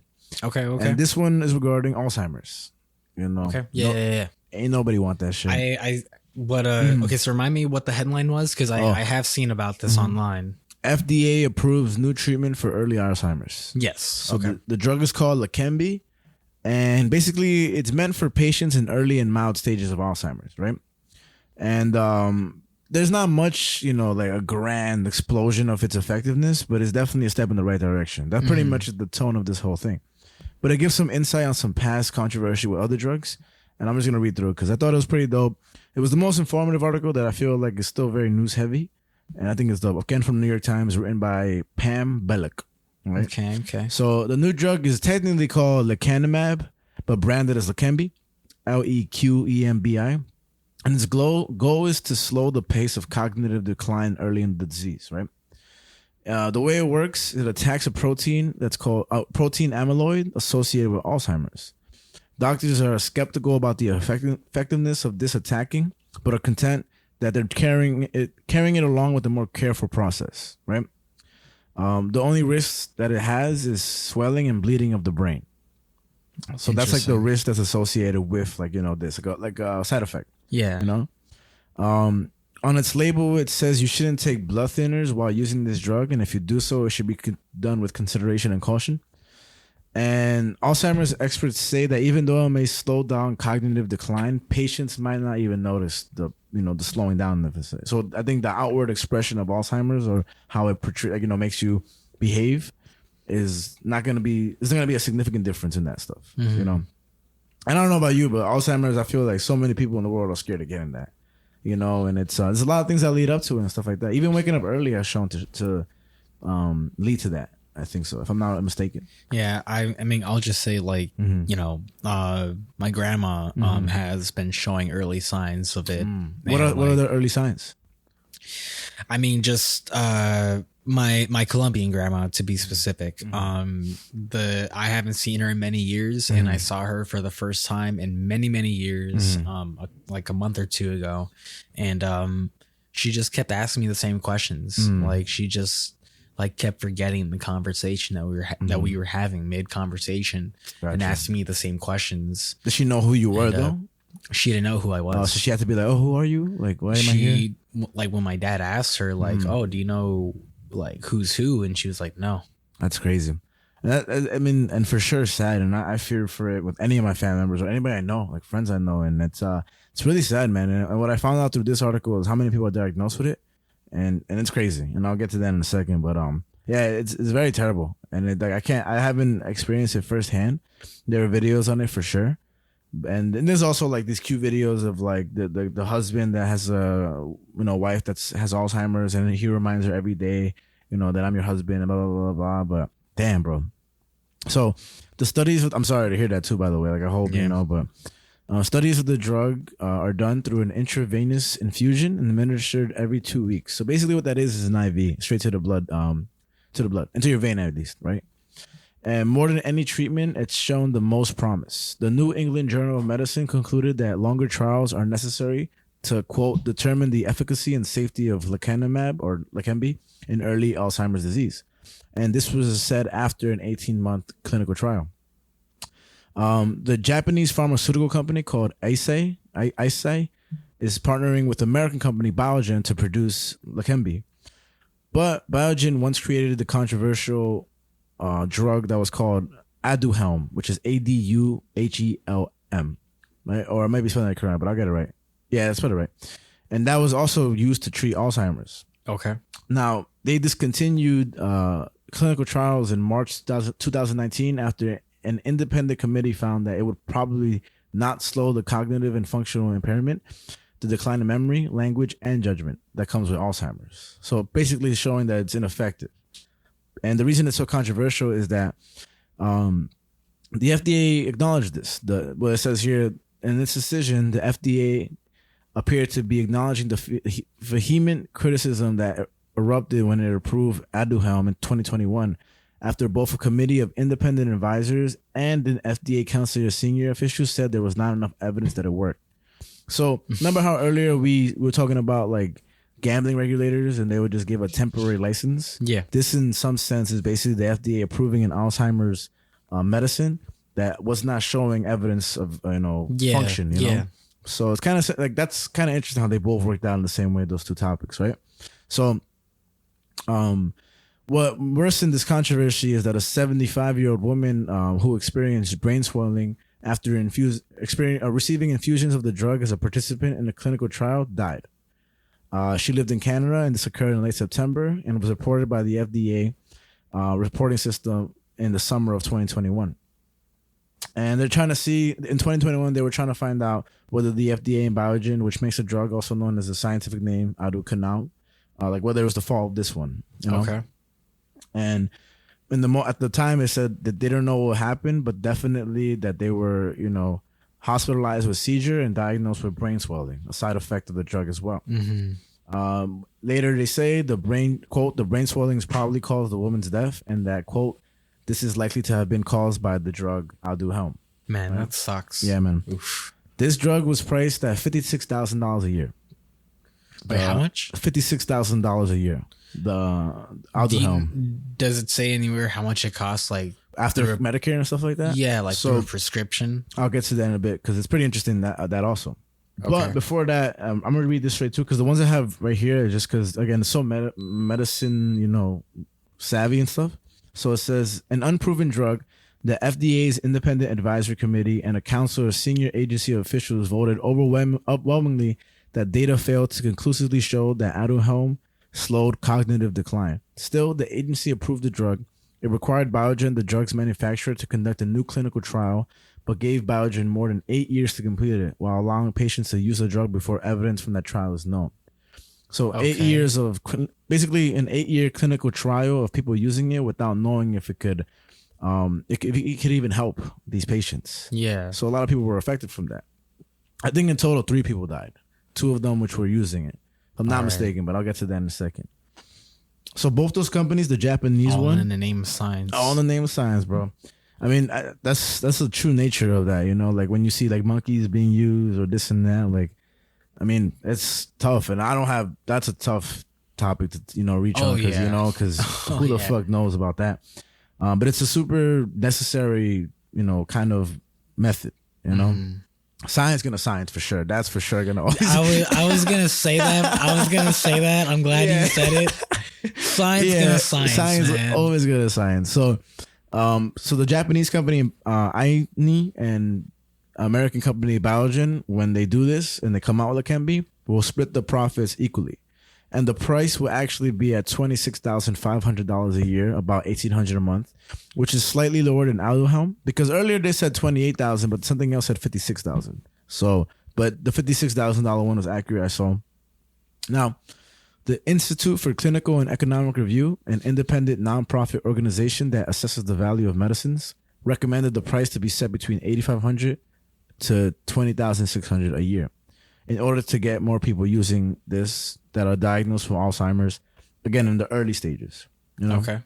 Now, so I don't know if you mentioned it already, but what are the early stages of Alzheimer's? Like, is there a year like thing that they? I know. It just comes down to like like basically cognitive, disimpairment. So when you start to lose function of your cognitive abilities, like how you were saying about your grandma, I think so. Like for that severity, for it to be not so severe. So I think it really is on a basis of how the person is acting, I'm assuming. And I think early stages might be just that much more subtle, and of course severe cases might be just like full blown out, like it's like every minute. But I guess what I'm trying to figure out is like, is there like an average of like an age of like when this starts to happen to people? Oh, I don't know, but I could look it up for sure, because I do know how many people right now are able to use it. Actually, I'll tell you right now. So in the U.S., there's 6 million people affected with Alzheimer's, and 1.5 million of them are in the beginning stages of the disease. So that ratio is crazy when you really think about it. I'll look it up right now actually to find out the age and everything, because I want to know. Let's see. I'm gonna Google it. At what age does because like say if Alzheimer's starts to like develop by say your 60s, there are many people nowadays because of the life expectancy that have reached their 90s and stuff like that. So that is an interesting ratio of how many people are in their early stages versus how many people are just generally dealing with it now. But yeah, that is an interesting ratio for sure. So there's two answers here, and I'll read the first one. The first pop-up one from Google. For most people with Alzheimer's, those who have the late onset variety symptoms first appear in their mid-60s or later. When the disease develops before age 65, it's considered early onset Alzheimer's, which can begin as early as a person's 30s, although this is rare. God damn. That's crazy. And the second one was... That's scary. Yeah. Alzheimer's disease is most common in people over the age of 65. The risk of Alzheimer's disease and other types of dementia increases with age, affecting an estimated 1 in 14 people over the age of 65 and 1 in every 6 people over the age of 80. That's fucking scary shit too, man. It's crazy. And so they want the drug to be priced less. And because of the incident with Alduhelm, much is learned to move forward with Leqembi, said an FDA official, right? Alduhelm also had controversial trials, with most of the participants they used for it being white. Leqembi during the trials made sure to use 25% of the participants of Black or Hispanic people, So you could have been part of the trial since you're Black. Yeah, I could have. And hey, Frankie. Yeah. This is funny, man. My Beatrice's little cousin, we were hanging out one time, and he just looked up at me. He was like, "You sound Black." I was like, "What you said?" Now, okay. And then he cartwheeled after that. I was like, "All right." Sound Black. Cartwheel. I was like, "Fuck you, man." I was like, "Thanks," because Black people sound cool, and so does everybody else. Like Mr. T said in Rocky 3, "I pity the fool." Yeah, I pity you. This is what you were asking earlier. So the accessibility for Leqembi is all going to depend on whether or not Medicare will help cover the cost, right? Always comes down to the insurance. Yeah, man. You know better than I do. Fucking with the whole, alleged patients you be dealing and stuff like that, So because of the controversy, the Centers for Medicare and Medicaid Services heavily limited Medicare coverage for the drug, only paying for coverage if patients participated in his trial. And this is all stemming from the controversy, right? If Leqembi is effective enough, Medicare will likely provide coverage and just ask patients to track the effectiveness of it. So the 3 patients I was mentioning earlier, they experienced brain swelling and brain bleeding. They died. 2 of them had been using blood thinners while using Leqembi. All this was was not recommended. Yeah, basically, it's like they're finding out now, like you should not be using blood thinners because it could go along badly with the brain swelling. Basically, this was part of a large phase 3 trial, and were unaware if they had gotten the treatment or a placebo. So the 2 of them that died, there's 3 of them that all died, but 2 of them were using blood thinners. Okay. And this is why they were using Leqembi. This is just interesting. A little fun fact. Leqembi, the brand name, Mr. Chung said, is based on Kembi in Japanese, which roughly translates into beautiful, healthy, elegant. Was green-lighted on Friday under a designation called accelerated approval, sounding like temporary license, The FDA can give accelerated approval to drugs with uncertain benefit if they are for serious diseases with a few treatments and attack a biological element of the disease. In this case, the amyloid protein, which Aduhelm and Leqembi both do. They attack the amyloid protein. Quote, accelerated approval was controversial for Aduhelm because the data involved was contradictory. One clinical trial had failed and another nearly identical trial showed only slight benefit. And because many Alzheimer's experts said years of data had not shown the reducing amyloid slowed down cognitive decline. So they basically said, like, what the fuck is happening here? Like, why are we proving this if we don't really know and we're getting two different results for Aduhelm? So Leqembi was able to gain accelerated approval after a phase 2 trial, but after a phase 3 trial, the results basically enforced the results from phase 2. So they with phase 2 being successful, phase 3 only just enhanced that. Yeah. Mm-hmm. Okay. And so in order for a drug to be fully approved after receiving an accelerated trial, it must go through another phase, thus trial 3.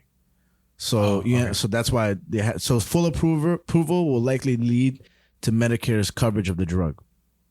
And now this is a little more numbery, so try to follow this. I'll read it a little slowly too. So the quote, the main positive outcome of that trial was that patients receiving Leqembi declined more slowly over 18 months by less than half a point, 0.45 on an 18-point cognitive scale that assesses functions like memory and problem solving, than patients receiving a placebo. Patients on Leqembi declined by 1.21 points, while patients on a placebo declined by 1.66 points. So with Leqembi was there was a larger decline. Yeah, and then exactly. And then placebo was basically there was a lesser decline. There's a lesser decline? Yeah, so 1.21 was the decline of Leqembi use, and then 1.66 was the decline without the use. So basically there was more decline without the drug.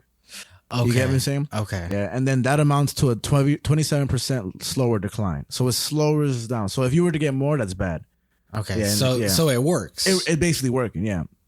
And although the results are a step in the right direction, between placebo and Leqembi, the high anticipation may not match its true outward results for the patients with Alzheimer's. Again, basically, you may not notice it if somebody you know with Alzheimer's is receiving that drug. And in phase 3, this is also numbery, but I'll read it a little slower. In phase 3 of the trial, 13% of patients developed brain swelling that was mild or moderate. And in the placebo section, only 2% developed that. And when it comes to brain bleeding, people that were taking the Leqembi, only 17% of those patients experienced it, while 9% of those receiving the placebo experienced brain bleeding as well. So between the placebo and the actual drug, people are experiencing brain swelling and brain bleeding. So, the placebo obviously states that they might have experienced this anyway, but a smaller percentage did compared to people using the drug. That's one that rolls and everything. And so that's interesting. It is. It's super. And that's like really how medicine works altogether, because when I was reading, I was like, oh shit, like I'm kind of learning, like this is why stats is so crucial. I'm a doctor. yeah. I'm a doctor. Basically. And the last thing I'll say is this, because this is straight from the article, and then I have one more thing. It says the authors reported that, quote, serious adverse events, end quote, occurred in 14% of Leqembi patients and 11% of those receiving a placebo. Nearly 7% of Leqembi patients dropped out of the trial because of negative side effects, more than twice the percentage of placebo recipients who dropped out. So more people dropped out using it than the placebo ones when they didn't use it. Yeah, but I guess that's inevitable with trials. If it leads to discomfort and results, side effects. Peace. Disappear. You could do it now because you're black. The black guy disappeared with the peace. So, you could always do it, but now you can do it confidently. That's your Halloween costume next year, and it won't be blackface. So overall results suggest that the risk of brain bleeding and swelling was significantly lower than for patients in the trials of Aduhelm. Basically saying Aduhelm was a shit show, and Leqembi is basically the older, better brother or younger, better brother of Aduhelm, which is good. And it's it's just risky that Biogen is taking part of this again. Yeah. It's just crazy that it's so expensive. But even though it isn't, the last thing that's kind of discerning is that, again, I told you 1.5 million are in the early stages. And the estimate for patients receiving the drug within 3 years are about just 10,000, even after Medicare's coverage. So that's So just 10,000 people are probably gonna be taking this drug within 3 years, even though there's 1.5 million people. Like that's crazy. It's fucking sad. And holy shit. So like with this article, like I mean, Alzheimer's has always been a topic to me it's very like. It just sucks because it's hard, man, because it's like literally yourself deteriorating. And when you think of yourself, like you usually think body, like, oh, I can't run no more, I can't lift no more. But how you talk to people and how you like express anything or have interest or be all comes from the brain, you know, like the brain controls all our functions and everything, you know. So once you're, you know, beginning to blank on a mental basis, like literally blank, it's like, of course you're still a human being, but the essence of yourself is just so gapped where it's crazy, man. I can't imagine that shit. And anybody, you know, experiencing that, I know a lot of people do. Like, you know, you censor yourself and everything, but I can't imagine. I've always been interesting to me. I also think about I don't know if you've seen it, the BoJack episode that kind of goes through his mom's like past. Oh yeah, she was like abused and everything. It was like a tough path. I know that for sure. Like with the father and like, everything. How like BoJack's like dad basically kind of did I forget what it's called, like that thing where you hammered like the nail into like your head to make you forget things. Oh fuck, I forget what that's called. Let me actually look it up because I know exactly. It's like a crazy word for it, right? But he had that done to her because of her mental health, and then she's just like a moot person, right? She just like can't remember like anything anymore, and it's just kind of like just a ghost essentially. That shit is crazy, actually. Fuck, I want to. It was BoJack, right? Yeah, BoJack. Like I think of that just because like lobotomy. Yeah, that's crazy, man. Because like it's not the exact same thing for sure. But in some sense, you kind of lose who you are. Yeah, like you are at the end of the day have become a deteriorated version of yourself. And that's just such an awful thing to imagine. That's some real dark shit when you watch the show. Because I'm remembering those scenes now. That's some real dark shit right there. And for those that don't know what a lobotomy is, I'll just read. The attendant effect of a lobotomy is reduced tension or agitation, and many early patients did exhibit those changes. However, many also showed other effects such as apathy, passivity, lack of initiative, poor ability to concentrate, and a generally decreased depth and intensity of their emotional response to life. That's fucking wild, man. They're no longer performed today, thank God, and have largely been replaced by medication. Some other types of psychosurgeries are performed in very rare circumstances to treat conditions such as severe depression or OCD that doesn't respond to other treatments. These surgeries are considered last resorts. Wow, that's crazy. I didn't know that shit was. That was written in 2022. Oh wow. What the hell? You about to get lobotomies? Yo, let's do it. We're about to be on next episode. Like, Man,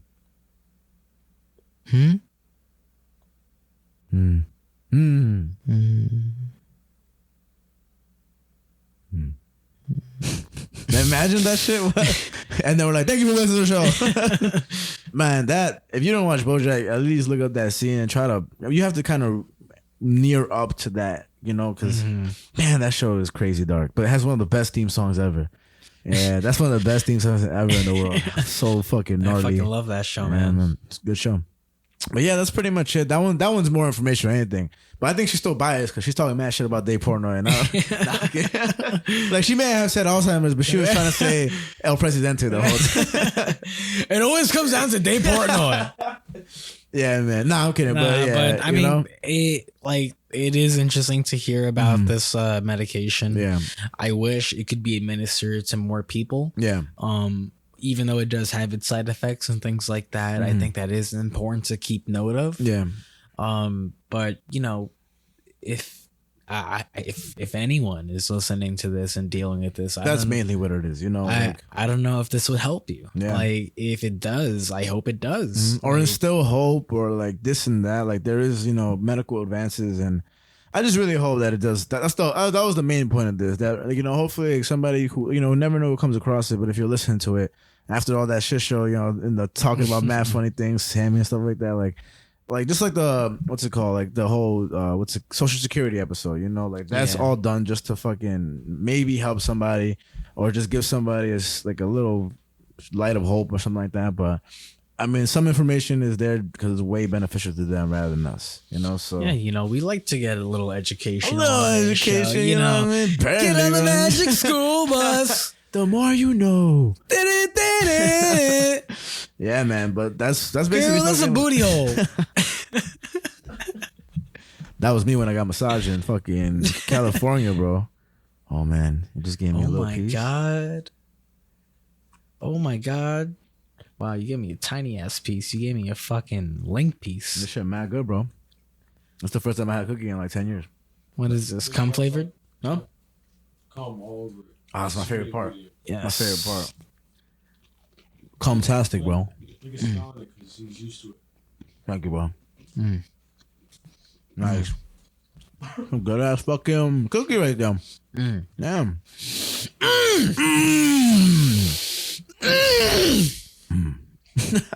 That must have been fucking. That was fucking good. But I had a cookie in mad long, bro. Been dying out the ass. But I deserve it. I fucking deserve it, you know. Your celibacy, you deserve it, man.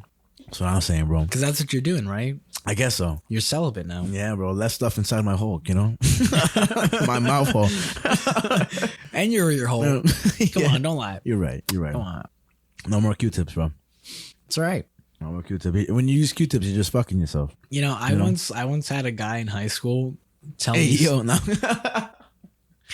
This guy in high school, like he apparently slept around with a lot of girls and this and that. And he was a player. Yeah. Okay. Who knows? It was high school. You're right, man. He has AIDS now. But so do all those girls. But he was like, "Yeah, man, you ever let a girl eat your ass out?" Bro, I'm not gonna lie to you. That a lot of people. No, I'm not saying that. I never done that, and I really. that's funny. I'll get my ass eaten out every fucking day. I know a lot of guys that do that, and more than I would have thought ever. And like not each his own. Not that there's nothing wrong with that, I guess, but it's just like that's a Seinfeld joke, man. Where the whole joke of the whole show is that they're talking about like homosexuality and everything, and every time they say like George is gay, not that there's anything wrong with that, and it's just the play where it's so fucking funny, man. So that's so funny. You say that. Yeah, but not that there's anything wrong with it, you know. It's just like. Yeah, he was like, "You ever had a girl eat your ass out?" And I was like, "No, I can't say I haven't." He was like, "Yeah, man." He was like, "When you go in the shower, just like take your soap bar and just take the tip of your soap bar and clean out your asshole a little bit. Just clean your asshole a little bit. Only when you're gonna get your ass eaten out. Otherwise, don't clean your ass at all." I mean, I'll just say, man, to each his own. Some people like that shit. I'll horse kick a girl if she gets near my asshole, bro. I'm gonna do it. If you get near, boom, broken jaw, broken nose. You're gonna go home crying. I'm gonna point at you as you leave, and that's it. But at this point, man, I don't judge nothing because, oh yeah, bro, yeah, it's interesting, man. Hey, man, to each his own. That's all it is. If you like getting your ass eaten out, let us know. Yeah, fuck it. Why? Why do you like it? Send us an anonymous tip. We'll do another round of anonymous questions. Okay. And see who likes getting the ass eaten out. Yo, Lucas, you like getting your ass eaten out? Huh? You like getting your ass eaten out? No. By the females? Even by a girl? Not even by a baddie? If a girl asked to eat your ass out, what would you say? Hell no. You say hell no? You wouldn't consider it, bro? No. But have you heard about how it's supposed to feel good? Yeah, because there's your G spots there, no? That's what they say, bro. The guys, G spots in the butt. It's actually in the nipples. Yeah, G spots. It's in the heart. Oh. What was the Family Guy joke where it was like Meg or some shit, and she was like, actually, there's like a 4 hole from a woman or some shit like that, or like a I don't remember that. And no. she's like, yeah, it's below the knee, and then like she's like, I think the Quagmire. I know for sure it's a joke, but she's like, you want to touch it? I think it was the Chris. Or it was so fucking stupid, bro. Family Guy is funny, man. A thumb in a girl's ass? I put a thumb in a girl's ass before. Nah. Have you ever done it and then sniff? Come on, don't lie. You just want to make sure. I know that people have done it. They just like their handle. Yeah, bro. One time I put my whole arm in there, like when they. One time just squirt a little coconut oil. Yeah. They're like, I only meant to put my thumb, and I was like, whoa, and I had, and then my elbow dislocated. Her asshole just said, and just swallowed your arm. Yeah, bro. Yeah. And you were like, let me go. Not like this. And then she shits me out later, and I'm like, that was awesome. Yeah, I don't know. Girls are fun. But if you get your ass eaten, that'll be the first question we ask anonymously, Oh yeah, we gotta find out. That's very interesting. We gotta find out who gets their ass eaten now. We gotta find out. You gotta find Earth, mind, and ass. That's what we're all about, baby. Being eaten, you know what I mean? Our new logo is gonna be us getting our ass eaten by girls. I'm sure we could figure it out. You know what I mean? You know how our logo has like each of us on either end. The bottom half uncovered could just be fucking like when they do Dick Trio, like Diglett and Pokemon, and the bottom of them is like bodybuilders with speedos and something like that. That'll be the other half of our logo. Melissa, get to work. Get to work, bro. That's a good segue to the A.M.C. section. Yeah, and don't forget the A.M.C. section where we talk about sumo. Oh yeah, so Yumi and sumo. Yeah, so we have a new movie idea called Sumo Lester. Or you mean sumo. We haven't decided on the title yet. But I like Sumo Lester because it talks about the sumo wrestler who's named Lester. And it's a rom-com. I like Yumi and Sumo because it's kind of like, in my eyes, a rom-com and sort of an uplifting story and an underdog story. It should be would be a good like storyline. Like it can be, how there's inanimate objects that talk in Disney when they gain the power to do so. The thong should be able to and talk. Be like, this smells like shit. Oh my god! Like, shut up, bro. Shut up. They're gonna find out. This smells awful. Yeah, bro. I know. I've always known sumo wrestlers wear a panty, basically to like wrestle. But seeing that today, I'm like, yo, change it up a little, bro. Like that, nobody wants to see you Put in on a some fucking boxers. Thick fucking G-string, bro. That shit's a capital G-string, bro. That shit is disgusting as fuck. I can't imagine, man. After a burrito, a bean burrito, something like that. Rest in peace to fucking that fabric, bro. Shit is nasty as fuck. Do you think you would shit yourself during a sumo match? I shit myself now, bro. Probably during a sumo match, you're exerting so much force. You know what I mean? And kombucha makes you shit. I found out the hard way. True. That shit tastes good, you like bro? that beer? That beer tastes good? Yeah, why you say it like that? Ooh. Smack you in the face. Yo, who the fuck does he think he is? Frankie? Takes 3 sips of beer. Thinks he's Frankie. Oh, yeah. You gotta say, I'm gonna slap the shit out of you. Say it. You got this, buddy. You can't? Stage fright? No, because I'm just like, I can't get this picture out of my head. Which picture? Of us getting our ass eaten? It's a good picture. Damn. We gotta tell the people earlier. Javi, what you said? Javi said to Lucas, his brother. He was like, "What are you doing?" He's like, "Right? Was that it?" Yeah. He was like, "What are you doing?" Lucas, putting this dick in your mouth. And Javi was like, "You're literally my brother," and I'm here dying because he got. Javi got. That shit was a moment. What was the other thing I was gonna say? Fuck, it was a. Nah, that's all right. Sammy said a joke. Like you smoke a gravity bong. And then I said this. I was like, "Oh, is that what they smoke in space? Or astronauts?" God damn it! My joke. It's your joke. I said that. It's your joke. Sammy didn't say that joke. I said that joke. It's totally your joke. Sammy's a joke thief. He's the Carlos Mencia of this episode. He's a thief. He's a liar. He left his bag. And I'm gonna say it right now. What's up, buddy? He's ugly. Oh, Sammy, you're beautiful in every single way. Nah, he's not. He just isn't. Like, you're ugly, Sammy.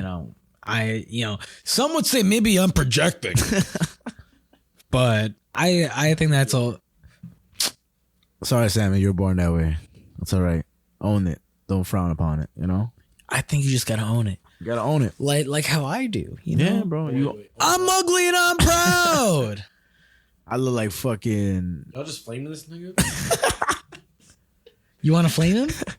It's a random motherfucker. You seen him though? I flame both of you guys. Nah, man. I flame you, bro. Flame Frankie right now. I flame you, bro. You flame me first. You trying to put your dick in your brother's mouth? Done. How's that a flame? Because it's factual. Bro, it's just. It's a saying. It's a saying. Yeah, definitely. It just happened to be said by you today. To your brother. To your brother, your blood brother. Why you jealous or something? I'm envious, jealous, and all that because I'm not his brother. I mean, shit. There, dog. I see what I'm doing. You almost got me. You almost got me. Yo, Shit. some guy at the restaurant gave him the bill, right? And he goes, "Nah, I don't want this." I was just like, And then you're like, I guess I can't charge you. no, You beat the system. I didn't know what to say. I froze. It was like, I was like, what? And he was just like, I don't want to pay. And I was just like, Should be like, I don't want to work. Sorry. Here's your check. He was like, nah, I'm just playing with you. I'm just playing with you, kiddo. Should have been like, I was like, oh, you got me. Should have got real close and been like, you think this is a fucking game, Jim? I would have been so annoyed. I would have been like, oh, hilarious. Everybody got on this guy over here, fucking comedy legend. For him, I'm like, okay, sir. Turn around, throw that shit at him, bro. Drop him. Kiss his wife. Fucking stab him under the third rib. You know what I mean? Eat the rest of his food.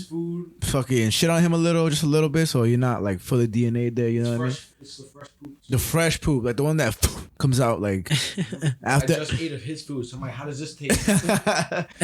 This one's on the house. Seasoned. Nice. Now we know. Now we know what to do next time. Again, that scenario, somebody, you give this check to somebody, they're like, I don't want to pay. You don't even know what's coming for you, brother. You didn't even fucking know.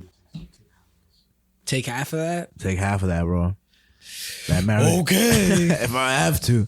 So I'm gonna play by play to this. So Javi's about to smoke some weed out the gravity bong, and then his brother is about to finish it.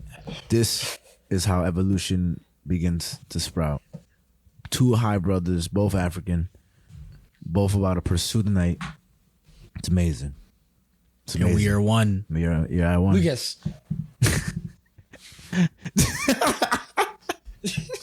What do you do? What do you do? I didn't see He was like, that was fucking funny, bro. Because you really, Javi went full. How do you go? What is it? Fusion. Some cool shit, bro. Was it Gohan and Trunks? Right? I don't watch Dragon Ball. I don't watch Dragon Ball. I just know that. He's dragging his balls. Come on, bro. I had to. It was set up, bro. I got flamed. Yeah, I got by the youth. Damn, bro. With the pose too, bro. I'm starstruck. I just started doing like a Fortnite emote. Do it, bro. Then that would be bad for you, bro. If you did a backflip right now, bro, that should be crazy. I bet you can't do a backflip. Oh yeah. The whole podcast shut down. Not even to try. You know, It'd be worth it. I once tricked Lucas into thinking that he could do a front flip or a back flip while his pants were down. So he just completely fell forward. That's why he's flaming you now, bro, because of the revenge. Did you do it? That wasn't it. I said. Or was it to Brandon? No, it wasn't. This never even happened. It was something else. It was like I can't kick. Yeah, I told Lucas that he couldn't kick as high as I could with his pants down. And then he do it. And then he didn't kick as high as me. I went and I busted my ass. And this kid busted his ass. It was hilarious. That's why you are the way you are now, bro. Yo, I once had crayons on my nose though. Crayons? Oh yeah. What color? Yo, man. What color were they? Yo, I don't remember what color they were. How far up to the nose? Okay, it was me, Lucas, Chino, and Jordan, my two cousins, and our dad. Okay. My dad, like our dad. Chicken Little. We went to go see Chicken Little in the theaters. We were in theaters, and at some point, Lucas just turns to my dad and he's like, "Yo, Dad, I can't breathe." And then his dad is like, yeah, I know this movie's fire, bro. I can't breathe. And my dad's like, what do you mean? This and that. And we had to leave the theater early. No way. And take this kid to the doctors. And they used tweezers to go up this kid's nose. So the ends were like in there, so it wasn't even sticking out no more. This kid shoved crayons so far up his nose. Were they full crayons? I don't remember if they were full crayons. I'm never giving you a crayon. But the doctor had to use tweezers to yank them out of his nose. Were you crying? Were you crying as a kid? I don't remember if he was crying. But he was just straight faced. I just remember the story. He was just straight faced. He was like, I don't give a fuck. Yeah, I got crayons in my nose, bitch. What you gonna do about it? But yeah, we were upset that we got to miss Chicken Little because of him. Selfish, bro. You try to color your brain, bro. That's pretty dope. My sister ate a quarter. She had a nickel, actually. She just ate a nickel, and then I think later she ate a penny. Bugging out. Bugging out. What you do? Yeah, what you doing? What you doing? Eating? Why are you eating currency, bro? This is money. Capitalism goes too They're far. yours now. That's you, bro. That's you. I brought those just for you. See this? Yeah, bro. I want this shit. Damn. Why the fuck is it even my face? Damn. Nobody's ever gonna eat those stuff. One time I ate like 60 of them on the show, bro. They were good, but I felt I had a stomachache afterwards. Pink ones are fire. Pink ones are fire. You know there's two pink ones? Strawberry and watermelon?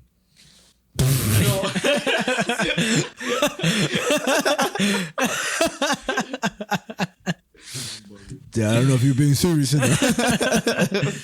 For those who couldn't see, Lucas just like threw his hands back like the screen face painting. In utter shock, but nothing came out of his mouth. Just straight up shock. Mute shock. One of those animes. You're like, ah! I hope it happened to the viewers too. I know you were surprised. I know you didn't know that shit. You remember spicy Starburst? Spicy Starburst. Remember that I shit? do. Those I shits do. were good, bro. The sour ones are good too, but the spicy ones. I'm only 19. That shit didn't come out in 1943, bro. That shit came out like 5 years ago. It did, bro. Yeah. Yeah. It was Hey, not Siri, that long ago. when did spicy Starburst come out? Fuck out of here. This is a pumpkin spice latte one. What the hell? Yeah. Oh, I thought I was. Hey Siri, spicy Starbursts. Let's see what you gotta say, bro. Oh no, yeah, sweet heat right here. Yeah, you can buy it. What the fuck? Still out. Still a thing. Still a thing. Yo, you know what's overrated? What's overrated? Who? Damn. Nah, Takis are pretty fire. I mean, I can only eat like 3 of them though. You know what's overrated? Platanos. Whoa. That was real shit. Whoa. Nah, you're not even Dominican, Javi. All of them, every single type, all of them nasty. You can't just say Anything that's made with a plátano. types. You can make it into syrup. Whatever your favorite type of plátano is, that shit is trash. No, bro. Yo, man, you're gonna start a fight. Serious? I'm so dead serious. Why? Just because You they're actually trash. don't like it? I hate that shit. Yo, man, why are you trying to? Even my Siri talking. He's like, one moment. What the fuck he said? Nah, I love plátano. I also like what's it called? I love mango. Hell Mango. yeah. That Hell shit is yeah, you fucking do. mad good, bro. Yeah, that shit is slang. This is one spot in Corona, huh? Tostones are good, bro. Maduros are everything, bro. What? Mofongo's good. Not as good as mango though, but it's still good. You know what I mean? One time I went to this Dominican spot in Corona. It's called, what is it? Fuck. I think it's called La Isla or something like that. But it's right off the one on third stop, right? Bro, I asked for chorizo and rice. They gave me a fucking pot, like a literal pot of rice with a big ass spoon. I was supposed to share. I didn't share that shit. That's my friend Carol. I ate that shit all by myself, bro. Damn, Dominican food is so good. What Hell was yeah. it called again? Fucking. Yo, you should go to. You get your things sorted to go to DR. I'm with it, bro. I miss DR. That shit was fun, bro. It'll be fun. Yeah, bro. Yeah. We out to DR. I'll book the flight right now. I wanted to go. I think that'd be fun. I'd be down. I'd be down too, bro. I'd be down to clown. Basically. Bro, some, like, Dominican Jordan. All you gotta say is Hola, mami. ¿Qué lo que? ¿Qué lo que, mami? ¿Qué lo que? ¿Qué está pasando, mami? I'll be like, hi there. How are you? How you doing, sir? Salutations. They like the gringos, yo. Super gringos. I had some good ass whatever sauce in Dominican Republic. It was good. Just the sauce. Dominican sauce. Whatever sauce that was. I don't know. Lost in the sauce. It was, yeah, I got only lost in this. I was in DR. Where am I? Adrian. Yo, bro, have flashbacks of Ratatouille, bro. Man, one of the best things I had in DR was my friend's grandma, rest in peace. She made this coffee in some like little like pot, and then we will have it with those dry crackers, whatever those hard little bread crackers or something. And then it was really good, and the coffee was sweet as fuck. And then another morning, this was really interesting. One time we had, Where were you staying at? in Jarabacoa. So I was around there. Yeah, I don't know the fuck either. But one morning we deadass had for breakfast like sliced up cheese, sliced up salami, and crackers. No, not fried, not even fried, and concon. And that's it.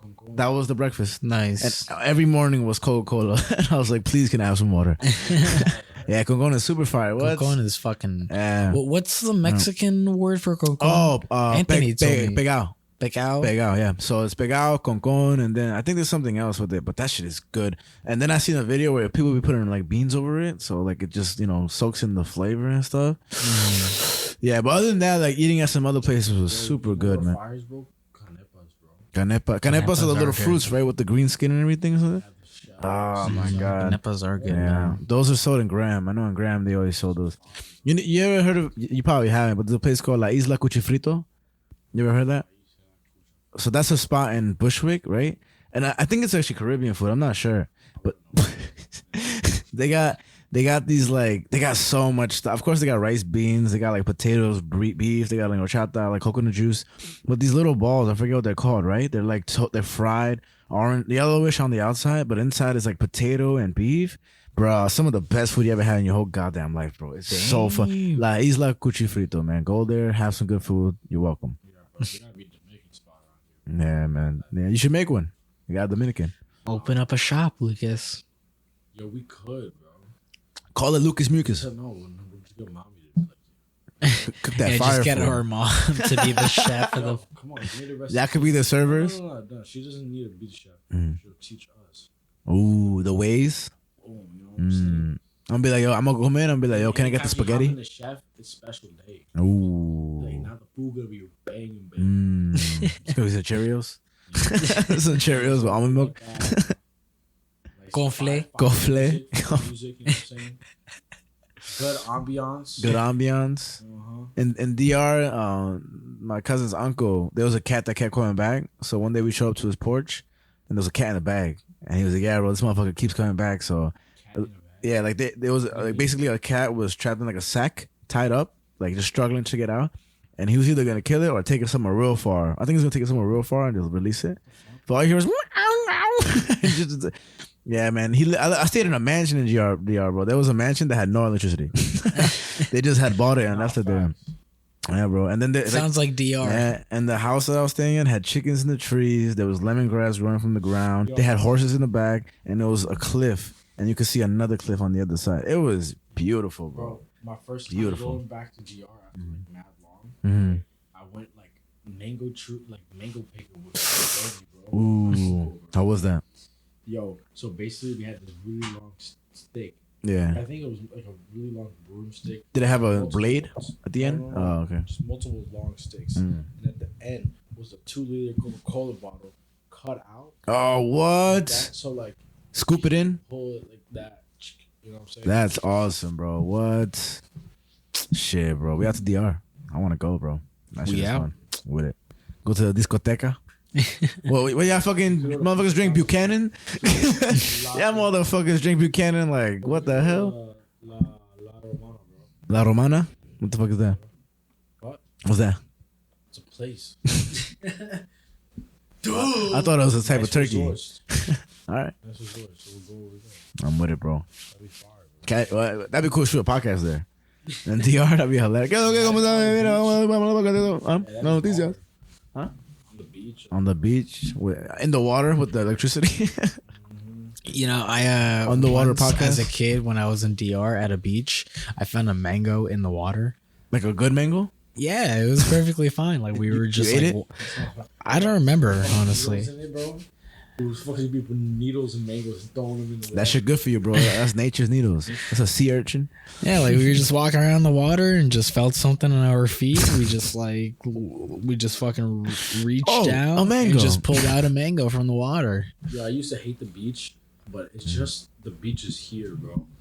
The beaches here are trash. Yeah, they're garbage. Well, I guess if you're in New York City. In Jersey, the water feels a little bit better. Nah, man, I only trust like beaches in like Florida or some shit, or like maybe like there are lakes are nice. I went to a nice lake. I like lakes. Yeah, I think I went to one in Connecticut or some shit. Warm too, yeah, and it's like clear water ish, but for a lake, so it's fresh water, not salt water. Yo, it's nice, bro. Beaches in DR are fire. Yeah, no kidding, they're pretty fire. No, like, they're nice. They're nice. Like the sand, like yeah. I don't know how to explain it. It just feels so nice in my toes, bro. No, they're beautiful. It makes me just want to just be in the sand. And the water's so clear and warm. Got you. Know what I'm saying? Can't wait to go. Yeah.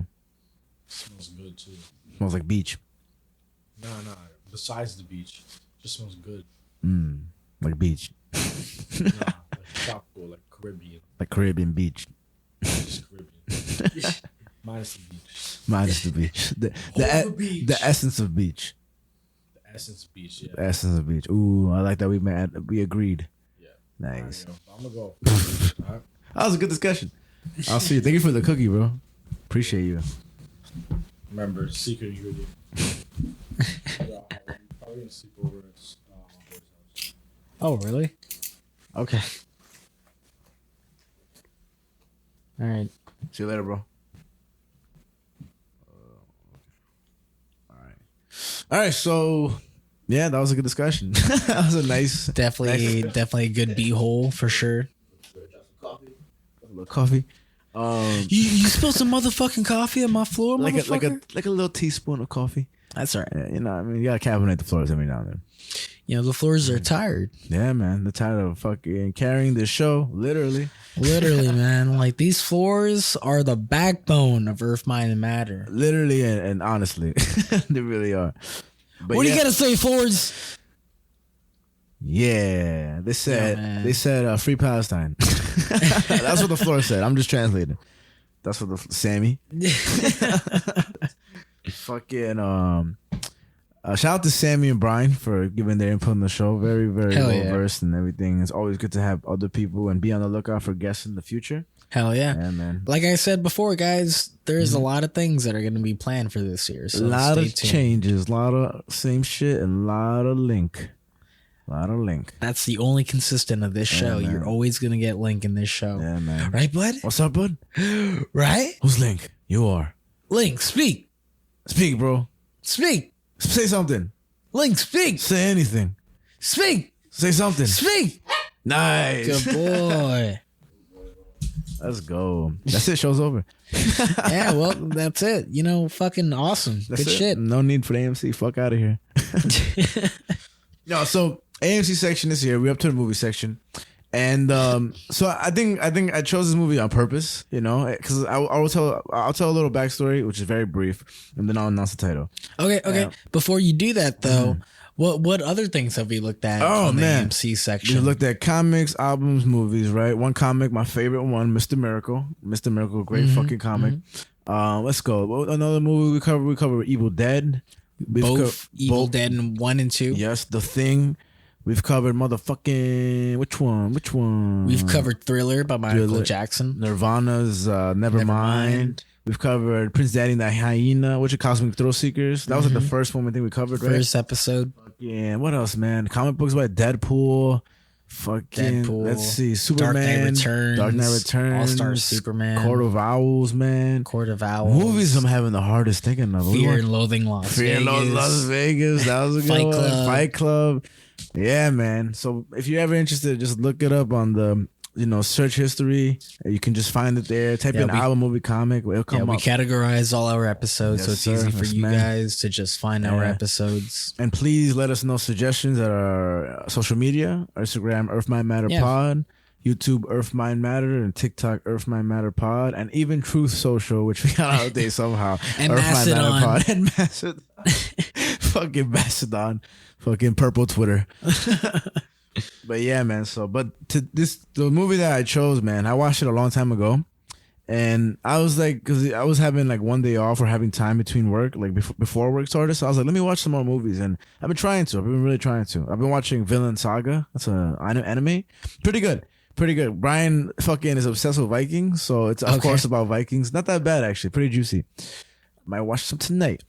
And so I watched the movie over again, and I was like, huh. and I enjoyed it way better the second time, right? But because I think a lot of movies sometimes when I was younger, kind of like Avatar, I kind of didn't really retain it. I was kind of like, what the fuck? But I didn't really have big opinions on it. I was just like, it'd be interesting to cover this movie for being exactly what it is. And we're going to be talking about 2008 Coen Brothers Burn After Reading.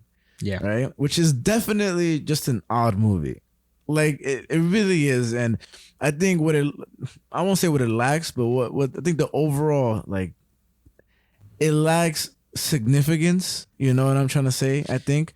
Can you? I don't know if you know off the top of your head, but if you could search it up. What's up? What are other famous Coen Brother films? No Country for Old Men. Okay, that was the Coen Brothers film? That was Coen Brothers. Yeah, so I'll look up actually, but they're extremely famous, and I'm not the really. only other Coen Brothers film that I know is Hail Caesar, which I did not like. Oh, it was bad.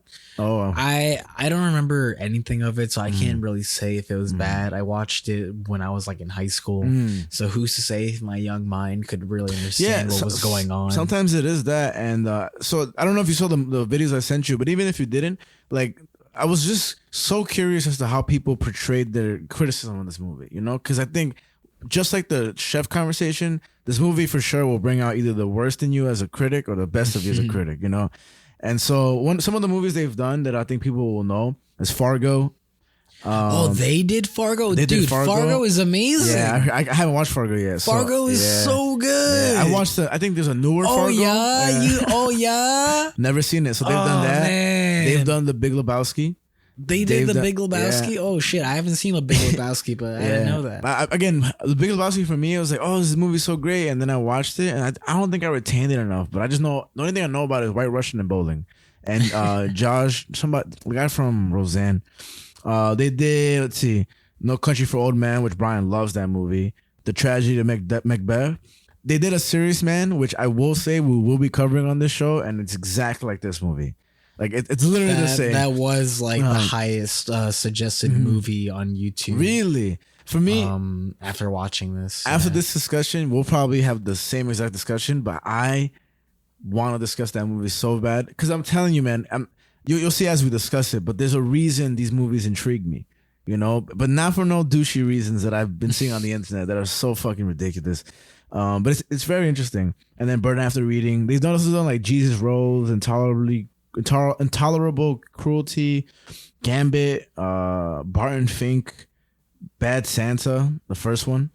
That's interesting, man. Romance and Cigarettes and their oldest film is Crime Wave. That's in 1985. So their most recent film has been The Ballad of Buster Scruggs, which that one is pretty famous. Okay. Like I've seen a lot of clips. Like when you search the movie, that also comes up a lot. But No Country for Old Men, I think, is their most preferred. And it's got Javier Bardem. Yeah, man, he kills it. I remember, to me, I'm not gonna lie, when I first saw that movie, I was like, like it's good, but I wasn't like so blown away, and I want to check it out again because I watched that movie when I was a kid, so I never I haven't seen it like in forever, so I don't really remember much from it. Like I definitely. If I were to watch it again, I know I would appreciate it. Yeah, more. That's what I think it is too. But maybe for me it was like the first time I was like, but just like Burn After Reading, the second time I watched it, it was just interesting. So let me just give some basic facts about it. I got it right here. Hold on, give me 1 second. One. Okay, so perfect. The budget for this movie was $37 million, which is kind of crazy for like not really because it's a movie. I would imagine most of that money went to the cast, if anything. Probably, because this cast is fucking crazy, right? Let me actually start off with that, because you're actually right. All right, so let me look up fucking Burn After Reading. I mean, off the top of my head, you got John Malkovich, Frances McDormand, George Clooney, Brad Pitt, Tilda Swinton. Like those are like the big main characters pretty much in the movie. Yeah, and so Brad Pitt, like you said, Frances McDormand, J.K. Simmons is in it. J.K. Simmons, George Clooney, John Malkovich, Tilda Swinton, Richard Jenkins, Elizabeth Marvel, David Rash, J.K. Simmons, which is crazy. J.K. Simmons, I mentioned him today at work. Alec Krupa, Michael Countryman, and Kevin Sussman. Hamilton Clancy, Armin Schultz. So probably the budget 100% went towards this movie because it's fucking crazy cast, right? Yeah. On IMDb, it got a 7.0 out of 10 from 336 people rating it. And ultimately, the movie is about idiots. Like, pretty much the movie is about idiots, Let's see. So it's pretty much revolves around, you know, the entirety of it. Really, how I put it when I looked at it is in some gist is aging, downfall, and American marriage. You know, like those are the three things I immediately wrote down when I first finished second watched the movie again, because I was like, all right, and it's about, you know, the main premise I would say is some lady who wants to get a breast, you know, basically all the plastic surgery because she doesn't think she's beautiful anymore. She wants to get it through her insurance at a gym job, Linda Litsky, and it costs a lot of money, and she's not able to really, you know, afford it. In another sector, what was his name? John Malkovich. Yeah, Osborne Cox. He gets fired from the CIA for being a drunk, and the joke of it is supposed to be that the guy who fired him is a Mormon, so that's supposed to be like a ha and stuff. And he's like, "Fuck, what am I gonna do?" And his wife is about to divorce him, who's also having an affair with George Clooney. He decides he's gonna write a memoir about his life and his CIA endeavors. And while in the gym, he loses his files of important information, or as it's perceived to be so. And Linda Litsky, Frances McDormand, and Chad Feldheimer, Brad Pitt, find it with hopes to blackmail Osborne Cox for money for her surgery. And then lastly, like, John Malkovich's wife is having an affair with George Clooney. And I mean, Linda Litsky's online dating, it's a whole thing. And it's crazy. So that's the gist of it. If you don't really follow it, like how I mentioned it, basically two motherfuckers are trying to get rich off an ex-CIA drunk agent, and his wife's having an affair with George Clooney, who's fucking everybody. you know? George Clooney is also is just fucking everyone. He's just fucking Like when I was watching this movie, at a certain point, I think when you see George Clooney's wife like make out with that dude after she at does the end that and book everything. reading, I was like, that's at the end.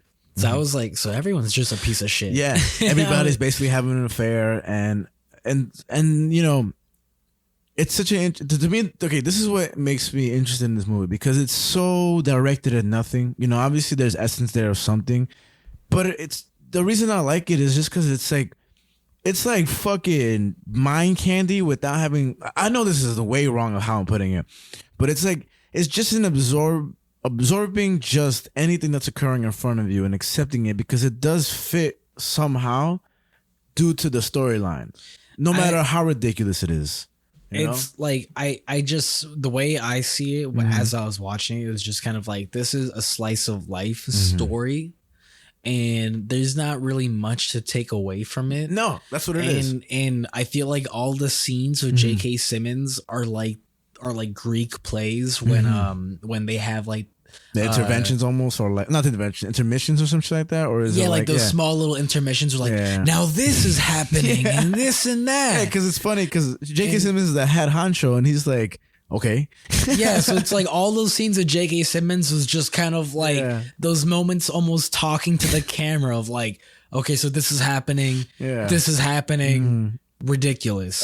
And when onwards. When Linda Litsky, basically Brad Pitt and Linda Litsky, that's how I put it, because they both try to blackmail Osborne Cox, and Osborne Cox plays this great angry character that when they call, Brad Pitt's trying to be all cool. By the way, Brad Pitt's performance is hilarious. He's just like this energetic douchebag, stupid gym rat. He's like, yeah, so what am I gonna do, baby? I was gonna ride my bike. Oh, like, you know, that's Brad Pitt's whole thing. And he's like, hey, is this what they try to call him, and they're like, is this Osborne Cox? And is this Osborne Cox? And then John Malkovich, Osborne Cox, he's like, listen, you fucking idiots, you do not know who you are fucking with. And so and it's just so like that elevation of volume is so, because he does not give a fuck. He's like, you are fucking with the wrong one, you know. And it's so great to see, like, and then Brad Pitt is like what the fuck, you know. And I think one of my favorite things about this, man, is that it's just, I mean, those actors play really well. Like, despite the movie of everything, like, they're dedicated to that craft of acting for sure. And even though there's no template here to perform the greatest of acting, but George Clooney acts like such an idiot. And I looked up two different how can I say, videos on the criticism of it, just real fast, because there's not really much on it, not much that you can really intake a lot. And there's one guy called Mark Kermode. He's an English film critic, musician, radio presenter, TV presenter, and podcaster reviewing it. And he says that he kind of hates this movie and whatever, and that he says that Coen Brothers, they'll have a hit and then they'll have something like this just because they're allowed to and everything. And I like the two quotes from this because I don't disagree with him. I don't agree with him. But he says, quote, famous, beautiful, intelligent people playing stupid, ugly people. And that, quote, this movie contains no cumulative power. It's just a load of bits. Some funny, some aren't. But together, it's just a bag of bits. And that's how he described the movie. This other YouTuber, I hated his guts. And each his own to his opinion. But he said, this is how he starts his video. And I'm not going to mention him or anything because fuck that guy. Respectfully, I mean, I could be wrong. But I have my own opinion on the movie.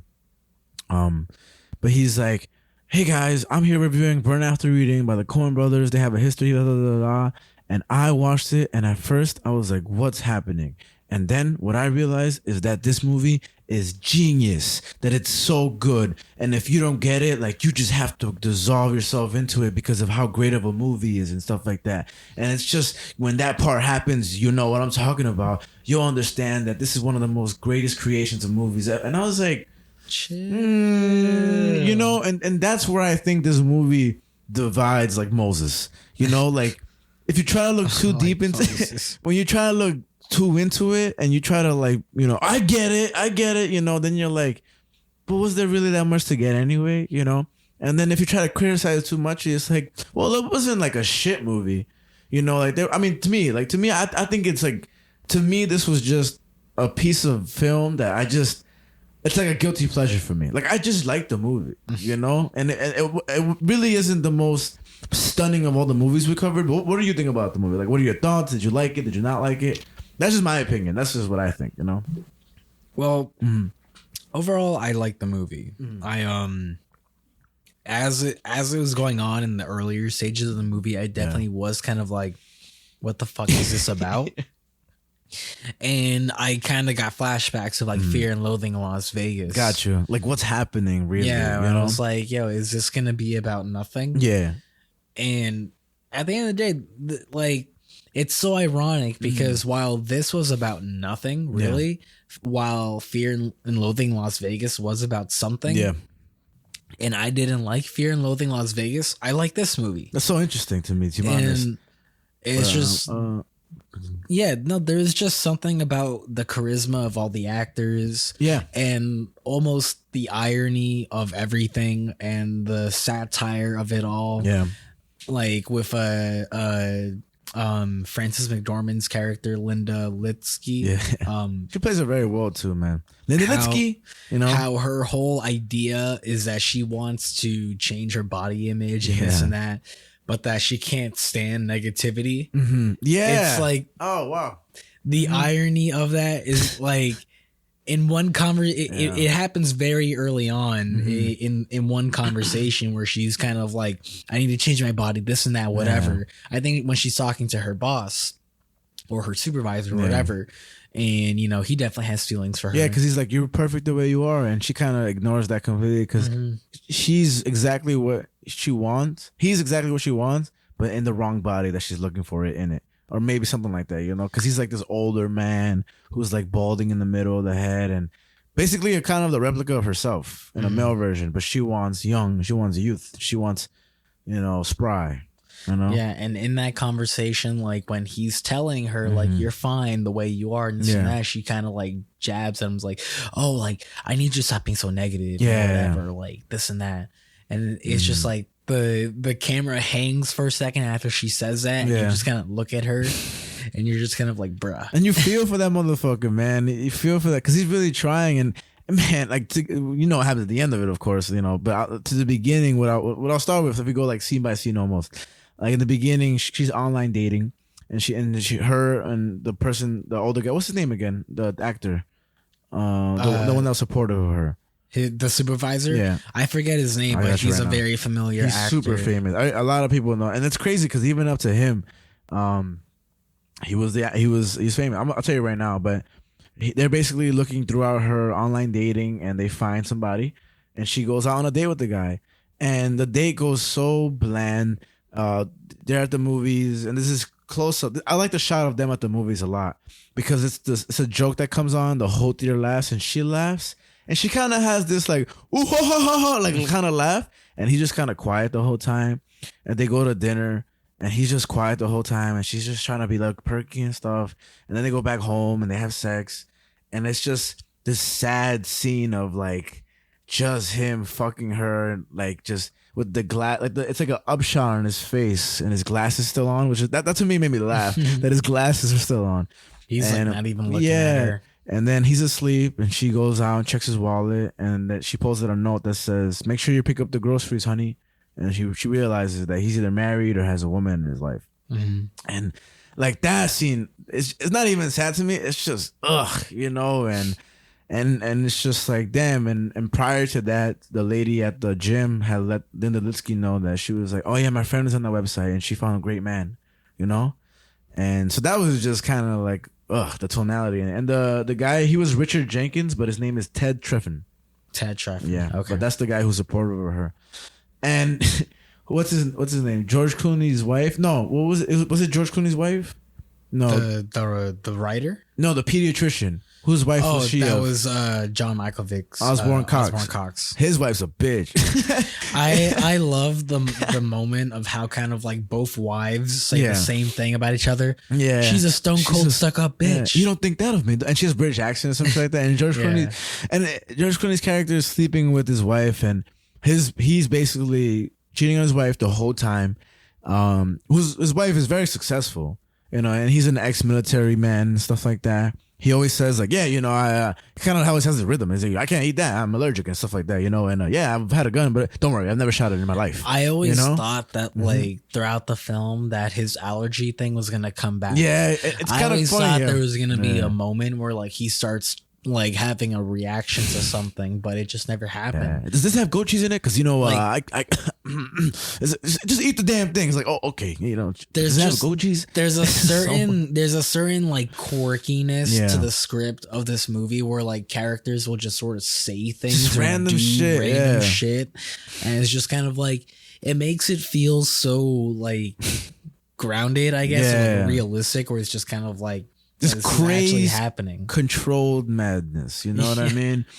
And fucking we discussed like them finding the CD at the gym and stuff, and throughout that she gets another Linda Litsky who wants the surgery. Who pretty much the movie does revolve around. I think so to some extent. Originally, like I thought it would fully revolve around Osborne Cox, but since it starts off with him and everything, very slowly, like it just kind of revolves more around Linda as people start to die around. Yeah, man, it's crazy. And before all that shit, which Brad Pitt's death is the funniest shit in the whole fucking movie. Dude, that shit was crazy. My jaw literally dropped when that happened. Let's get to that in a bit. But fucking, because I was wondering how you would react. So Linda Litsky gets on a date with George Clooney, and she has a fucking blast. Every scene replicated because she does the same thing over and over again. Yeah. Like, you kind of start saying she lies about how like she hasn't seen this movie before, and it's the same joke, the same shot, but this time they're actually laughing. They're enjoying dinner. They were very intimate. Another crazy thing is that George Clooney's wife leaves, and he's always working on something downstairs. He's just always working something that is so private that he closes the gate and nobody can enter that except him. And he finally shows Linda Litsky, and it ends up being a fucking like a bike with a dildo that pops up when you ride it. It's not even like a bike. It's like a rocking chair. Pretty much. And then when she shows Linda Litsky, she's like, oh my God, it's beautiful. And that was just like, what the hell? But, moving into it, eventually, they try to blackmail Osborne Cox, who's still trying to recover the thing, but, because he thinks it's a big deal, but the U.S. doesn't give a fuck, so they go to the Russian embassy. They request more information. And my favorite thing about the Russian embassy talk is that she's trying to convince them like this is top secret information, even though it's kind of just bland information about the CIA. But there's a picture of Putin on the wall, just looking down. So funny, man. And it's just like I think that's the beauty of this movie and the skill set of the Coen Brothers, that those little things do matter. You know what I mean? Like those, there's a certain flow of it that I feel like would be hard to recreate a movie like that. You know, that's why, like, I feel like why I kind of said I feel like this movie is a satire. Mm-hmm. I couldn't necessarily pinpoint on exactly what, because, you know, a satire is supposed to have a point. Yeah, to it. like making kind of fun of something, at least, like a little, you know. And maybe to me, that's why it could be like the marriages, the downfall, like, aging. It seems like it's kind of making fun of everyone. Yeah, and it's just kind of a broad general thing of like, this is life in America in 2008. Yeah. Yeah, because, I mean, divorce rate in America is crazy, and I feel like this is basically it. But then you get these higher class, like, specific career path people, you know, like doctors, CIA, military, school, you know, famous school writers, kids book writer and stuff like that, you know? So prestigious downfall almost in some sense. Because that was just the immediate thing to me. But again, it could be that, or it could just be this random assortment that J.K. Simmons constantly just says, okay, you know, whatever. you know? And it's just, it means nothing. Because like I said, like those scenes are very much like those Greek plays where it's just like J.K. Simmons is basically talking to the audience, just being like, yeah, this means nothing. This is whatever. Like the fact, like it means so little that they don't even show like the grand result of the film. Yeah. Like the movie just ends with like a recap of this dude just telling J.K. Simmons like, all right, this is what happened. Yeah. And so because Osborne Cox and his wife is getting divorced, eventually he gets locked out, and George Clooney basically kind of moves in, or like stays with his wife, aka Osborne Cox's house.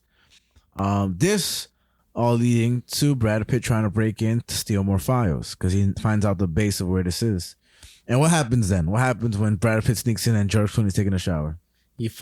Brad Pitt's just hiding in the closet, and Brad Pitt takes a 1 second shower.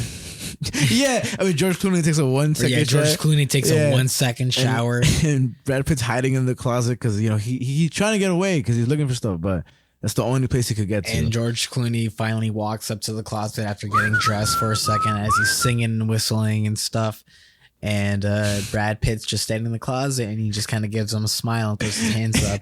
And the biggest smile in the world, like he's like, well, you got me. And George Clooney just pops him right in the face. And just, you literally see Brad Pitt get shot in the head, dead body down to the floor. So, okay, so how would you describe your reaction to that when you saw that? My jaw dropped. I was literally, my jaw was like on the ground for like a solid like 30 seconds. I was just kind of like, and prior to bringing it in, Brad Pitt is happy. He's dancing hardcore in the driver's seat. He's finishing up a smoothie. He has like wired earphones in. He's like, you know, going living the best life he could. And I feel like his part to play was just ignorance to everything, bro. Like he literally has, and this was all a request by Linda Litsky. She was asking him to, you know, break in and stuff. George Clooney shoots him. Eventually, in the movie, George Clooney always sees somebody following him the whole time. Yeah, and the whole time, and basically, the detective is informing J.K. Simmons, like, yeah, man, we got somebody who, you know, stole some files from a CIA agent, went to the Russians. J.K. Simmons was like, the Russians? She's like, yeah. And he's like, okay, whatever. Anything else? And he's like, yeah, this guy just shot a guy. And he's like, anybody important? Nah. He's like, all right, bury it. Yeah. You know, just kind of like, we do not want anything on our ass. Like, just get rid of all this useless information. And that's, again, where I feel like the satire kind of comes in, of just kind of like, you know, the government doesn't really care. They'll just kind of like try to cover up anything. Their own ass. Government gonna government, bro. Government gonna government. That should be the name of the movie, bro. man. And then George Clooney is still seeing people follow him to the point where he's like chasing down for like, hey, who are you? You know, like trying to catch down, and the drivers are driving away. So much paranoia escalates to the point where he thinks Linda Litsky is a secret agent because she's asking about her friend that's been missing, that's been depressing her. So George Clooney runs away in the park and everything, ultimately ending up being just, you know, divorce lawyers. You know, and that guy was pretty famous too, the divorce lawyer too. The one really? Yeah, I forgot his name. Let me see if I can find it. But George Clooney finally, it's Kevin Sussman. This guy, I'm sure you've seen him in something before. He looks familiar. He looks like a skinny Paul Giamatti. He does. He actually does look exactly like that. But he's been in a bunch of stuff, I think so. I'm pretty sure I've seen his face. He was in The Big Bang Theory. I didn't know that though. What the hell? But yeah. Is he the comic book shop owner in Probably. Big Bang Theory? I can see that for sure looking at his face, but I don't remember. But you should watch a video of The Big Bang Theory without a laugh track. There's one like that for Friends. Oh, it's interesting. And of course, and the it laugh makes track Ross look like a creep. Well, this movie, this just drains Big Bang Theory. You're just like, well, I thought the show was entertaining. I mean, it's crazy. Big Bang Theory on a second rewatch is pretty cringe. Super. But if you're first exposed to it, if you're high, I guess.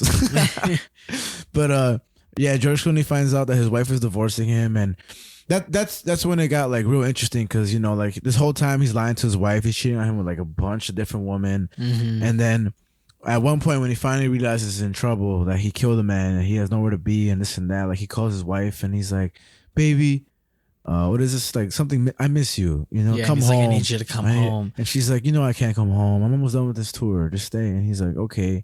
And only in his like deepest downfall of things that's when he finally misses his wife, and then she gets off the phone, finishing a news segment, and kisses the guy she's having an affair with. And that's also when he's like finds out that the guy lawyer, right? that's been following him has been the divorce lawyer, and without even knowing that he's being followed by the government the whole time as well. Yeah. And so in the final act, I would say, because I guess that's also how you could break it up too, with J.K. Simmons as the ex. Lena Litsky.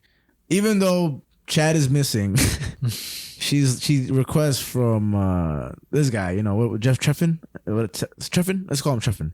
The guy who was supportive of her the whole time. Oh, yeah.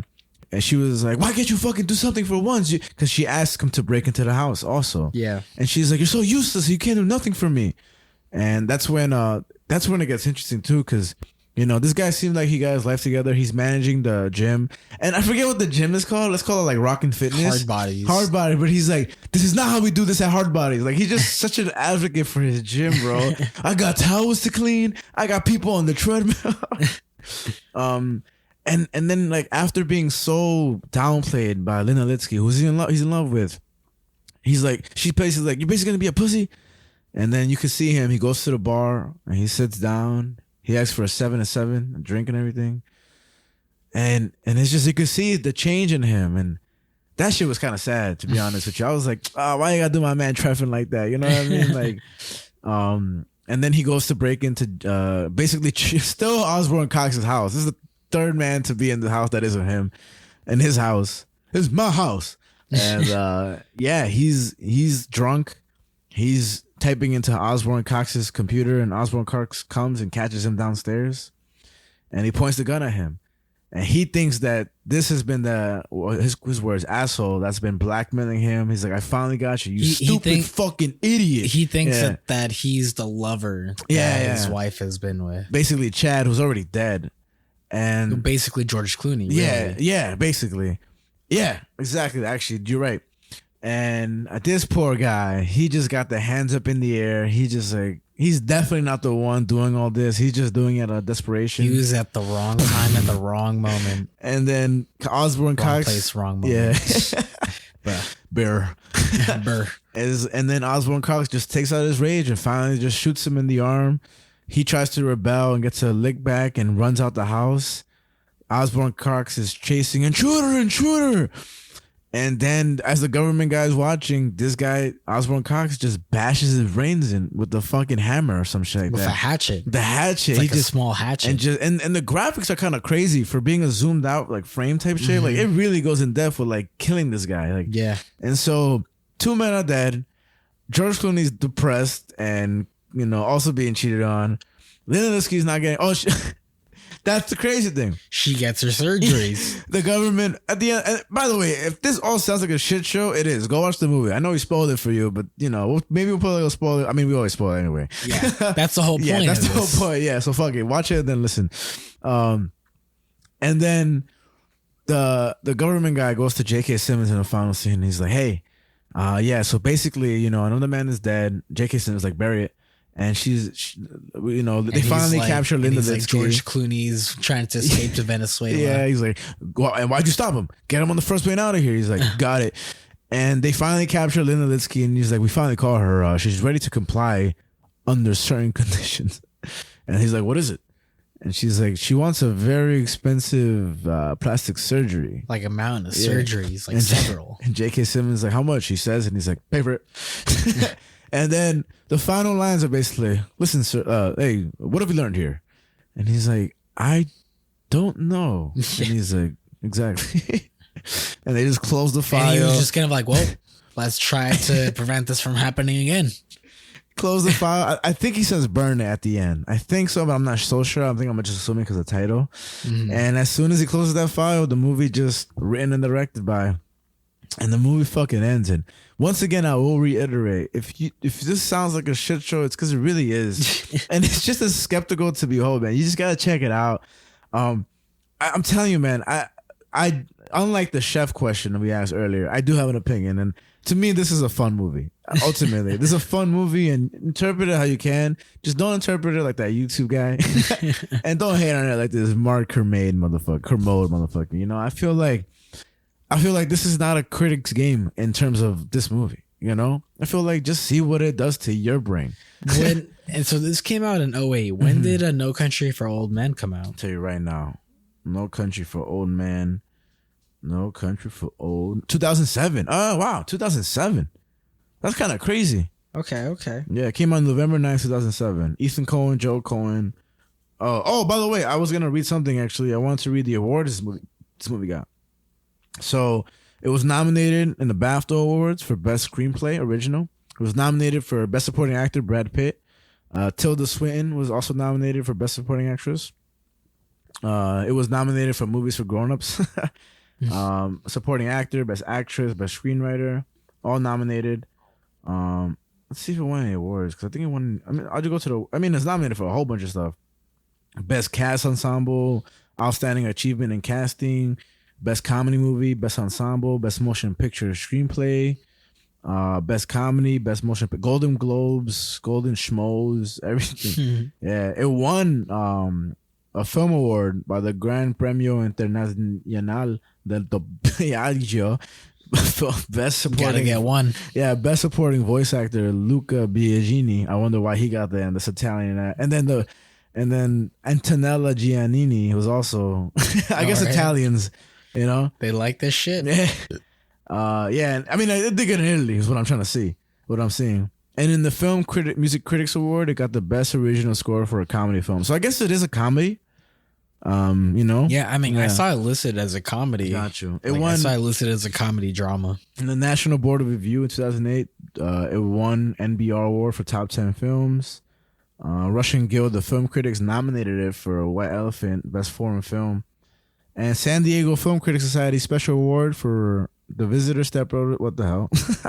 Oh, yeah. It just, it was nominated for a whole bunch of shit, but that's when I feel like that cast is really the reason for a lot of these nominations, bro. Oh, yeah. But who's your favorite actor in the movie?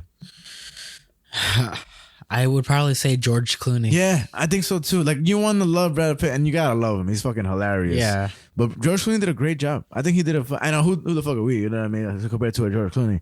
But he did a great job, man. I was proud of that motherfucker. Such a weirdo. Every time he fucked the girl afterwards, he's like, yeah, I think I can squeeze in a run. I can squeeze in a run. I haven't exercised in 3 days. Yeah. And I wonder how, like, people who are like, actually psychiatrists that can diagnose would like look at these motherfuckers and what they would say about all of them, and yeah, but one of the funniest thing was Osborne Cox's bitch of a wife. How when she was speaking to the little kid, because she's a pediatrician, which you find out way later, like hands on, because she's treating a kid. And she's like, if you don't stop fucking crying or some shit like that, I'm gonna tell your mom to leave the room. And then she gets a phone call. She's like, what? I'm with the patient. Oh, she's with the patient or some shit. Yeah. She's a cunt. But yeah, man, I felt like this was an easy AMC section but the movie itself is still very interesting, and yeah. Yeah, I mean, it's just, when there's not really too much to say about the movie in terms of a meaning or a theme. Yeah, it's a pretty easy AMC section. Just kind of talk about what happened. Like really just your reaction and stuff. And that's the reason I did pick it is because I'm curious to see and maybe bring about more interest to this movie so other people can watch it like today, because now it's 2023. It's 15 years from now from that movie's release. So I would be curious as to how it holds up. And it's interesting that a lot of the comments for like the reviews and stuff really did praise the movie a lot. Like there's a lot of positive comments about the movie, and a lot of people want to call it a cult classic. Like they want to merge it in with like Big Lebowski and stuff like that. So that was interesting to me. And that they always, one of the most common things is that like it's better a second time. And I will say for me, it was way better the second time. Because again, when I watched it before, I was like not even trying to like grasp anything or like trying too hard to grasp something maybe, when really it's A Serious Man is also very, very, very interesting. And one thing I'll say before covering that, and it won't be anytime soon, we'll take a little break for Coen Brothers unless it's No Country for Old Men, but I had to restart A Serious Man about 6 or 7 times. God damn. When it started. All I'll say is Jefferson Airplanes. That's all I'll say. Airplane. That's all I'll say. Want somebody to love. Oh, you need somebody to love. That song is fucking awesome. You know, the White Rabbit. Oh, man. Cool, man. That's the one in, remember Fear and Loathing Las Vegas? Yeah. Oh, man. I love that movie, man. I fucking still love that movie. Look what God did, man. He's awesome, bro. But yeah. Man, we fucking did it. Yeah, it's been a long time since we filmed a full episode full through. It has been a hot minute, but we fucking did it. Fucking did it, bro. How I can't even see from how far we are. We're about 4 hours, I think, and 30 minutes, homie. It's not bad. It's not bad. Not bad at all. Look at us. Look at us. We're like Italians. You know what I'm saying? Hey, bring that back. Hey, some things don't change. Some things will never change. You know what I'm saying? You know what I'm trying to say? I'm walking in. He's creative. Yeah, man. But definitely check out Burn After Reading. It's a good ass movie. Maybe because it's such an old movie, we can also preface it just for this one. Like, watch the movie first before you just the AMC section. Maybe that. I mean, ideally, I would. We should probably always, just over, hey, quick heads up. Yeah, probably. Ideally, you would have seen or listened or read. Yeah. Whatever we're looking at. Obviously, that can't always be the case. Yeah. Whatever we're looking at is in the title. Yeah, because we're not gonna just jump, because that was the one thing with the YouTube video guy. He was like, I don't want to spoil it or nothing, but it's like, motherfucker, you just already talking about the movie. So it's in the title. Yeah. So before you ever want to listen to our episodes, maybe check out what we're checking out, so that way you can feel a part of the conversation. Yeah. And that would be cool, man, to intrigue. Like if that was where the listeners went, like, the AMC section, let me watch it first or read it first and then come back to it or something. That would be cool, because I mean, I don't know, I wonder, man. And this is definitely an interesting one. And I don't want to just deem it easy because of that and just get it done quick, but I will say, after a long ass episode, this was a little treat at the end. A little calm, little AMC section burn after. Yeah, no, it's pretty chill, chill. It's it's just, what can you say about this movie? Like, That's it, just, man. You can literally only talk about the events of it, and man, just that's it. And just reflect, and not even in depth, just kind of reflect personally, and just be like, it's kind of like, going on a roller coaster. Like, you can talk about all you want, but if you don't go on the roller coaster, brother, you're never gonna know what the fuck it felt like. You know what I mean? And I honestly didn't think you were gonna like this movie. I didn't think you were gonna like it, man. I don't blame you for thinking that. Pretty early on, I wasn't too crazy about the movie, but I don't know. There was just something about it. There was just something about it of shitty people that watching people being shitty is just entertaining. Yeah, I think that's really what it is. This is awesome, man, because I feel like we have a mutual understanding of this film, because we don't have any understanding of it, but at the same time we do, because we both watched it. So genuinely watch this movie. I'm telling you, even if we spoiled it for you, it would just explain it barely. You still have to follow this craziness that is. And shout out to Brad Pitt, because those dance moves.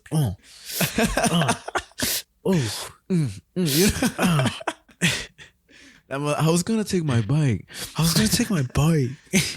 He punches him. You fucking touch me the whole time. Holding his nose in the. Is this Osborne Cox? Yes, asshole. Who is this? Who is that? Oh man, but John Malkovich can play an angry motherfucker. Oh yeah. Oh man, I'm about to watch the movie again.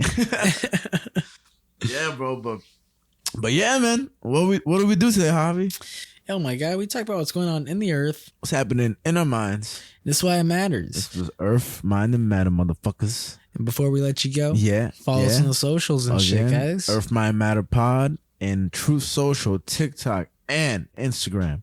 Earth, Mind, Matter, YouTube, and our OnlyFans. Our OnlyFans. Franky and Javi XX Feet. XX Feet. At syrupygoodness.com. 420. You could just throw that in there. That is the extra content. You know what I mean? So don't miss out. 10% off. You know what I'm 10% off. 10% off. And then we'll even send you some used underwear. I've already got it in the mail. Ready to be sent. I already got the expedited shipping to a person who hasn't even bought. Just a random stranger. I already took a shit in that underwear. It's ready to be sent. That's pretty fucking funny, man. Check us out.